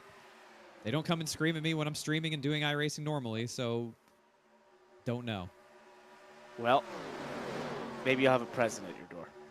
Maybe. What do we got going on here in this race? We've got a battle here in the transfer spot. Martinez, Hurley, Pelt, Akabuezi, Silver, Miller, all right on top of each other. This is tense. Well, let's talk about it's lap 18. We What had an are they early feeling caution. behind the wheel right now, right? The Well, tires. yeah, we had that early caution, but it was too early to make any sort of fuel difference. So now we're in a position where we're still going to have a stop at some point in this thing. You're going to need fuel. So the question is, when? You don't want to do it on a green. With that caution, you could probably go a little further, so maybe you could get to lap 36-ish. But man, if this went that long, you'd be running out before you ever pitted on a green.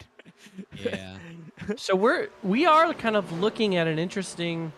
This is an interesting scenario. How many of these guys have pitted? Let's Did see anybody here. did anybody pit on We've that had a first few. caution? Yeah, we've had a few who have pitted. It's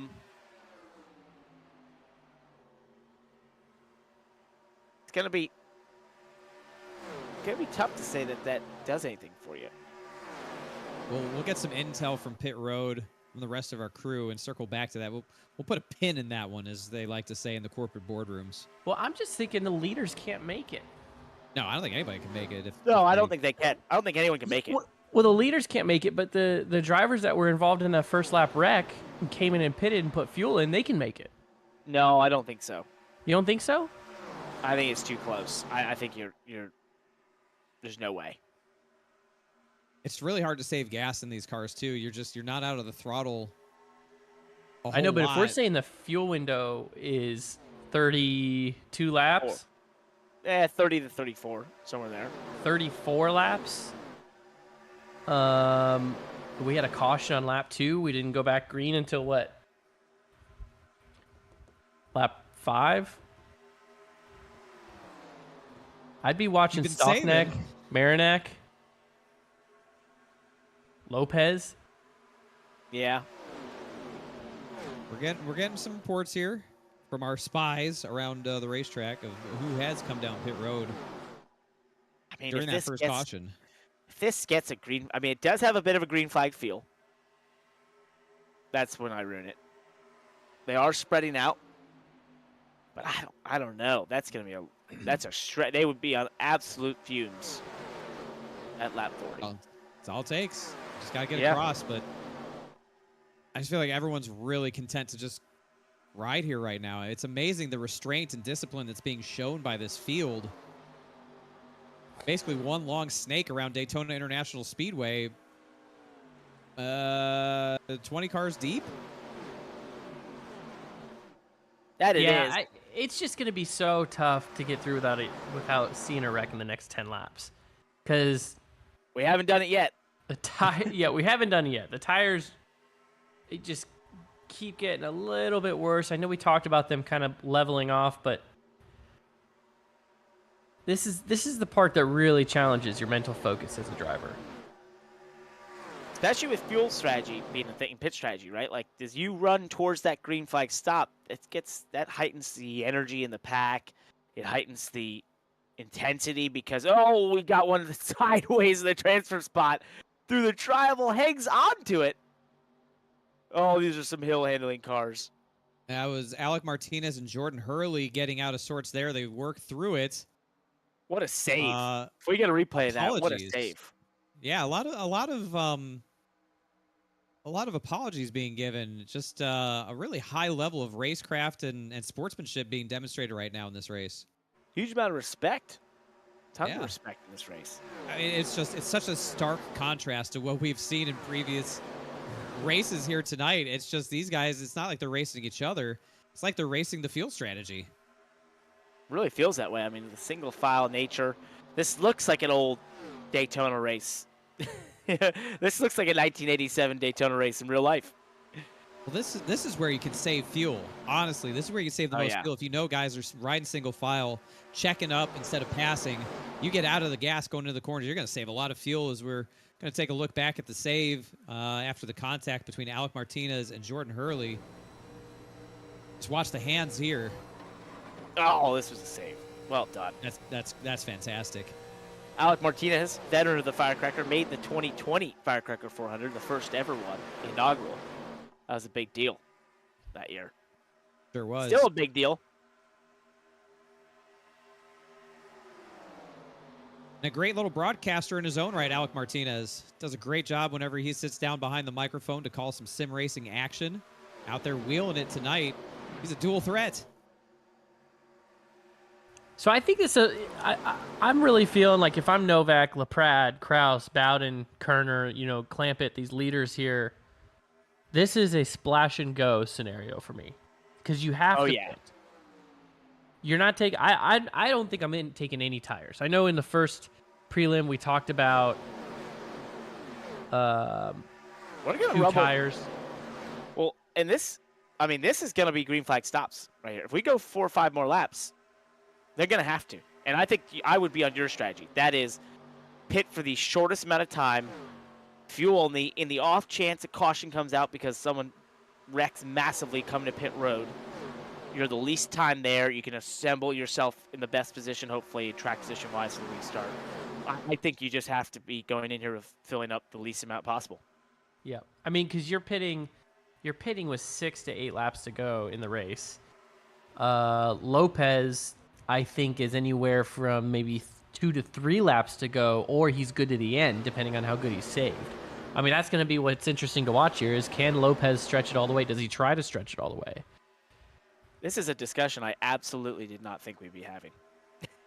The other thing, too, is, when we start green flag pit stops, we've seen this happen. It's a lot of times when the wrecks begin. Getting to pit road is not easy, Well, especially when you have a line like. when you have a line of 20 cars like this. Well, it puts it all on the driver at that point. I mean, all this is on the driver, but really execution, we talked about this at the top of the show, Landon. Got to get onto pit road, got to get into your box without blowing past it, and you got to get off pit road. Manage, especially if you're not changing tires, a very tricky apron to get back up to speed on the back straightaway. There's like 4 big checkpoints along the way to executing a green flag pit stop here tonight. And if you even screw up one of those, that could be curtains.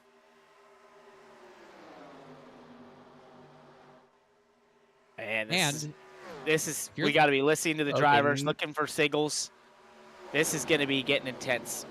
I am tuned into the game chat to hear when the virtual hands are going out the virtual windows of please don't run me the hell over. Here we go. Briar Laprade, Logan Clampett. These guys going to the bottom. They are coming. They are coming. Are we seeing green flag pit stops in a prelim for the Firecracker 400 for the first time ever? Here we go. Get that pit road entry cam ready, Zach Johnson. Here comes Novak. Here comes Laprade. Oh, he's all over the place. Oh, we got one who lost it. No way. There's no way he made it. There's no way he made it. He's even my spinning. Goodness. So he just went from the lead to completely failing the first checkpoint that I mentioned. Wow. And how does that impact Laprade? He's not going to have that drafting help. Clamp it into the box. Nobody practiced. Laprade sideways. Nobody practiced. Is that good? He's good. We're going to do our best to get through this. 2 tires. You all of it. 2 tires for Laprade. 4 tires for Laprade. Are you kidding me? Oh, my goodness. It's worth that much. They're taking 4. Connor Daly completes his service. Smart move for Connor to be on early. I think so too, because he's coming out behind Briar. Oh, wow. They are losing that lap, so this is difficult if the caution comes out. Although they would get a wave round, I believe. We are doing wave rounds here for the prelim night.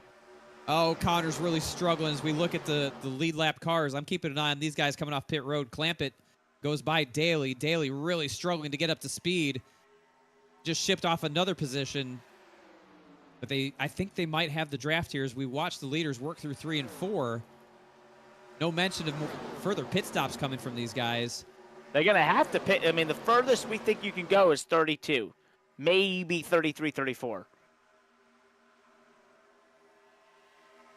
Wow. Green flag stops in a Firecracker 400 prelim. I just can't get over it, guys. This was worth waiting for.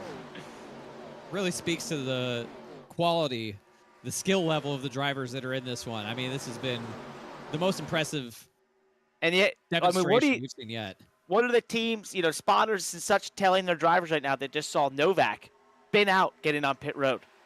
Don't do what he did. An NASCAR winner, right? Yeah. Guy that's used to high-pressure situations just buckled under it. No way practiced. Also, great shout out to the race control and race director team, the whole race director team, for putting together a great package.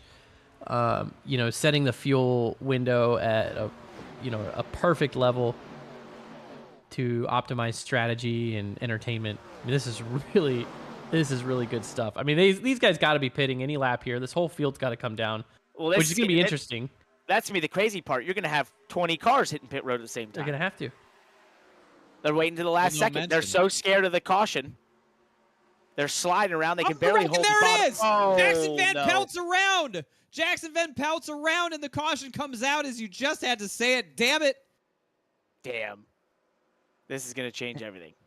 And that completely changes everything. Did anybody that pitted stay on the lead lap? No, Breyer was the first car off pit road. Breyer, Logan Clampett, Justin Smith, and Connor Daly are all a lap down. Wow. Okay. So there will be a wave around. Yeah, they'll most likely wave. Okay, so there is a wave around, which is good. So that they'll take the wave, but they're going to be starting in the back, which is a tricky proposition. Yeah. And Connor only took 2 tires. Yeah. I mean, that was pretty evident from how he was struggling there on the flat, getting back up to speed. As we take a look at this crash. Oh, my God. No way. Yeah, it's difficult. No way. Oh, that is not what you want to see. A lot less. I think race control made the right decision to throw the caution there in front of all those cars, but no one hit them. I believe that was Ben Minch in the 32 that came up and hit Jackson Van Pelt. Yikes. Here we come down pit road. This time under caution speed. Kevin McAdams will lead the field to him.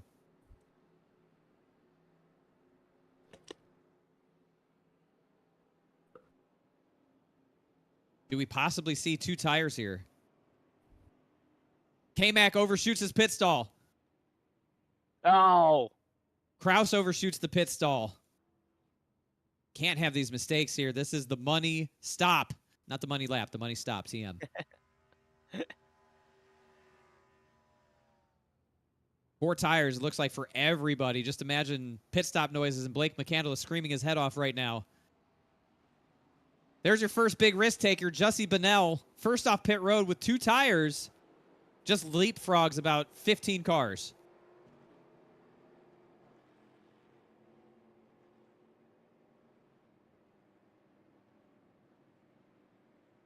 And I think everybody else took 4. So that's the car to keep an eye on. The 0 of Jussie Bonnell. And the 2-tire pit call. Does it work? Does it not work?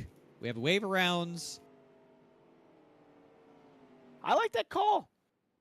I mean, I don't hate it if it works, right? He wasn't going to get in otherwise. No, you got another chance. Take it. So what was the call here on Jesse? 2 tires. 2 tires. He's the only one who did it. You're going to have, what? No. 5 laps to go when we restart this? 5 or I love the call, except for, John Gorlinski was a bit of a sitting duck that first lap on stickers. I don't know if maybe it was a big run, like they just had a big slingshot run down the backstretch on him, if he was too loose out front, because he did hold on pretty good earlier in the night. I'll tell you this right now. If this move works out for Jussie Bonnell, he is the official stud of the race.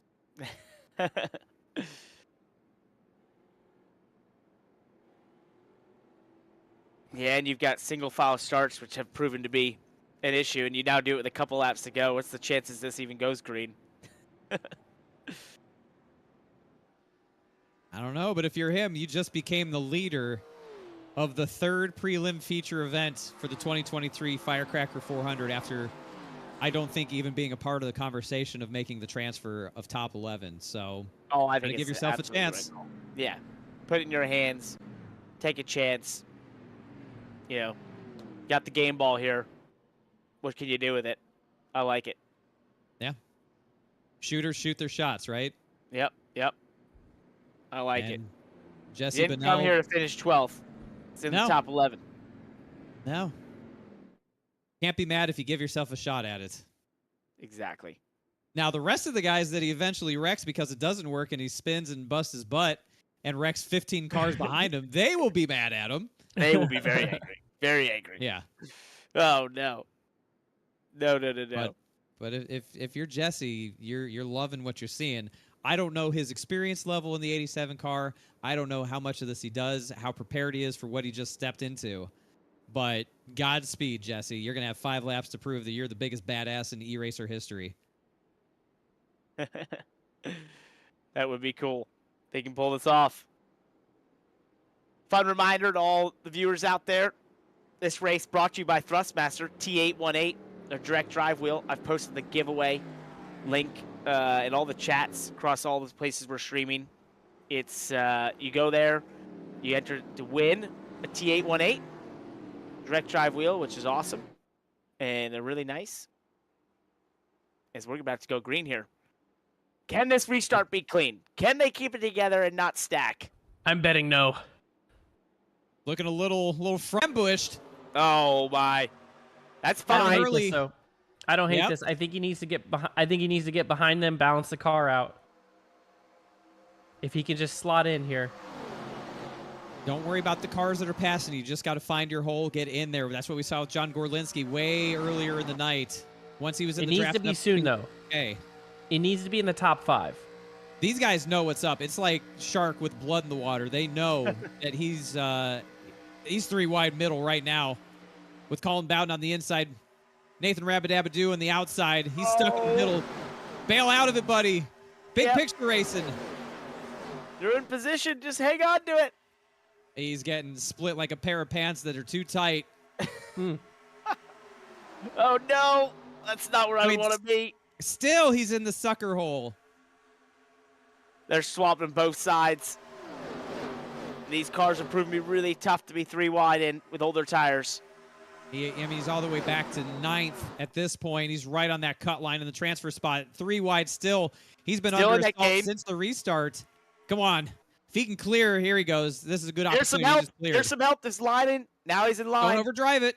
Don't overdrive it.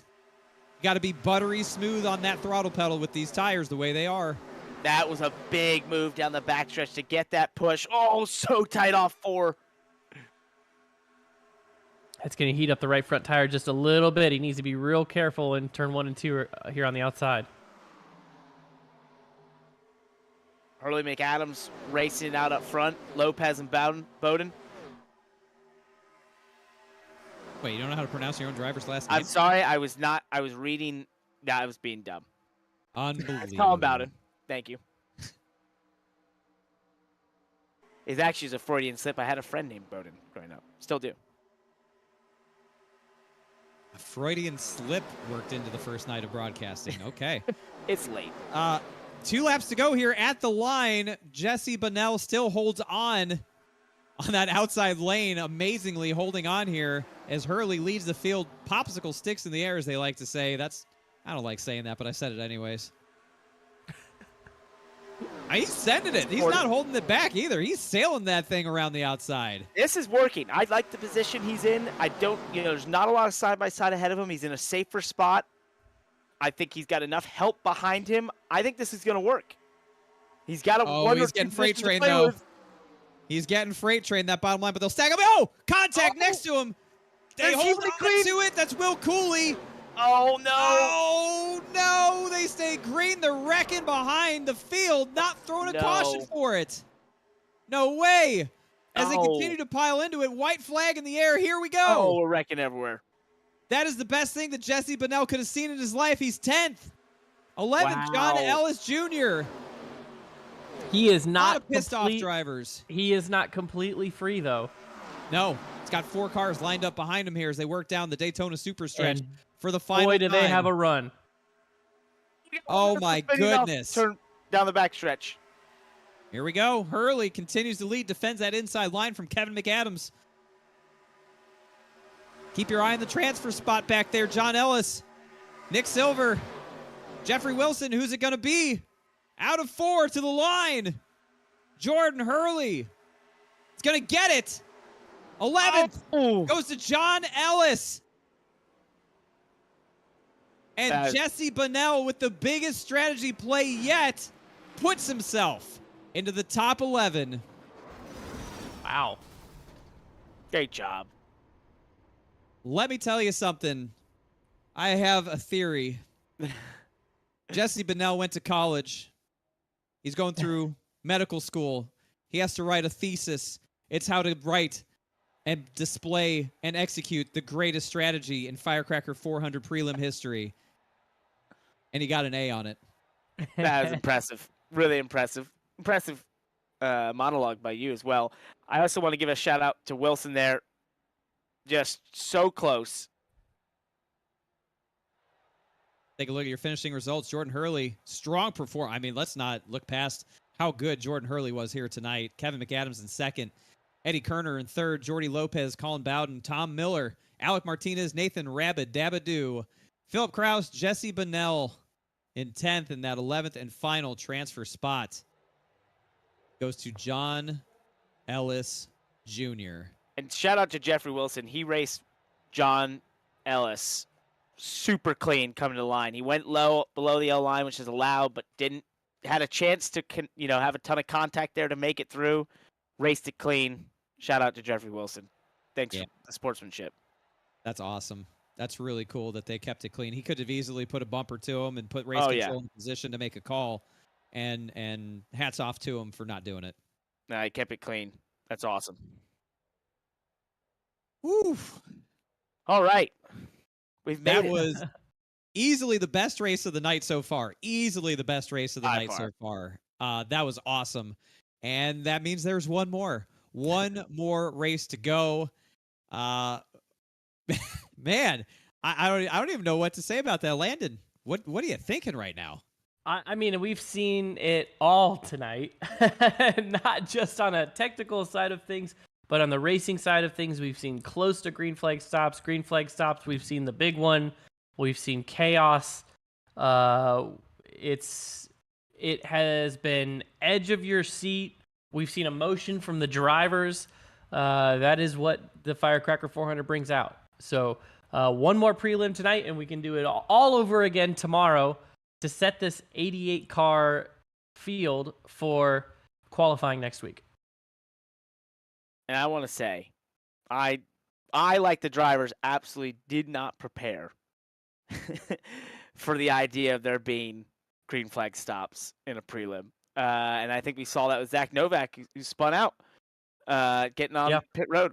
So, that was just unbelievable. So cool. We talked about it forever to see it finally happen. I love that. So bring on prelim 4. We got one more consi and one more prelim main, and we wrap it up for the night. Thanks for everyone for watching along here. There you go. Don't go anywhere. We still have more action to go. I just got word that the government has just made some new legislature. You're required under law to come back and watch the rest of it on the other side of this ad break. Our sport has always been fueled by our fans, and our house is no different. Visit the NASCAR Hall of Fame in Charlotte for the ultimate fan zone experience. This is our sport. This is our house.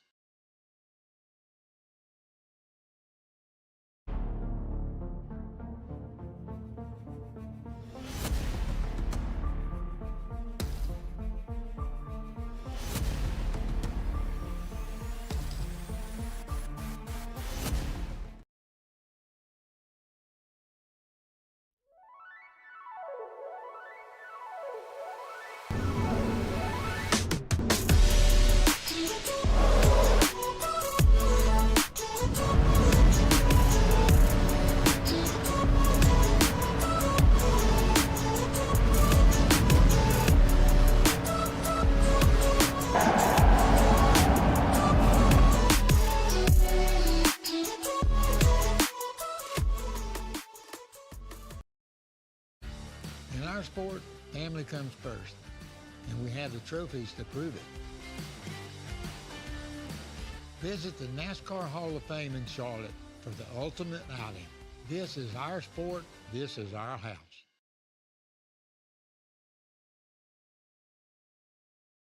Back here at Daytona International Speedway for the fourth and final prelim races for tonight, the first night of 6 for the 2023 Firecracker 400 presented by Thrustmaster. A very tired trio here on the screen. Landon has evolved into ChatGPT form because he went to sleep hours ago. Parker, I believe, is running off the power of pasta or some sort of noodle-formed based sustenance. And I don't know what to say about myself other You're than living on hopes and dreams and prayers. it's duct tape and candy corn at this point for me in my brain. So welcome to this, the final feature event for tonight. It has been an absolute blast, and I look up and down the roster of drivers that we have here. We had some big hitters in those last ones, but this one has some very big names as well, people that we are going to be keeping an eye on all the way through as they're running some practice laps. We're about to complete heat race number 4. They still got about 5 laps to go there, so let's kind of take a look at it here, get our ugly faces off the screen. There you go. Hello, race cars, things that people want to see. Ooh, a little spread out heat 4. Just the top 6 transfer from these heats. I see 7. Yep. I was gonna say. I was like, I gotta count these. So we have some potential action. Yeah. Oh. This is the transfer. Oh boy. Oh. Oh yeah, this is some action for the transfer spot. Is that David Phillips versus Lynn Kinchelo? Kincello, isn't that that concert that they have every year? No, that's Coachella. Oh. Thanks, Parker. Yeah. You're welcome. I was that close to being right, damn. Yeah. This is a brawl for 6th. It's a great one.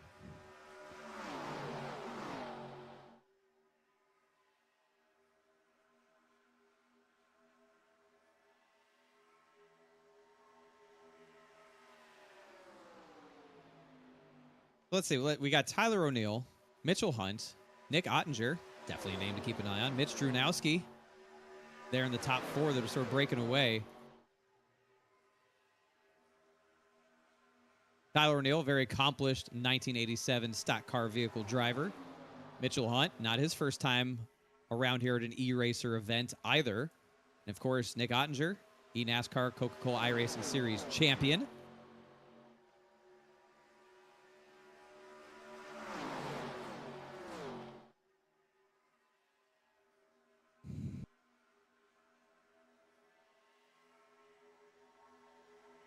That's all about what I have to say on that, honestly. I was trying to think of a third leg of that whole thing, and it was impressive. Petered out.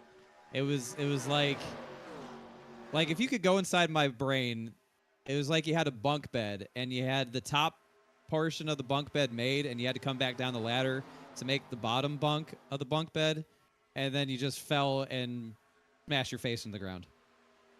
Oh. So here's the deal. Transfer spot, not up for grabs.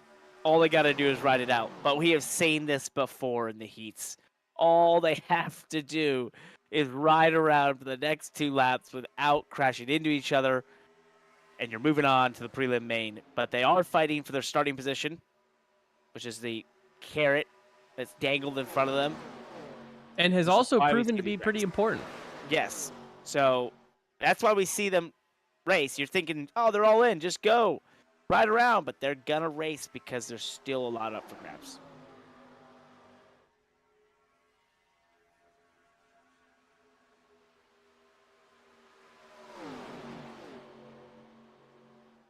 I know and we'll probably deal with this tomorrow with the whole not throwing cautions thing. I think we deal with this every year, right? There's always people that are unhappy, feel like that rule is a bit draconian in nature. That's a big word for 11:20 at night. That means that it's a little excessive, a little harsh. I stand by it. I think it's a great thing to add into these races because if we don't adhere to that, I think we spend more time under caution than people want to see. Exactly. It's always going to be a discussion. It's always going to be, as we see O'Neill gets it. Hunt and Ottinger were side by side to finish. Hunt's still going to finish second, Ottinger in third. Phillips will advance.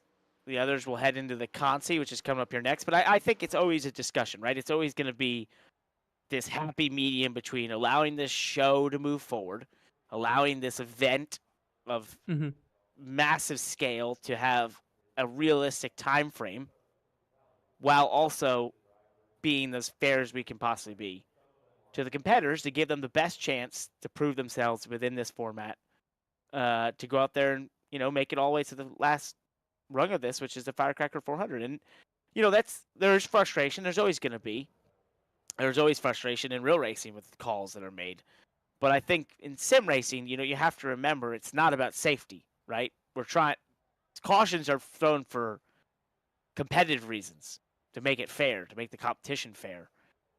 And that is always going to be a judgment call. And that's just the fact and the nature of this. And so you just have to, you got to lean and respect those calls and know that we're doing it in the best interest of making the fairest event possible. That's our goal. Well said. Here. I drink Let's to that. start this Consi. Let's go. We've got 18 cars lined up, ready to go. Patrick Donnelly will lead him to the green. Lee Olson to his outside. Jesse Jeffers in row 2. I'll take this one. All right, go for Danny it. Ware. Andrew Boring, but he's no way exciting in our hearts, and Cameron Drunowski. Joe Thompson in the 88, row 4, Brandon Burkhart. Row 5, Tim Hendry and Nick Newell. Alex Mullen, row 6 with the C license.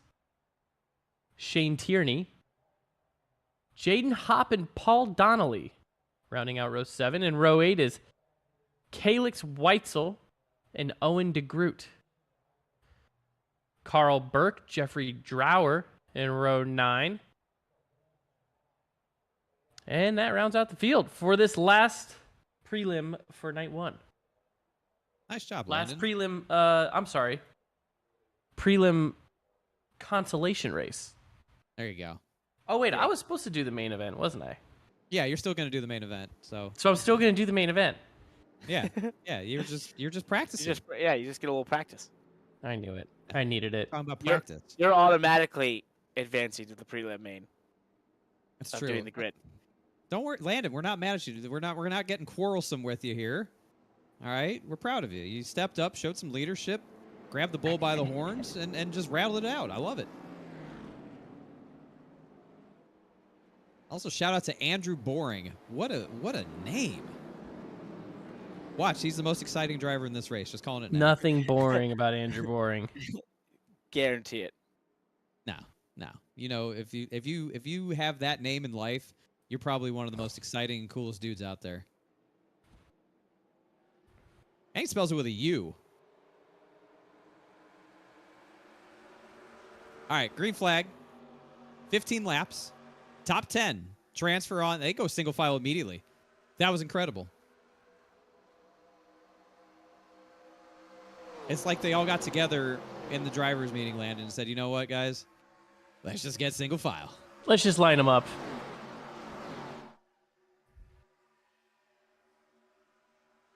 Hard left into the infield. Who did we lose? Like that is Cameron Drunowski. Oh, keep it out of the wall. Bonk. All right, he's in the fence. We'll see him. We won't see him. Unless we get a caution, I guess. But unlikely. Unlikely. Somebody just said on the radio, we chillin'. So that gives you sort of a temperature on what these guys on are this thinking race. Right here. This one definitely could take that subdued nature. We saw that in that prelim main, when we had green flag stops. Maybe it's late, we're getting to 11:30 on the East Coast. These drivers are tired. This event's been going on all night. It's we see this in real life. When races go late into the night, rain delays and that sort of thing, they can get a subdued nature because everyone's tired. It's natural. Yeah.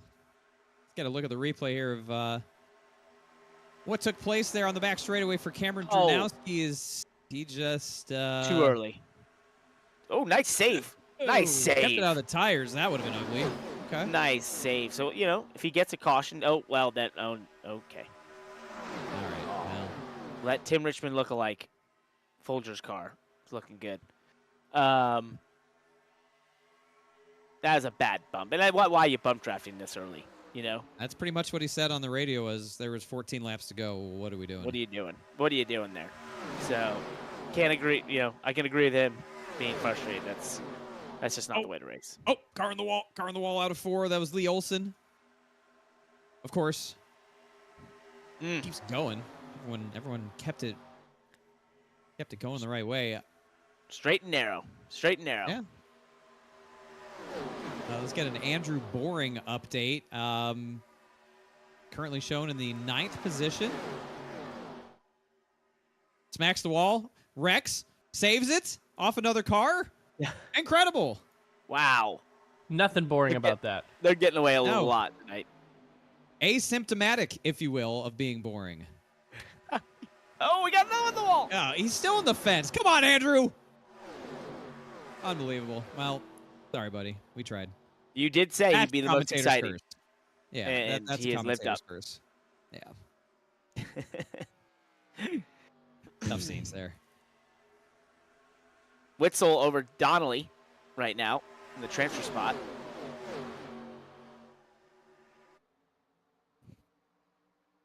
Now, am I seeing things, or do we have 2 Donnellys? We do. And they're racing each we other. indeed do. They are. It's Patrick and Paul.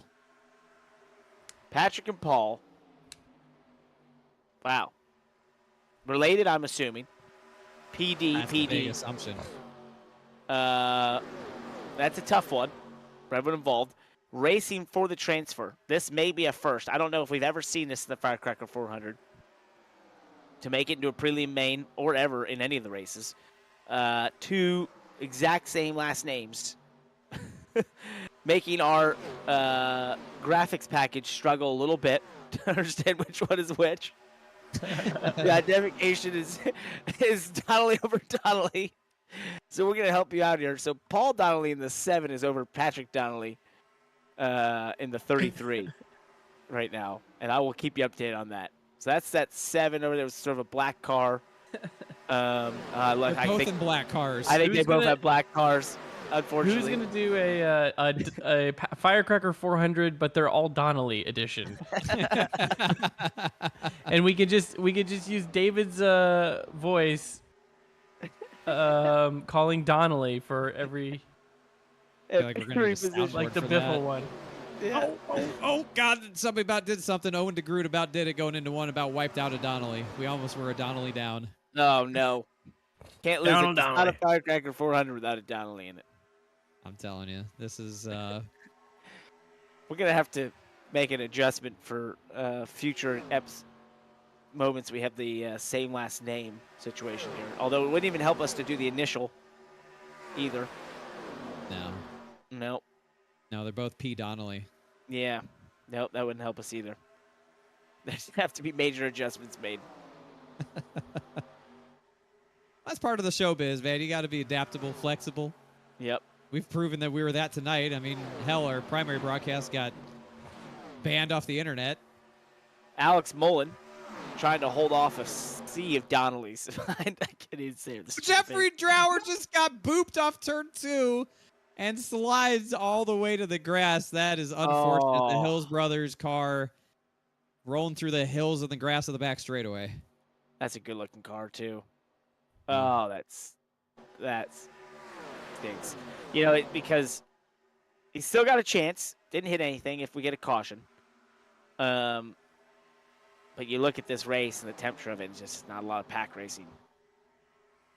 Oh, man, everyone's calm. It's like we've gotten calmer as the night has gone on.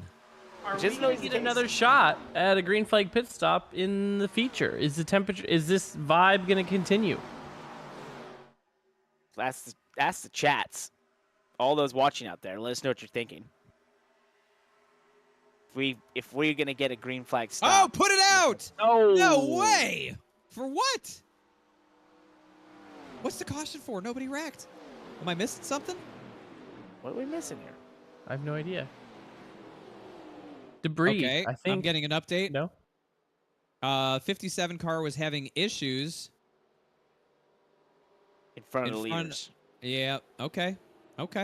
There you go. Interesting. Race control all over. For the safety of the entire field here, race control has thrown the caution. A very good move. Okay. There you go. So, Drower's back in it. Whoever else had issues might be back in it. Cameron Drunowski, I think, is back in it as a result as well.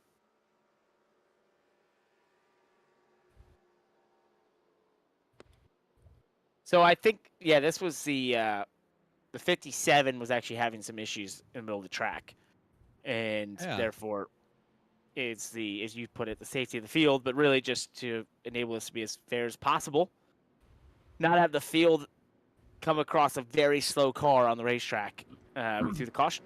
So no, can't have that. No, that's not good for anyone. I mean, people. We don't want them flying at full throttle into a sitting car. No, everyone will complain about not throwing cautions, and then they'll complain about throwing cautions. But honestly, we trust and stand by race control, and they're doing a great job. Yep. And it's not just one race control, I don't believe. I believe it's a team working together to make sure everything, we have eyes and ears all around the 2.5 miles of Daytona International Speedway. Who they are, we'll never tell you. Although I think Parker already said who one was. Oh, no. Jeffrey Drower just pounded the wall coming into pit road. What is you doing? Oh, my goodness. We might have issues there. Hold the phone. Cameron Drudowski did the same damn thing behind him. What? What? Is there oil on the entry to pit road? Did somebody throw a banana peel? What in the world just happened? As we will work to get a replay of that, I'm confused. Hey, I've got a question. There's only... How many cars are in this field? 17. So there's 17 in this field. We take the top 10. Why didn't more cars pit? Oh my gosh, there's both of them. There's clearly oil down on the track. There's something down on the track over there that's causing that. I think they just fell asleep at the wheel. Why didn't more people pit here? You've got 11 laps in your tires. I know there's only 4 laps to go. I mean, we're coming to green here, but I don't know. If you're running 10th, 8th, 9th, come down and put 4 tires on it. I don't know. Why wouldn't you? I'm with you. I don't know. I don't have an answer to that question, Landon. Don't know if it's enough laps. I think everyone just wants their track position. Yeah. Yeah, but how could you be in 12th or 13th here and think that you'd... Yeah, why not take tires and just send Yeah. it? Yeah, that's a good point. 4 laps. Scared money don't make money, right? Well, we're back green. What a restart. Oh, my God. Great restart. Wow. Dayton Hobb is Powerful gone. It's 4 laps to go. Remember, top 10. All you got to be is top 10.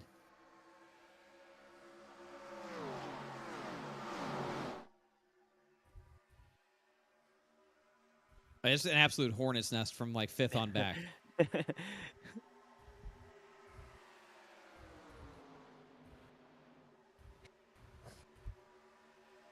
Well, Paul Donnelly is the first car on 4 tires.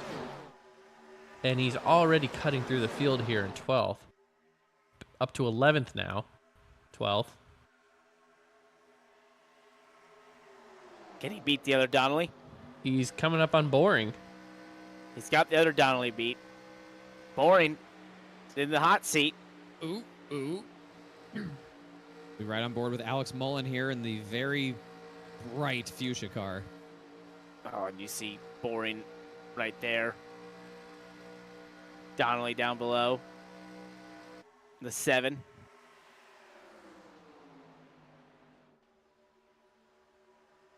Fun fact, that car we were just riding on board with smacked the wall going into turn 3. Commentator's curse. Yeah. Whoa! Oh, that is Andrew Boring sliding through the grass. He has Heck. been nothing of the sort. No. That's unfortunate. Yeah. Oh, it is that was 2 three laps wide. to go. Sorted out back to 2. I mean, Witzel this and is- Donnelly tossing the. We've got 2 Donnellys in right now. Witzel trying to break them up.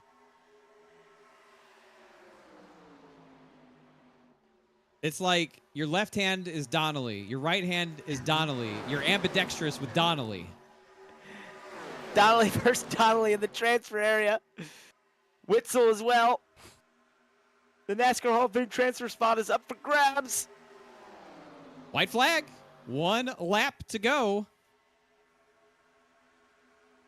Oh, they're beating and banging. Cameron Drunowski in the Folgers car is not having any of it. He just put Patrick Donnelly in the wall. Oh, he saves it. Okay, we're fine. Everything's fine. Except He's for that good. guy. That guy. He won't that guy's transfer. Not good. No, it's okay. It's all right.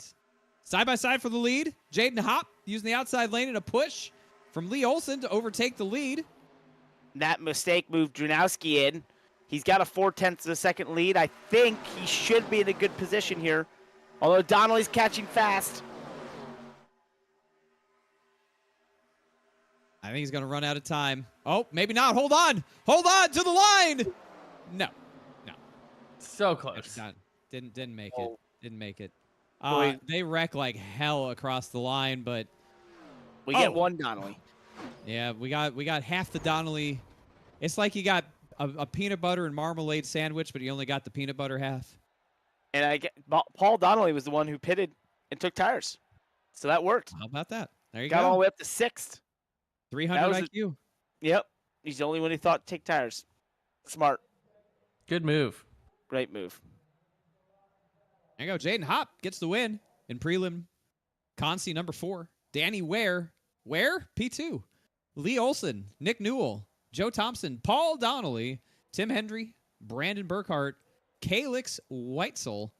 And Cameron Drunowski. Who I think was the first car to wreck, was he not, in that race? Mm-hmm. Gets the caution and comes back and gets into the top 10. We head into the last race of the night, guys. And this is a stacked field. I'm going to take us through on the front row. Super Speedway specialist, e-racer loyalist Chris Overland. Also Sean Butler, friend of the family over here on the e-racer team. Row 2, Blake Reynolds and Tyler O'Neill. Former Coke Series driver there. Davey Davis in the 305. I don't know what I missed the other name. Dylan Basin and Mitchell Hunt. Rounding out row 4. Row 5, Dylan Alt. From the Aaron Smith and Nick Ottinger. This is a stacked field. Come on. Look at this. Look at all these favorites to win.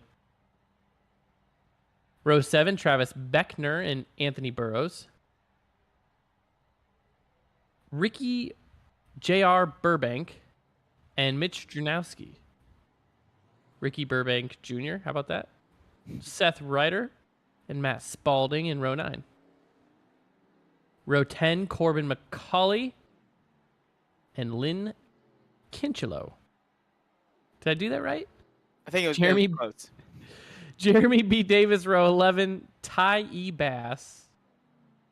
And row 12, Jamie Ritchie Price and David Phillips II. Row 13, Jaden Hopp, Danny Ware.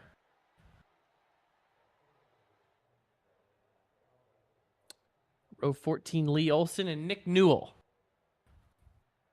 Row 15, Joe Thompson, Paul Donnelly. These are all names that we just drivers that transferred in from the consolation race. Tim Hendry, Brandon Burkhart. Row 17, Kalex Witzel, Cameron Jernowski, Weitzel. And that's it. That rounds out our field. Here we go. Prelim main number 4. Great job. Really impressive. We're all impressed. As you mentioned, Chris Overland in that bright car there, the yellow one. Menards with the purple on top is a specialist, but this is a stacked prelim. On prelim number 3, we saw green flag stops for the first time ever in the 3-year history of the Firecracker 400 in these prelims. The second, that Consi, a little subdued. Could we potentially see this race go green? The stacked level of talent, a subdued nature, late at night. It's almost 11:45 on the East Coast. So we head into prelim number 4 on night 1 of the 2023 Firecracker 400. We're underway. Green flag. Here we go to end night 1. Guys, I got a report for you. What is that? I just stood up for the first time in about 5 hours, and everything below my waistline felt like it was filled with the static from late night TV. We appreciate your dedication, David. Just Should like I be all these worried? drivers. I think you'll be just fine. You got a whole nother night tomorrow to work on it. Your in-chair calisthenics. Remember, brother. you want to be top 11 in these prelim mains. That gets you into the top 88. We'll have 44 from tonight, 44 tomorrow night. That makes 88 for you mathematicians out there.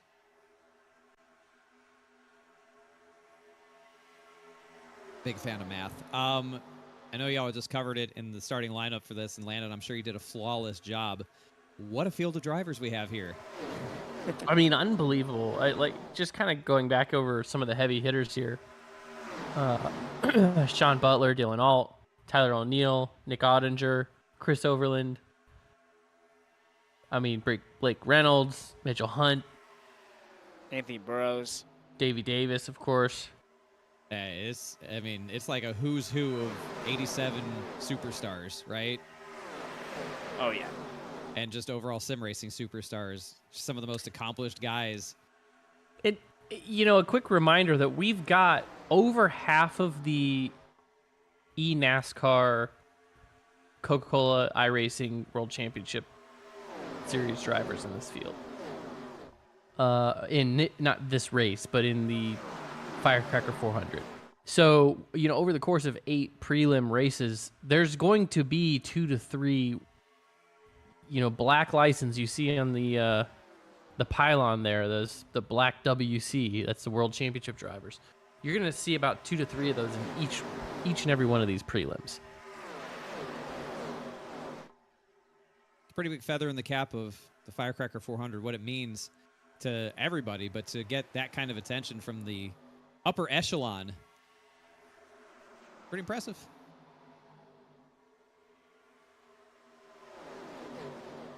By the way, echelon is not one of the words that Ryan Ellis was feeding me to say on the broadcast. He went to bed. Oh. Oh, put it out. Blow over. Oh. Huge trouble down the back straightaway. Somehow, it's still going. No, caution's out. Yeah, no, the wreck was still going. Doesn't mean they're done. It doesn't mean they're done wrecking just because the caution's out. So we are right on our fuel window. Oh, you got a pit here, and you can go all the way, which means tires will be wore out at the end of this thing if we go that far. Yeah, fill it up, heck it. This is the perfect timed caution to basically put them in a position where once they start here, you could go all the way. And this is going to be a heck of a blowover when we get the replay here. I am so excited. That'll be number 2. Yeah, let's take a look at it. Oh my goodness! And then he lands it and keeps going. What an awesome thing! That's awesome. I love that. Yo, hold on. Who was Great that? physics. Who is that? 44. Lynn I Kinchelo. know. Oh, that was Lynn. Lynn. Minor damage for flipping. I Looks mean, like Earnhardt back in all the things day. considered. So that puts us at 2. We will work on the counter for all the people counting at home. We're gonna work on that. Got to get that counter graphic going. Look at this. The whole field gonna hit pit road. I think. Could you? I guess. Yeah. You just do fuel basically. You only have 5. You barely can fill it up, right? So you just do fuel. So you could end up if some of these front cars, if they don't take fuel, or they don't take tires. Let's see what we got here. Oh, we got one spinning out. Oh, 2 spinning two out of on pit them. road. Who was that? Dylan Alt in the So 40? yeah, I only see a couple cars going up in the air. Most cars did not take tires. So they're going to end up, on fuel could go the whole thing, but on tires they'll end up doing just under 40 laps if this goes green. We did have some cars stay out. Looks like 3 cars stayed out. Aaron Smith, David bold Phillips, and Calix Whitesole. So we take another look at this thing on board. Whoa! Hey, landed it. Keep your foot in it, driver. Hell yeah. That's awesome. Here's a fun fact for you. Right now, at the front of this field, we have a battle of the 2s. It's Aaron Smith the second versus David Phillips the second. Which second generation of their name will prevail? May the best genealogy. I don't know. I was gonna come up with some witty term and it didn't work. It's too late. Is that because it's 10 minutes? Oh man, it just hit me. 10 minutes before midnight. Oh, that's disgusting. Let's hope this doesn't go the full 45 minutes. Let's get this running, boys.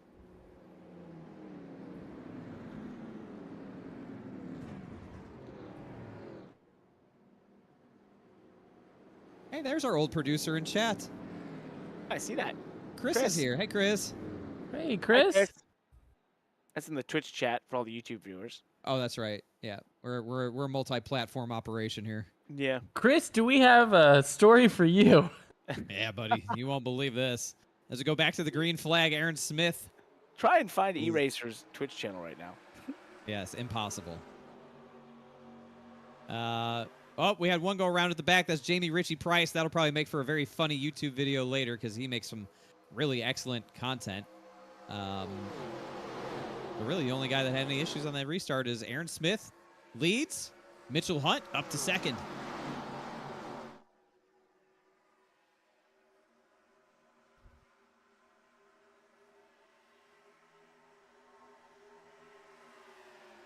Side by side, 2 rows deep for the lead. And now they start to sort the 3 wide back to the pack there. Oh, they sorted out and get 2. Oh, we got a replay. Oh, no! There's Jamie. Jamie, what Trying is you... to slow up for the line. Didn't want to come to the field too quickly. Actually, maybe could have timed that a little better. Had a monster run.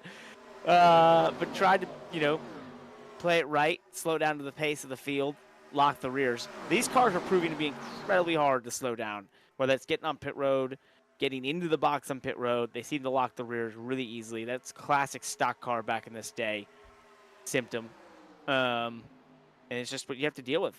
So all these drivers know you got to deal with that. If you're watching, you think if you've made it to the top 88, you think you're headed to Firecracker 400, be ready to use those brakes in the green flag stops. Indeed. Very good analysis. Excellent. I I've been watching. I don't see the patience here that I thought, that we talked about. Maybe for this first line of cars is kind of breaking away, but there's still a lot of movement back there. Landon's trying to connect with his cousin in the Twitch chat. He is. That's what I've been watching. And I look over and I see Landon smirking slightly. Sorry, I think the carrier pigeon system has broken down between the Cassill family household.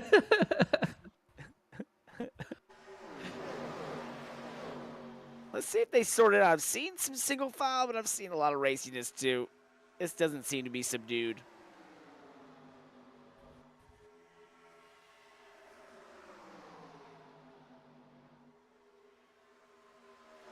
I love watching these cars, guys. As we get late in the night here, it's just fun to see how dynamic they are. They move around.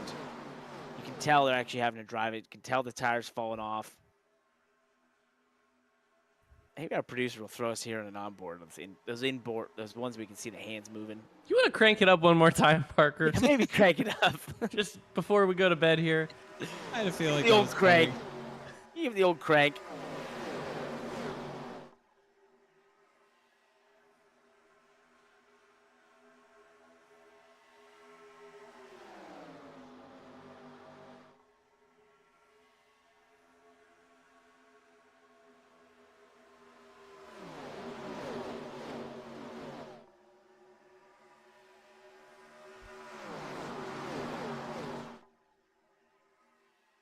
Seems like we couldn't find the onboard. Oh, there it is. Hey. We're cranking, baby. Is this Davey? Yeah. Let's get a look at Davey. What's he look like? Oh! Pretty handsome guy. There we go. The chat's got us covered.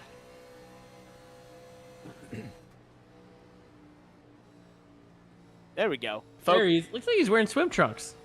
Oh. Yeah. Oh, that's nice. He came to party. Kind of looks like Dale Jr.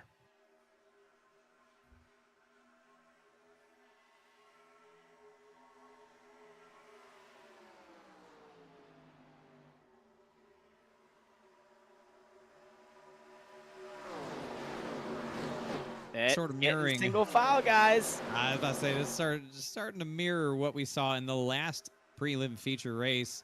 Everyone's just sort of content to vibe here in Daytona Beach and just make laps. I don't hate it. I'd like to see these things get really sliding around. Single file. May the best wheelmen go on. Now, they should be good to the end on fuel here. Oh, yeah. They're good. Aside, maybe not. Those guys that stayed out, or are they still going to be okay? One just stayed out, no. The short answer is no. The long answer is that they pitted. Well, you know what? I can't say that for sure. Hold on. We definitely don't want to spread any misinformation on the internet. No, that would never. That would be we'd be the first, and that would be a terrible decision. That's how we lost our last channel. Yeah. Maybe it's when I said Pentagon. I'm telling you, that's usually where it all goes wrong.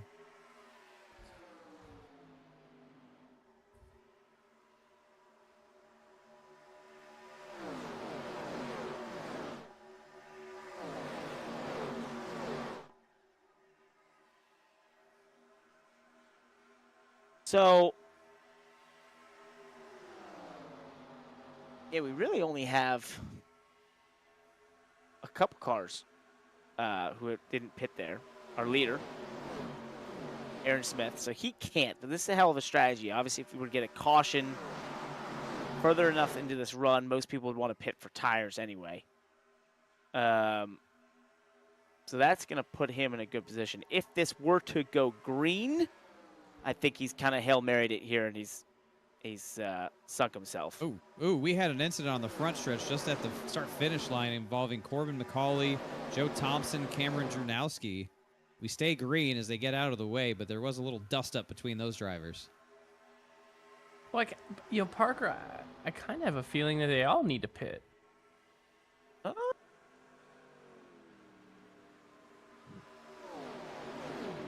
think they're good? We saw them go in that last race. When did they decide finally to pit there? 34? I mean, it was lap 30 when the leader started pitting. Yeah, but they went all the way to 34, 35, and then they rode around the caution. And here is that thing that I saw coming to you via the E-Racer instant replay. Oh my god! Oh my god! Oh, that was more than a thing. Yeah, that was wow. a concussion protocol. Oh no! And he gets hit again. Okay, that was more than a thing. That was substantial. But the show goes on. So Kev McAdams, who raced one of the earlier prelims, said he could have gone to lap 36 without pinning, but we obviously had a yellow flag time for that. So these drivers pitted at what, lap 4 or 5? So it's right on the money. Yeah, and they had one lap of caution, and then they're green. So they might be 1 or 2 short. Oof. In which case, Aaron Smith could be in the position, but if you look at this pack, you could be saving right now, riding in line. As I say that, they get all side by side, but my point being, if you're riding in this pack, why not save? Well, Aaron Smith is going to have to pit earlier than the rest of them. Yeah, he's definitely going to have to pit.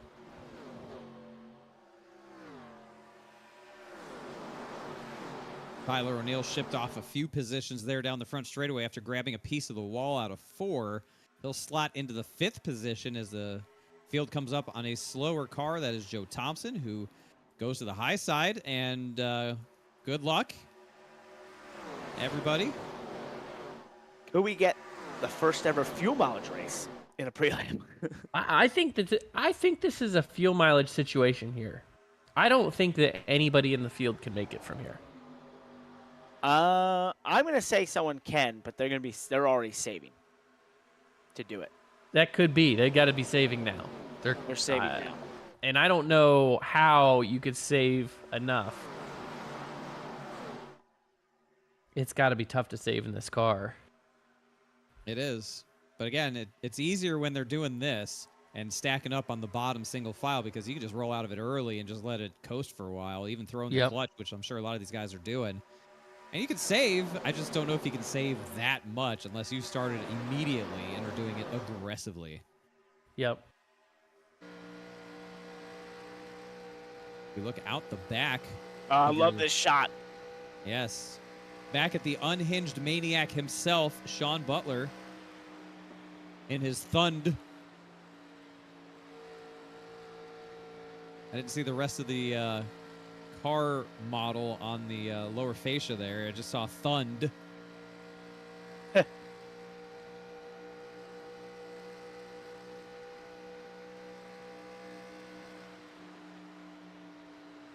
Maybe it's just the way the Daytona sun is glancing off of that green metallic body. Guys, we go on that onboard there. I was listening. We got a lot of lifting going on already. Oh, yeah. A lot of lifting happening for the leader. Big lifts. Current weather situation. Hot. It's like Florida. That wind, though, the 10-mile-an-hour wind, that is an interesting variable that we haven't really, I think, given much attention to, how the wind can impact things. Now, do we have a direction on the wind? Well, we got partly cloudy, too.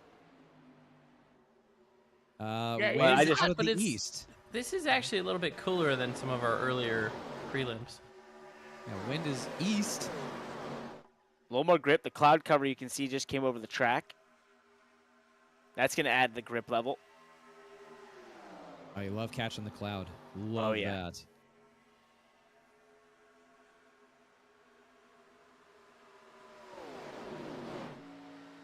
We're at lap 22. Riding in line, but this is really interesting because I think this is a fascinating race. If this really continues to run, we are going to be, when we get to lap 30, I'd say Smith has to pit. Is going to be where he's going to have to dip out. So he's begging for a caution right now. If we don't get that and it continues on, lap 34, 33, 35, 36 is going to be interesting. Then if anyone goes by past 36, 37, they might be they're in trouble. Well, I think they might be Hail Marying it at that point. They're going for it. Yep. Yeah. Now, one thing that's interesting, the pace right now, they're running about 45 flats. Wow. The fastest 2 seconds lap time. slower. Almost 2 seconds slower than the fastest lap. No, more than 2 seconds slower than the fastest, lap. But if you're just looking at Aaron Smith, the leader, his fastest lap was a 43:20. His last lap was a 44:98, almost a 45 flat. So that's almost that's 1.8 seconds. As the clock strikes midnight on the eastern seaboard, welcome to Thursday, July 13th. The year of our Lord. 2023, right here at the World Center of Racing, bringing you the fourth and final prelim feature for the Firecracker 400 presented by Thrustmaster. Quick programming reminder, later today, words I didn't think I'd be saying, you can catch the second half of the prelim events with coverage starting at 8 o'clock Eastern, question mark? 8? It's 7. 7. My apologies. It's late. Don't worry. Yep. Dylan Alt caught a piece of the wall there. That's going to cost him a few positions as he's the one car by himself in the high lane, that blue and black number 40. And you got Falkenham, Davis, Beckner, Stewart there on that transfer area. Obviously, the NASCAR Hall of Fame transfer spot. I would be discussing them, but I really just think this race right now is too wide open in terms of this fuel strategy. So, yes, be paying attention to those transfer spots and see where they're at, because we'll see where they net out as we approach these pit stops. But I think we're about 4 laps away from your leader, Aaron Smith, having to pit here. I think the unknown is completely what the situation is amongst all these other drivers, especially those riding the pack, and those in the transfer spot could just be seriously riding, lifting a ton, barely going full throttle down the straightaways, utilizing the draft to save some fuel. So handling is getting really bad at this point. The cars are going to suffer. But we are in a very interesting zone for this race. We are. As you see, that front pack has sort of had a line of demarcation around the 15th, 16th position. Mitchell Hunt, the first car in that second pack, as Ricky Burbank Jr. grabbed a big piece of the wall off the corner. He was sort of holding up that second group as we go on board. Tight confines down there on the bottom. That is Mitch Drunowski that we're on board with. No, it's not. That's Dylan Basin that we're on board with. My apologies. You were close. There's a D in there somewhere.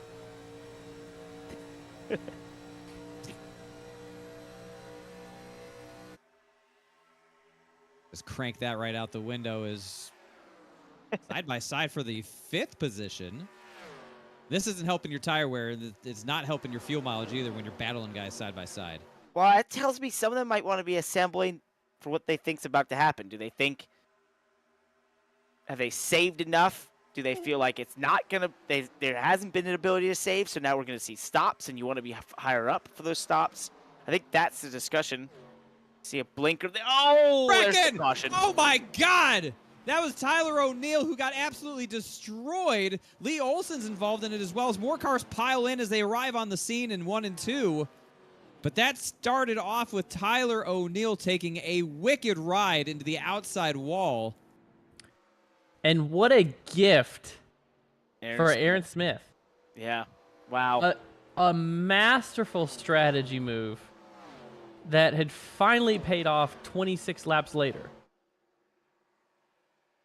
A lot of drivers reporting they could have made it. Chris Overland, Tyler O'Neill himself said he could have made it. So there were some guys that could have made it on fuel, I guess. Wow. Wow. This changes everything. Indeed, it does. Now it becomes most likely a sub-10 lap shootout here.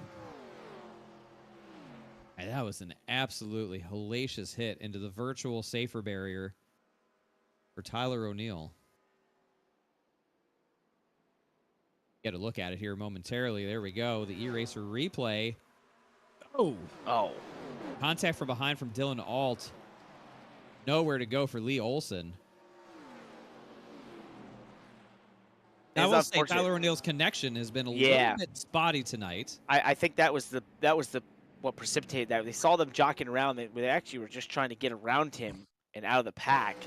And his internet connection was just, you know, part of the internet, part of racing.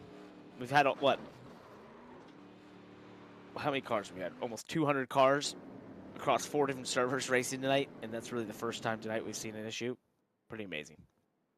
Yeah, that part of it, as anything else, is the field will come down pit road. No surprise here for what should be the last time of scheduled service for these cars in the prelim feature. Oh yeah, you're not coming back. If you do, you got bigger problems. It's to fix damage or put your teeth back in your head, one of the two. So who's the psychopath that takes 2 tires? We'll keep an eye on They it. can't even get him. Somebody's gonna do it. There's people Yeah. spinning out in their boxes, and this is chaos. Here we go. First car off pit road. Who the hell is that? Calix Weitzel, the first psycho of the strategy. Oh, yeah. Oh yeah, wow. Jeremy B. Couple. Davis as well. Hail Marys, Here baby. we go. Oh Seth no. Ryder. So it's 3 cars that you need to keep an eye on now. Seth Ryder in the 89, Jeremy B. Davis in the 64, and Calix Weitzel in the 48. So for How Weitzel, about that?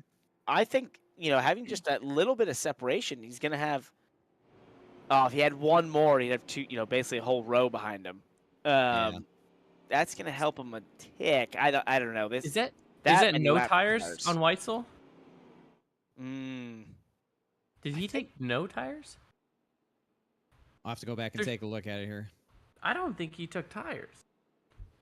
He didn't stop. He literally didn't stop. Oh, he It missed was his like Oh, he all missed road. he missed his pit stall then. So Yeah, it's going he to missed be. the stall. So our 2 tire guys are Jeremy B. Davis and Seth Ryder. Yep. And they got no cushion. There's 4 None. tires directly behind them. Except we could see. I mean, well, I guess your leader has a cushion. Yeah, I mean, single file restarts, so there is a little bit of cushion, but there's going to be a lot of pushing.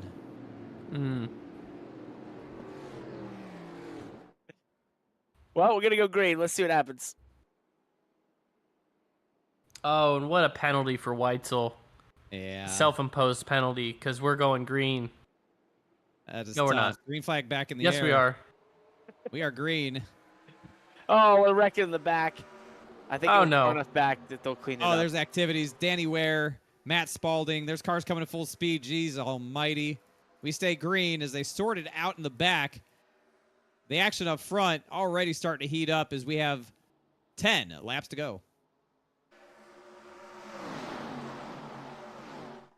Now you can watch that transfer spot. NASCAR Hall of Fame transfer spot up in the top right of the screen. Remember, Thrustmaster T818. Go get the giveaway. Go check it out, Thrustmaster. Awesome direct drive wheel. And that transfer spot is going to trade about 4,000 times over the next couple laps. Indeed, it will. Because they will not get away from side by side. Falkenham, O'Neill, Davis, Hunt, Hop, Hendry. Sorry, Hendry's a little further out. Beckner.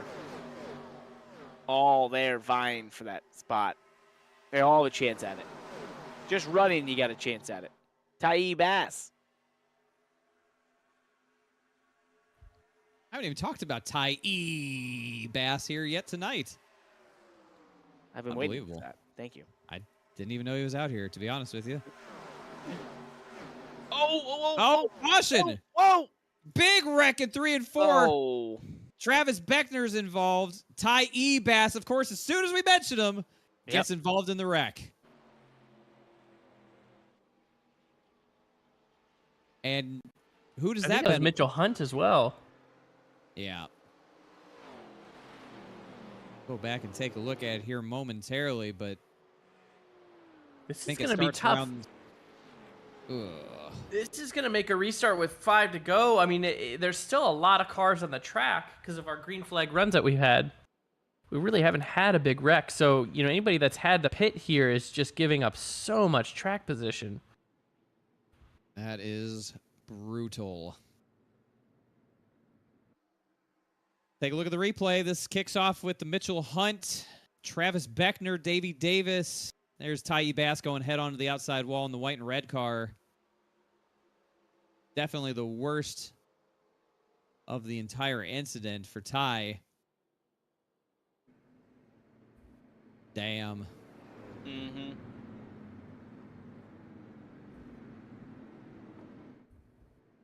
Worked out for Jeremy B. Davis, by the way. I reckon. Seth Ryder is still in 10th. Jeremy B. Davis, 7th. So those two taking that gamble. 2 tires. It's worked out so far. They're going to have less laps to deal with it now. So this is this is opened up for them. It's a possibility. Like a flower. I'm not sure about that one. I don't know. We're scraping the bottom of the barrel here for analogies. Yep. We got a After whole 6 hours. night of them tomorrow. Save your best stuff. Oh. I don't know if there's any of that to begin with. It's just slightly better than bad. Well, one car's getting his lap back. It's Corbin McCauley getting back on the lead lap. I think. Getting L lap back.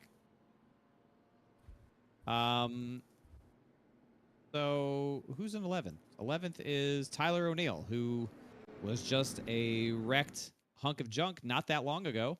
Yep. You do get a reset Look at him. in these prelim features, mains. Got sponsorship from Smokin' Pig Barbecue in Valdosta, Georgia. Oh, I could use some of that. I have been to Valdosta, Georgia, and I never had Smokin' Pig Barbecue, and I'm upset. I've probably been there, and I don't even know it because I've been everywhere. And I also have College there. That barbecue. I'd like to get that barbecue. Valdosta State University is in Valdosta. Could you believe it? I never would have guessed. Yeah. Hey, you know what's at Thrustmaster's website? What's that? I have The a pretty good T818 direct drive wheel. Go check it out. Is that the new one that has the constant 10 Newton meters of unfiltered torque for powerful, accurate, consistent force feedback? That's exactly it, actually. Well done. Is that That's the one that has the quick release adapter for easier rim swaps?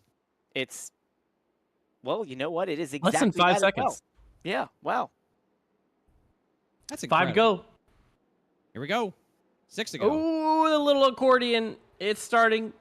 That's okay. It's okay. Everything's okay. Not bad. great. It's not bad. Nope. Not bad. It's fairly clean. Good enough. Good enough for government work. They're definitely fanning out, though. Oh, my God. Look at Tyler O'Neill up through the middle, 3 wide, wasting no time at all to dispatch Dylan Basin. What a move. Wow, and they just kind of organize.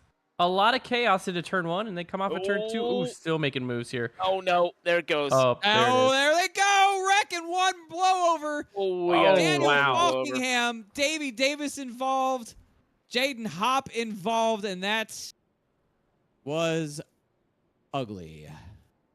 Oh, boy. Mitchell Hunt around in the back of the picture there. What in the world just happened down the back straightaway? It started with 3 cars going for the same spot of real estate off of turn 2.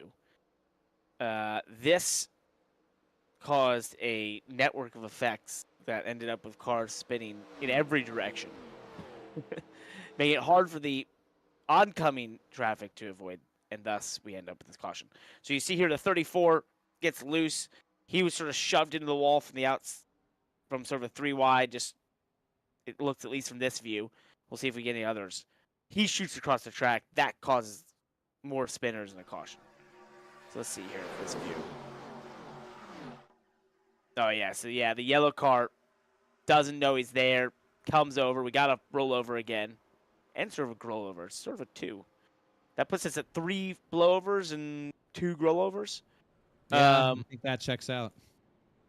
And then this causes chaos to ensue behind. So, yeah, it's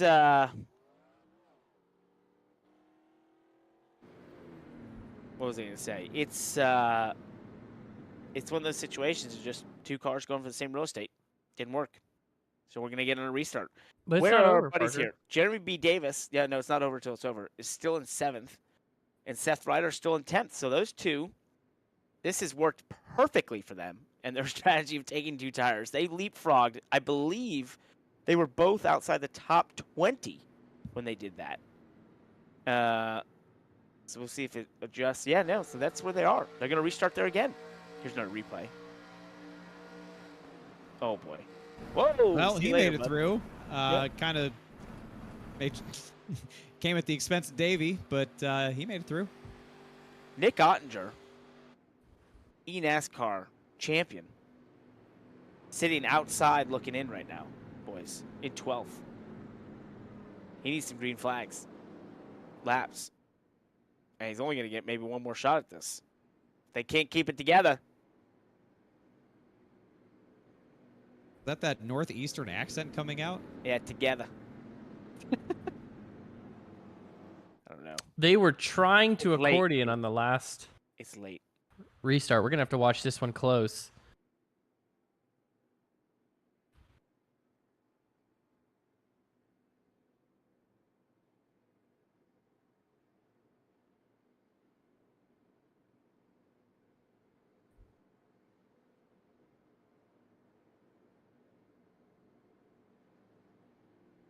I'm getting caught up on social media. I got to say, y'all are killing it on the social media. Thank you so much for being so active, continuing the conversation, sharing this with everybody using hashtag Firecracker400 and making sure to tag at eraser_GG. Tag me, tag Parker, tag Landon. If you don't know our Twitter names, Google. yeah, I mean, they're there. They're there. Thank our your whole friend. production team, race control, everybody at eraser for night 1. Everything went perfectly smooth. You guys did a great job. Let's just get this thing through to night 2. Oh, yeah, everything was Yeah. perfectly smooth. Yeah, this was probably the most flawless first night production we've had in at least 2 years. Green flag back in the air as it's going to be 3 laps to go. Plenty of space here. This is an important restart. Ottinger already up to 11th. That's the one we're going to be watching here real close. This is very important. Nick Ottinger, it was the favorite to win in the last edition of the Firecracker 400. Qualified on the pole, took the Wits last to first challenge for the extra $20,000 bonus. Had actually been working his way through the field and got wrecked. But right now, he finds himself potentially not even making the field to get a chance to make the field. Oh, well, this is going to be pretty good for him as Seth Ryder just absolutely bobbled it on the entry to 3. Easy pickings there for Ottinger. He scoots on by as Ryder tries to pick up the pieces here. 2 laps to go at Daytona. Ryder trying to hold on with those 2 tires. This call, Jeremy B. Davis is going to work for, but Ryder, I think, is going to slip outside the top 11. He's going to have to hold on for dear life here in the last 2 laps. This is it. This is the battle. Ryder, Phillips, Lee Olson. That is the 3 fighting for 1 spot. Olson shoving the heck out of Ryder down low. Here comes a 4th car into the fray. That's Ricky Burbank Jr. Where did Seth Ryder go? He's off the screen. That's in the picture. Uh-oh. No. Certainly he didn't just fall out of the server like that. White flag in the air one more time by your top 10 single file. Nothing going on up there. The fight is for the transfer spot between Lee Olson and David Phillips. Burbank in here. Here comes Burbank now. This is it. The Burbank's got final some of the momentum. night. Can he make the move? Does he get the momentum? Does he get the help down the backstretch? One Can he last chance. generate the energy. Still single file up front. Nothing happening there. Sean Butler's going to lead the field off of turn 4. But to the line for the 11th and final position. Behind this, beating and banging for the win between Overland and Butler. Lee Olson is going to get that 11th spot. What a finish between Overland and Butler. And Lee Olson gets that 11th and final ticket. And maybe the most spectacular finishing shot of the night. By 7/1000ths of a second, Sean Butler wins it. Edges. It is a Chris Overland. It is an absolute yard sale on the front stretch in turn 1 at Daytona. What a way to end the first night of the Firecracker 400 2023. Great job, all the competitors. We appreciate it. Where in the world did Seth Ryder go? He was there, and then he disappeared and never returned. As we look at the top 10 finishers here in prelim feature number 4, the unhinged maniac himself, Sean Butler, gets the win over Chris Overland, Aaron Smith, Blake Reynolds, Dylan Alt, Mitch Drunowski, Jeremy B. Davis, Dylan Basin, Nate Stewart in 9th, and Nick Ottinger avoids quite possibly one of the biggest upsets in Firecracker history by snagging that 10th position. Lee Olson, the final car in. Ricky Burbank just barely misses out. Wow. What a Balkingham night. misses out. Mitchell Hunt misses out. Tyler O'Neill misses. Davey Davis out. And that'll do it for That'll do it. something that started on a Wednesday and finishes on a Thursday. Yeah. I don't know. We need to go What the to hell bed. day of the week is it? It's Thursday. All right. Well, here's the deal. We're going to bed. Thank you for watching. Thank you for the support. Congrats to everybody who's moving on from the night that was. But we're just going to pack it up, sleep for a few hours, and do it all again later today at 7 p.m. Eastern. Hopefully on our normal channel, but probably not. Definitely on YouTube. Definitely here on Twitch somewhere. Stay tuned to the social medias for all the tune-in details as we bring you the second day of prelim action here in the lead-up to the 2023 Firecracker 400 presented by Thrustmaster. For our entire production crew who absolutely crushed it tonight, for our producer, Zach Johnson, for everybody in race control and everyone working the cameras, and for the talent here in the booth, for Landon Cassill, Parker Kligerman, I am David Schildhouse. Thank you so much for watching. We will see you later today.